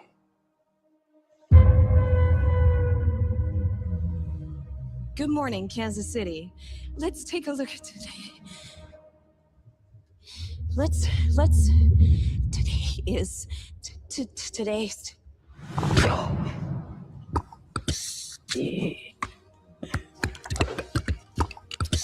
Do you understand what she's saying? I hear it's gibberish. I can't understand it. And I can. What's happening to me? People are starved for the truth. I'm a part of it now. I'm just sorry they made you a part of it too. Hello, Jane. Please. Have a seat.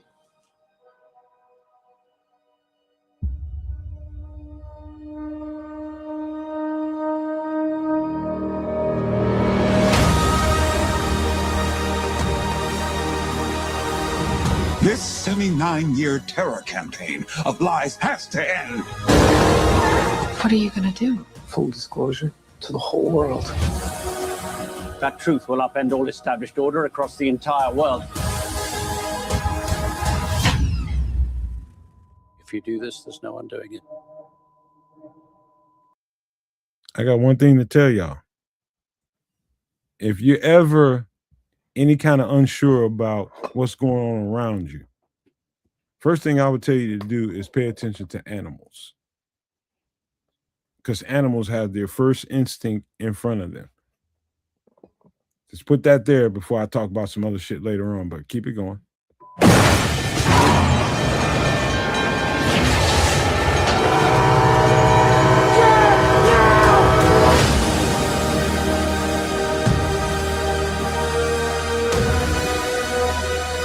Why would they do this?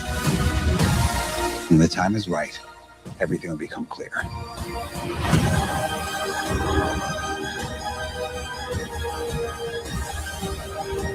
Whatever happens, Don't you let go.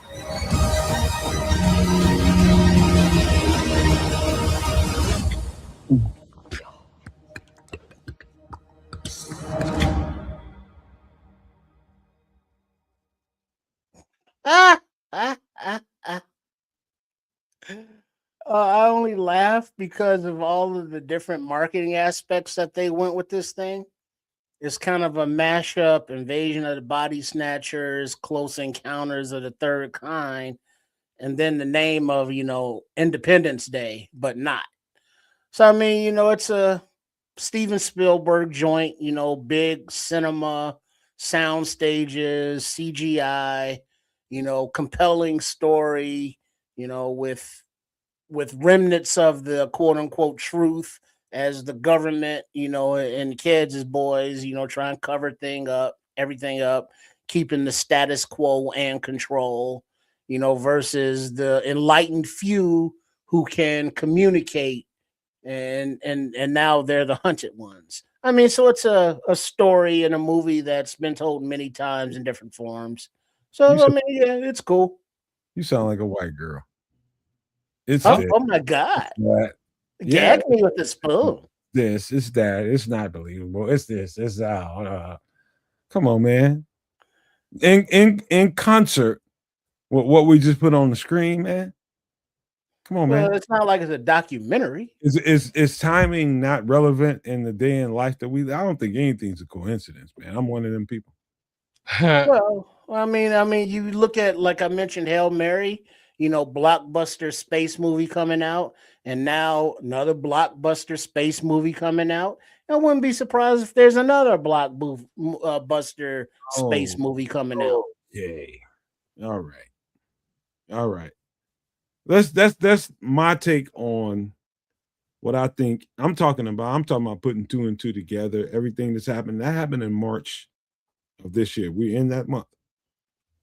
And this movie is coming out in a couple months.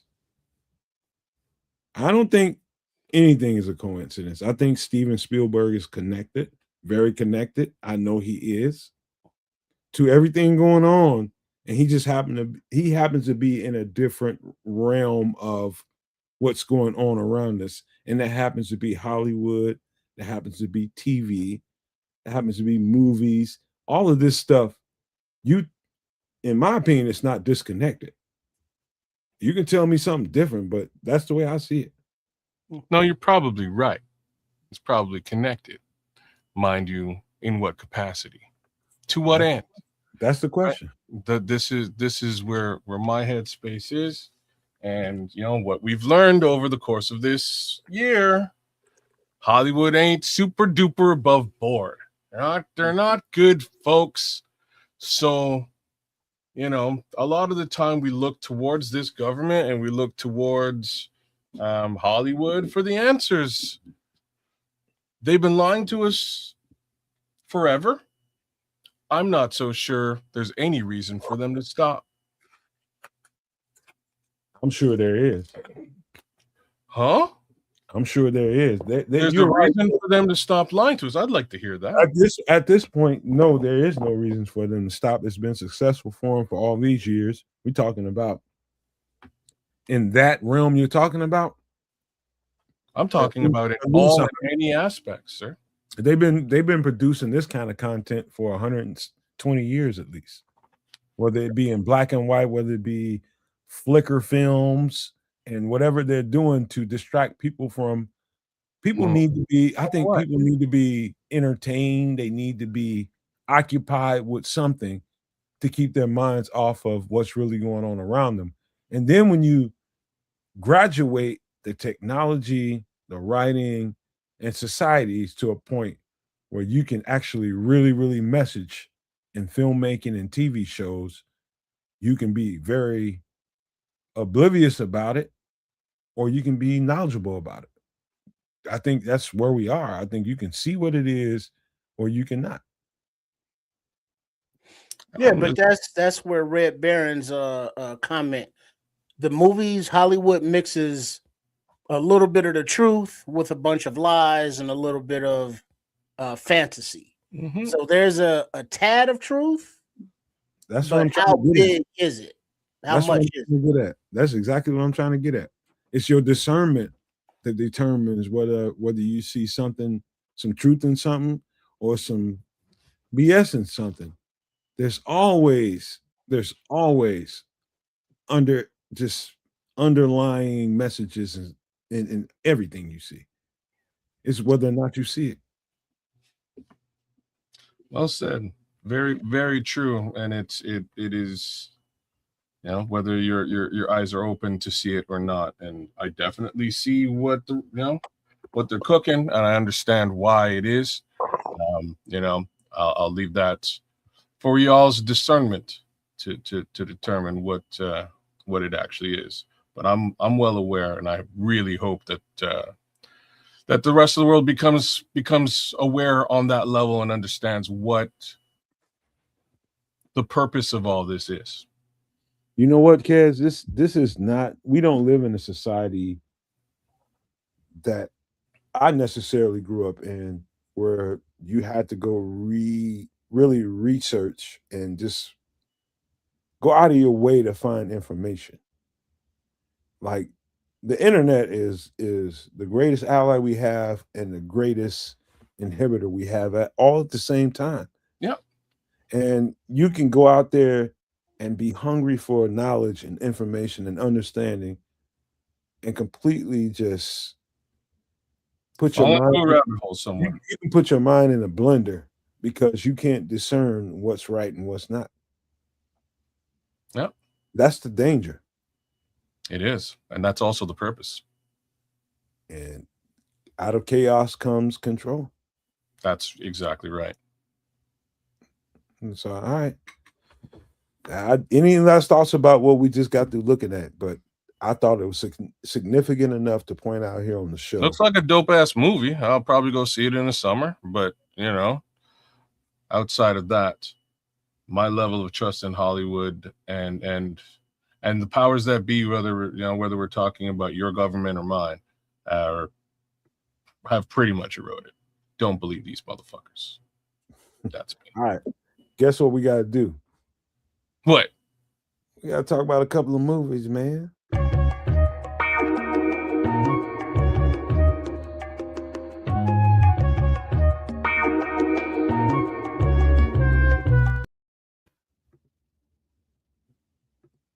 Go ahead and start, man. I know both of y'all seen this movie.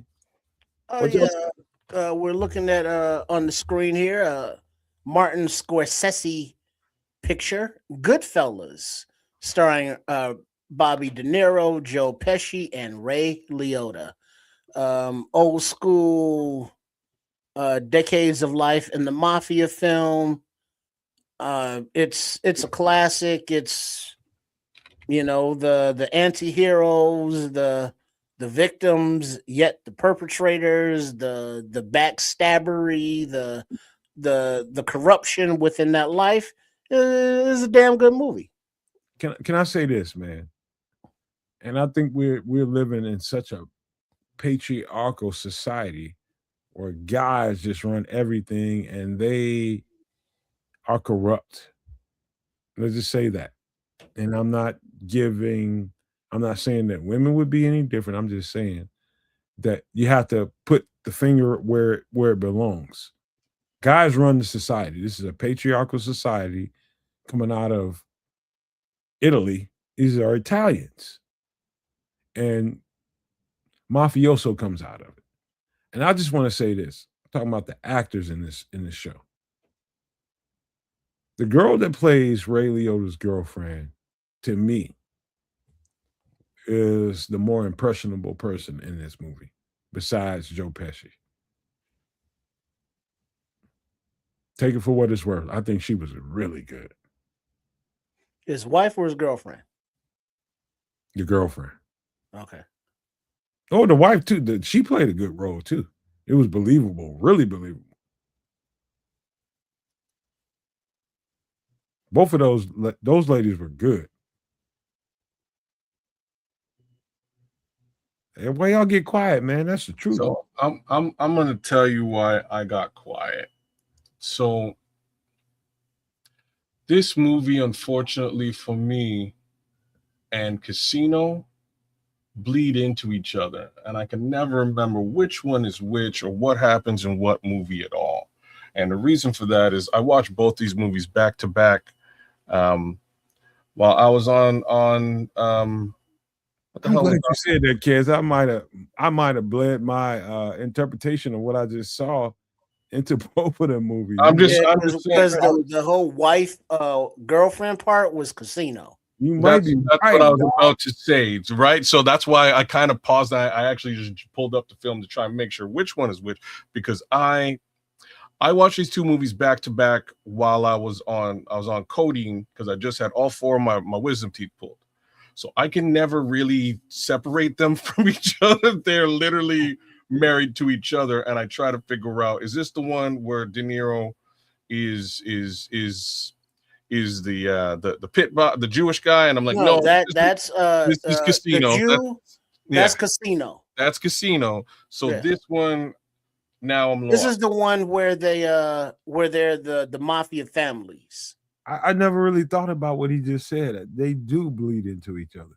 They do. Yeah, because it's a lot of the same premise, a lot of the same actors, a lot of the same storyline, but different movies. Yeah. In the same era. Wow. You are right, man. This is the same movie, but golly, that's right. Like right down to like Joe Pesci being a jerk in both films, down to like there's a lot of similarities in these movies that make it impossible for me to peel one from the other. Ray Liotta plays the character of being kind of dumb and goofy while being manipulative. Scorsese thought he had something here, man. You're right, man. I never thought about that.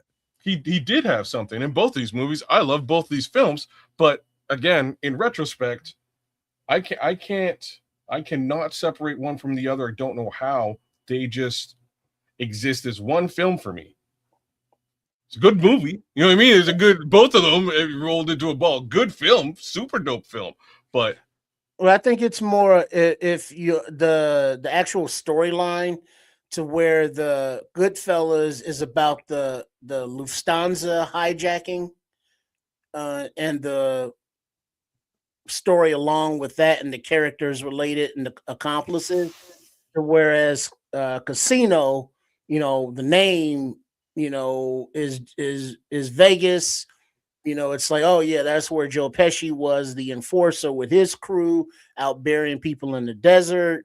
And De Niro was the Jew making the money, and then he had to leave that position, and then he was on TV. So I mean, once you differentiate the storylines, it's easy to separate the movies.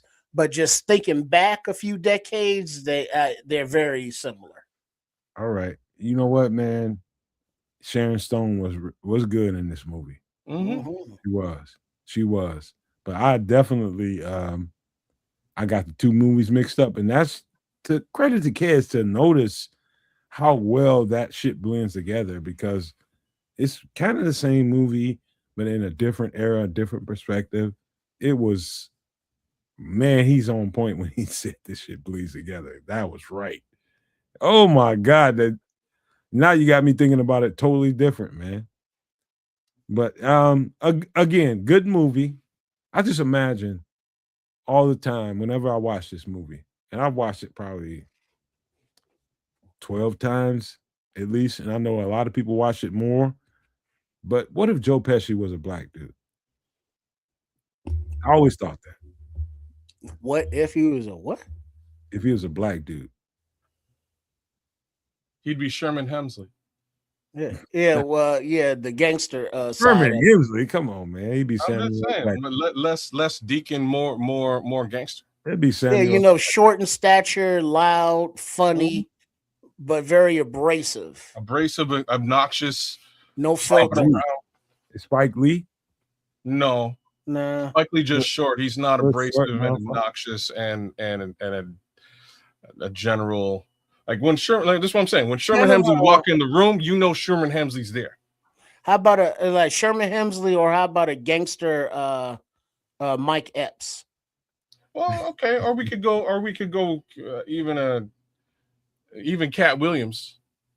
Yeah, if that was Samuel L. Jackson. Come on, man. What would that movie be? No, Sam Jackson too cool, man. No, he's explosive like that. See, No, Sam man. Jackson would be more the De Niro character, I would think. Nah, he's more explosive like Joe Pesci. Motherfucker, what I tell you. He's that. But that was the dark side of De Niro being the boss in that family. You know, having to make those calls, and it's like, yeah, go ahead and go in that store and go ahead and get the stuff that fell off the truck. Hey, go ahead. Trips, I think it's the violence that really set this movie apart with Pesci, with how vicious he was. With is this the one where he beats the dude with the yeah, he beat with the phone with the phone receiver. He beat the dog shit out of him. See, I thought that was Casino. See, and like just to make things even worse, Patrick, Sharon Stone isn't in this movie. No, Sharon Stone's in Casino. That's right. She's in Casino, not this one.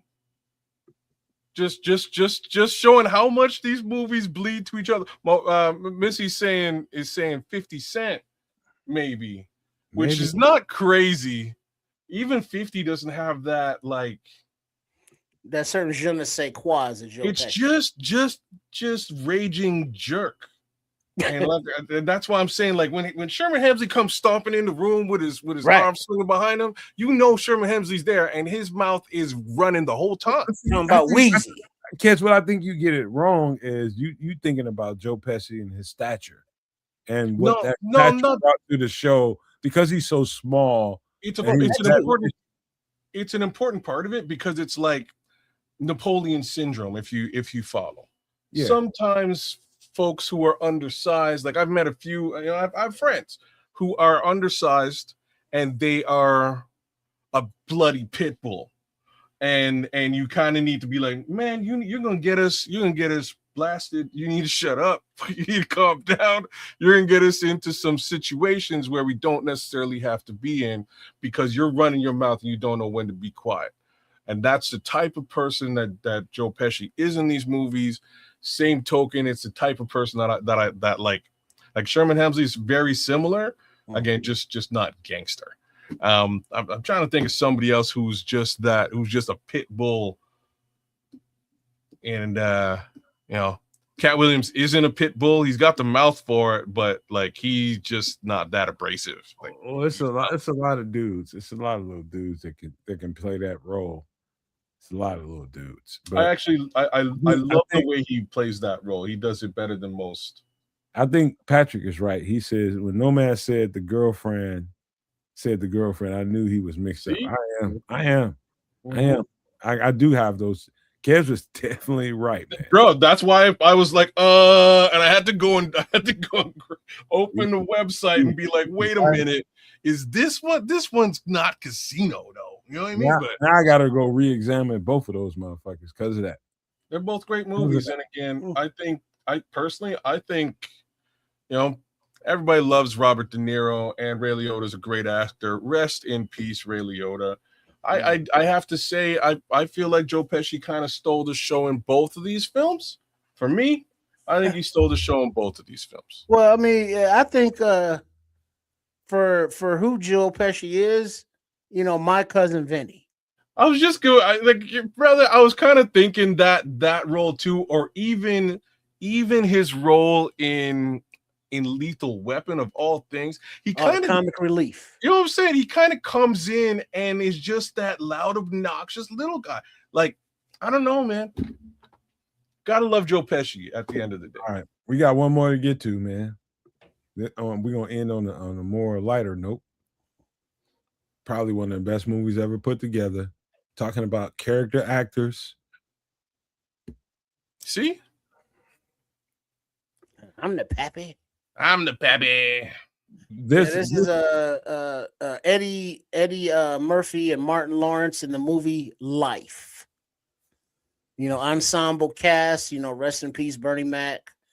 Amongst others. But the story was 1920s, 30s, or whatever. A couple guys from the north go down south, get arrested. Caught up into some stuff, and end up in a work camp for the rest of their lives, and hilarity ensues. I think let's start here, Trish and kids.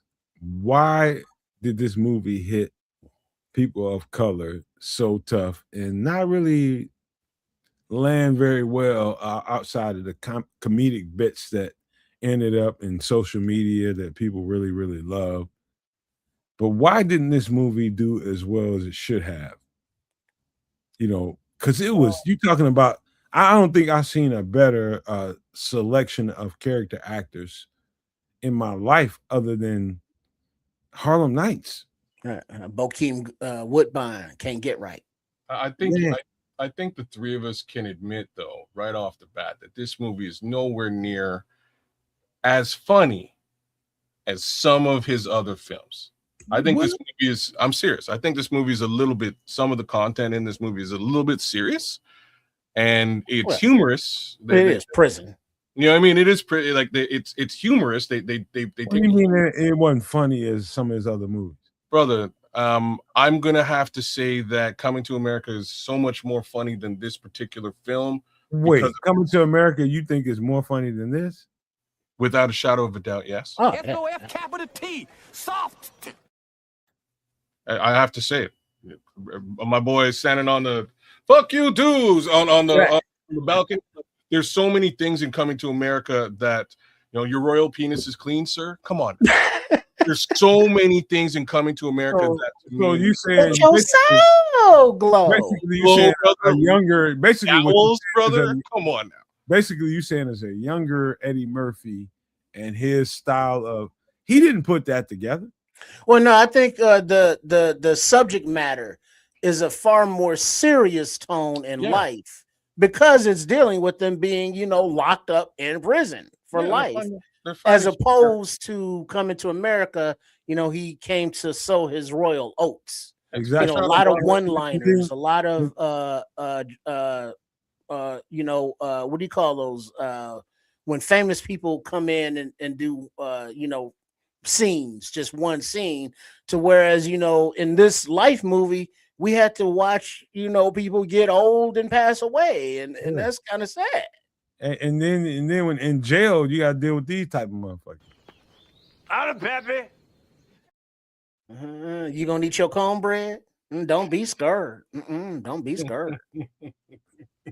Like I said, it's a funny movie. They find a way to take what's technically, you know, a serious situation for both of these guys, and they find some humor in that, and I appreciate it. Tons of cameos. That's right, Missy. Tons of cameos. Thank you. Lots of good folks in there, but that's to me, that's debatable, man. I love the Beverly Hills Cop series. It's a fantastic series of films, super funny, but in my opinion, I lean towards Coming to America as his funniest movie of them all.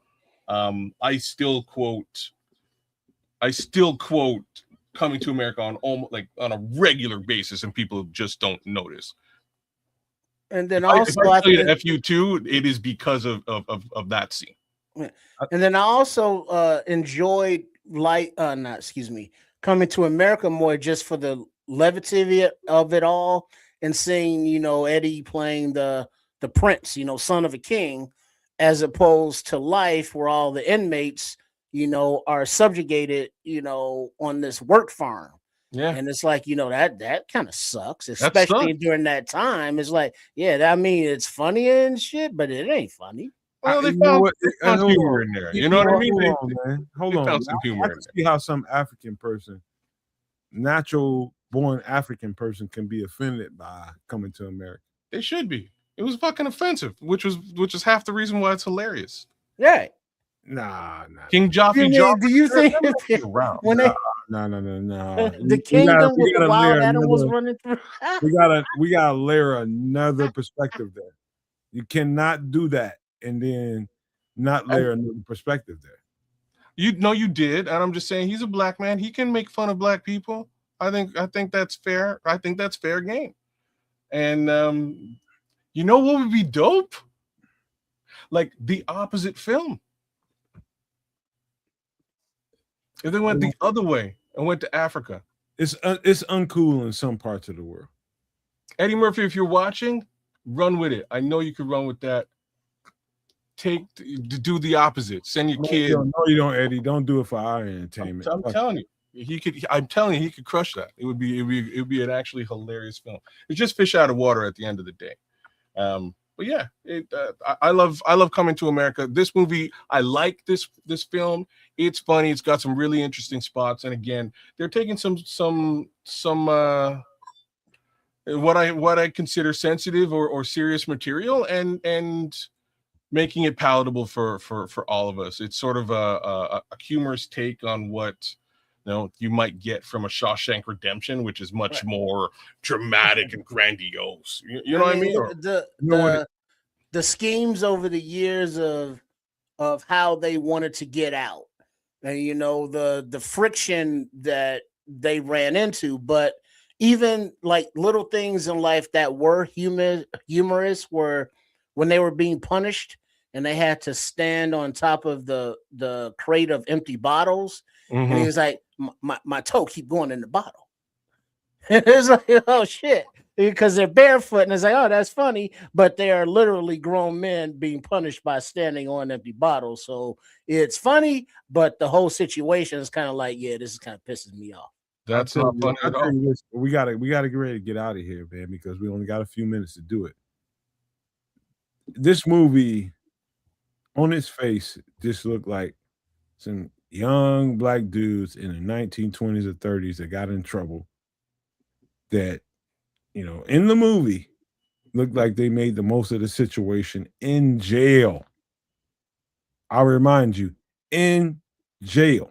They were in prison and part of the chain gang in southern United States of America. And from somebody that knows people that have gone through that, I don't know how you find humor in that, but they found it. They did. They found it.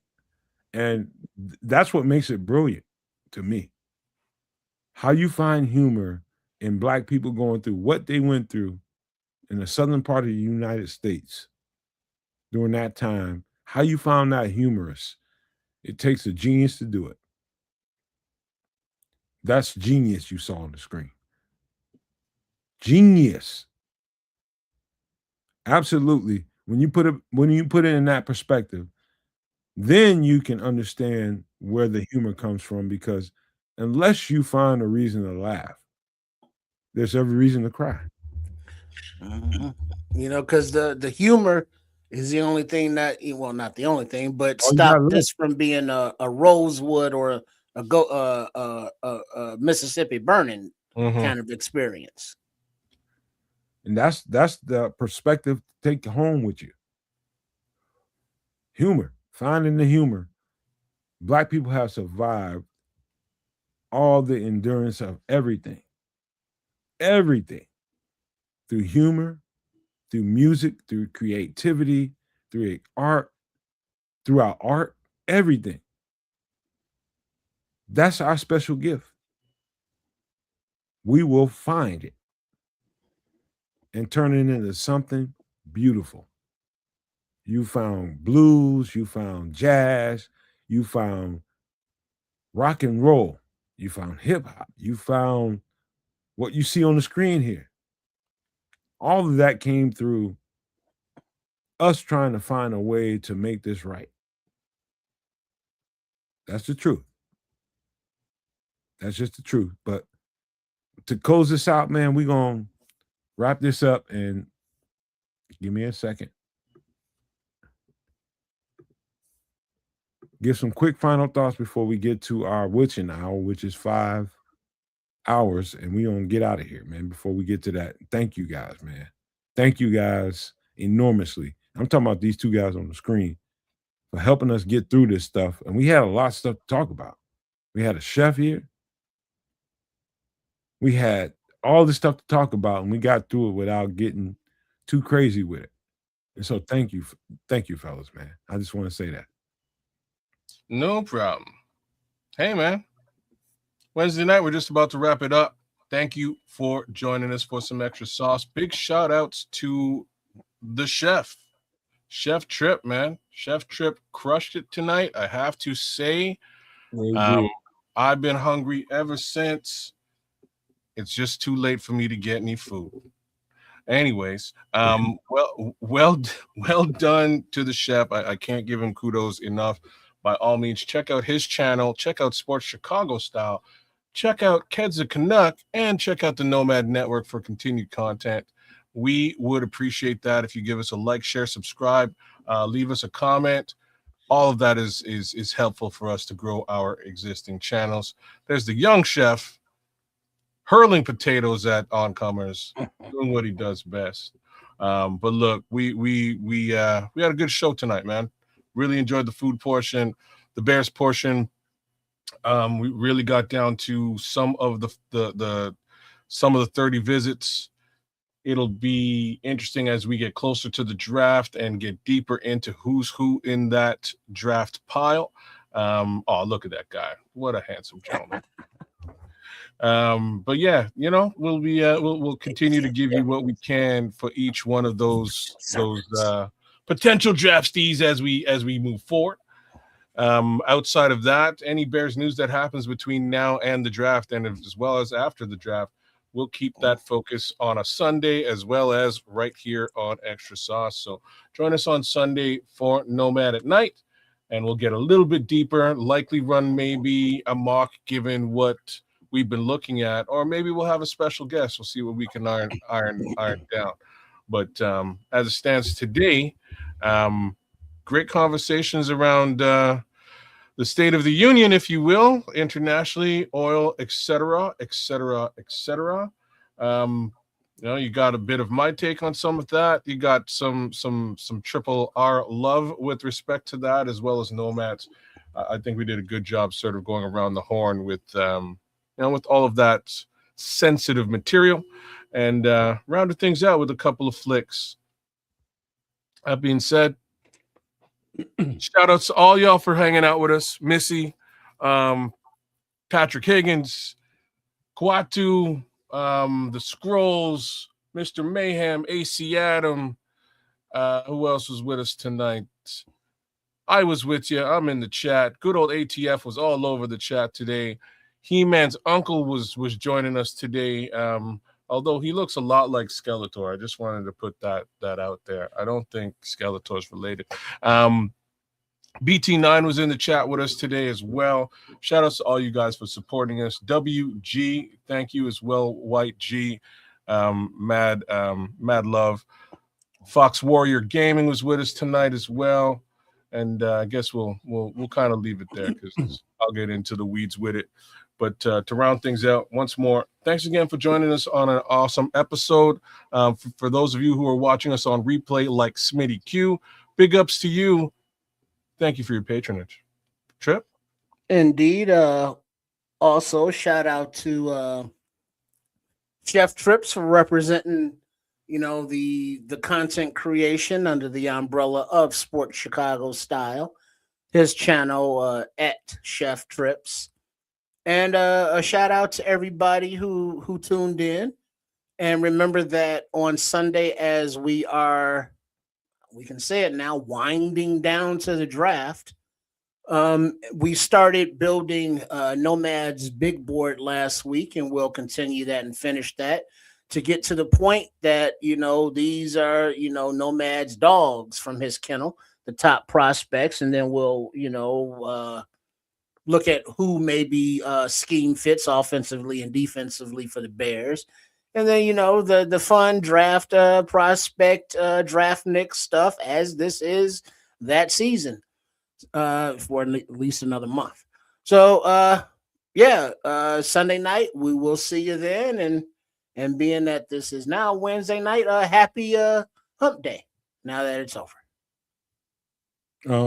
Yeah, man. Listen, this was a very, I say for me, very intense show.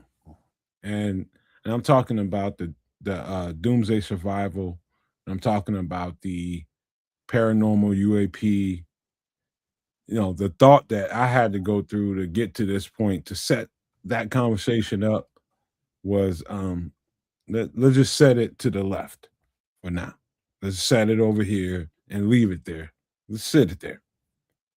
And when you look at this show again, and I encourage everybody to rewatch this show and go over the points that we made here in that particular part, those particular parts of the show. Just go over those, and we'll be all right if you do that. Just go over those. We're just trying to bring awareness to what's really going on around you. The show that we do right now on Wednesday night, Some Extra Sauce, is really entertainment to really keep your mind off of those types of things. But then sometimes the world advances to a point where you can't ignore certain things. And that's what happened tonight. That's what happened. We could not ignore what's going on around us. And sometimes it delves slightly into politics. And I just so appreciate these two fellas for not letting that get out of hand. Because we all know that it's very divisive right now. We know it. We understand it. We've had conversations about it. And live on the show, I just want to respect these two fellas for not letting that get over their heads. They're intelligent individuals, kids and trips. Very intelligent individuals that knew where the line needed to be drawn. And so I just respect them and I appreciate them for keeping it there. And I feel a certain way about all of it. I do. And those things will remain private. We just wanted to bring you the information. And I just want to leave you guys with this thought. Per George Orwell, through chaos comes order. And I'm going to say it one more time. Through chaos comes order. And that means to you, the person that's listening to me right now, that means avoid the chaos so that they cannot have order. That's lasted for 150 years or more in this country. And it's led us to this. We cannot subscribe to that application. We cannot contribute to the chaos so that they can have order. We have got to unplug from it and do the right thing. And the right thing is to use proper discernment. What's right? What feels good? What feels right? What makes sense? Make a decision based on not you, based on what works for you and everybody else. That's the challenge, to not make a narcissistic decision on whatever you do next. Don't make it about you. Make it about how does this affect kids? How does this affect trips and everybody else? If we can get to that point, where we feel how a decision that I make affects Kids of Canuck, Sports Chicago Style, and Triple R. If we can get to that point where an individual can function, knowing those two things, we can get somewhere. But I don't think a lot of people have a lot of confidence in people being able to do that. And that's what kind of worries me here. But I know people are capable. I know that. They're capable. And so I'm just giving you some good energy and saying, no matter what you do next, don't do it for yourself. Selfish capitalism has gotten us here. Selfish narcissism has gotten us here. Do things thinking about the people around you, community. And I cannot tell you better than that right now.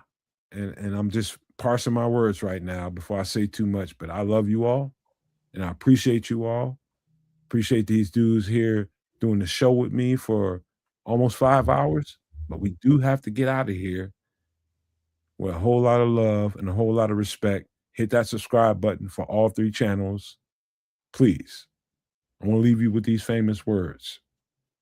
Love, peace, and hair grease, y'all.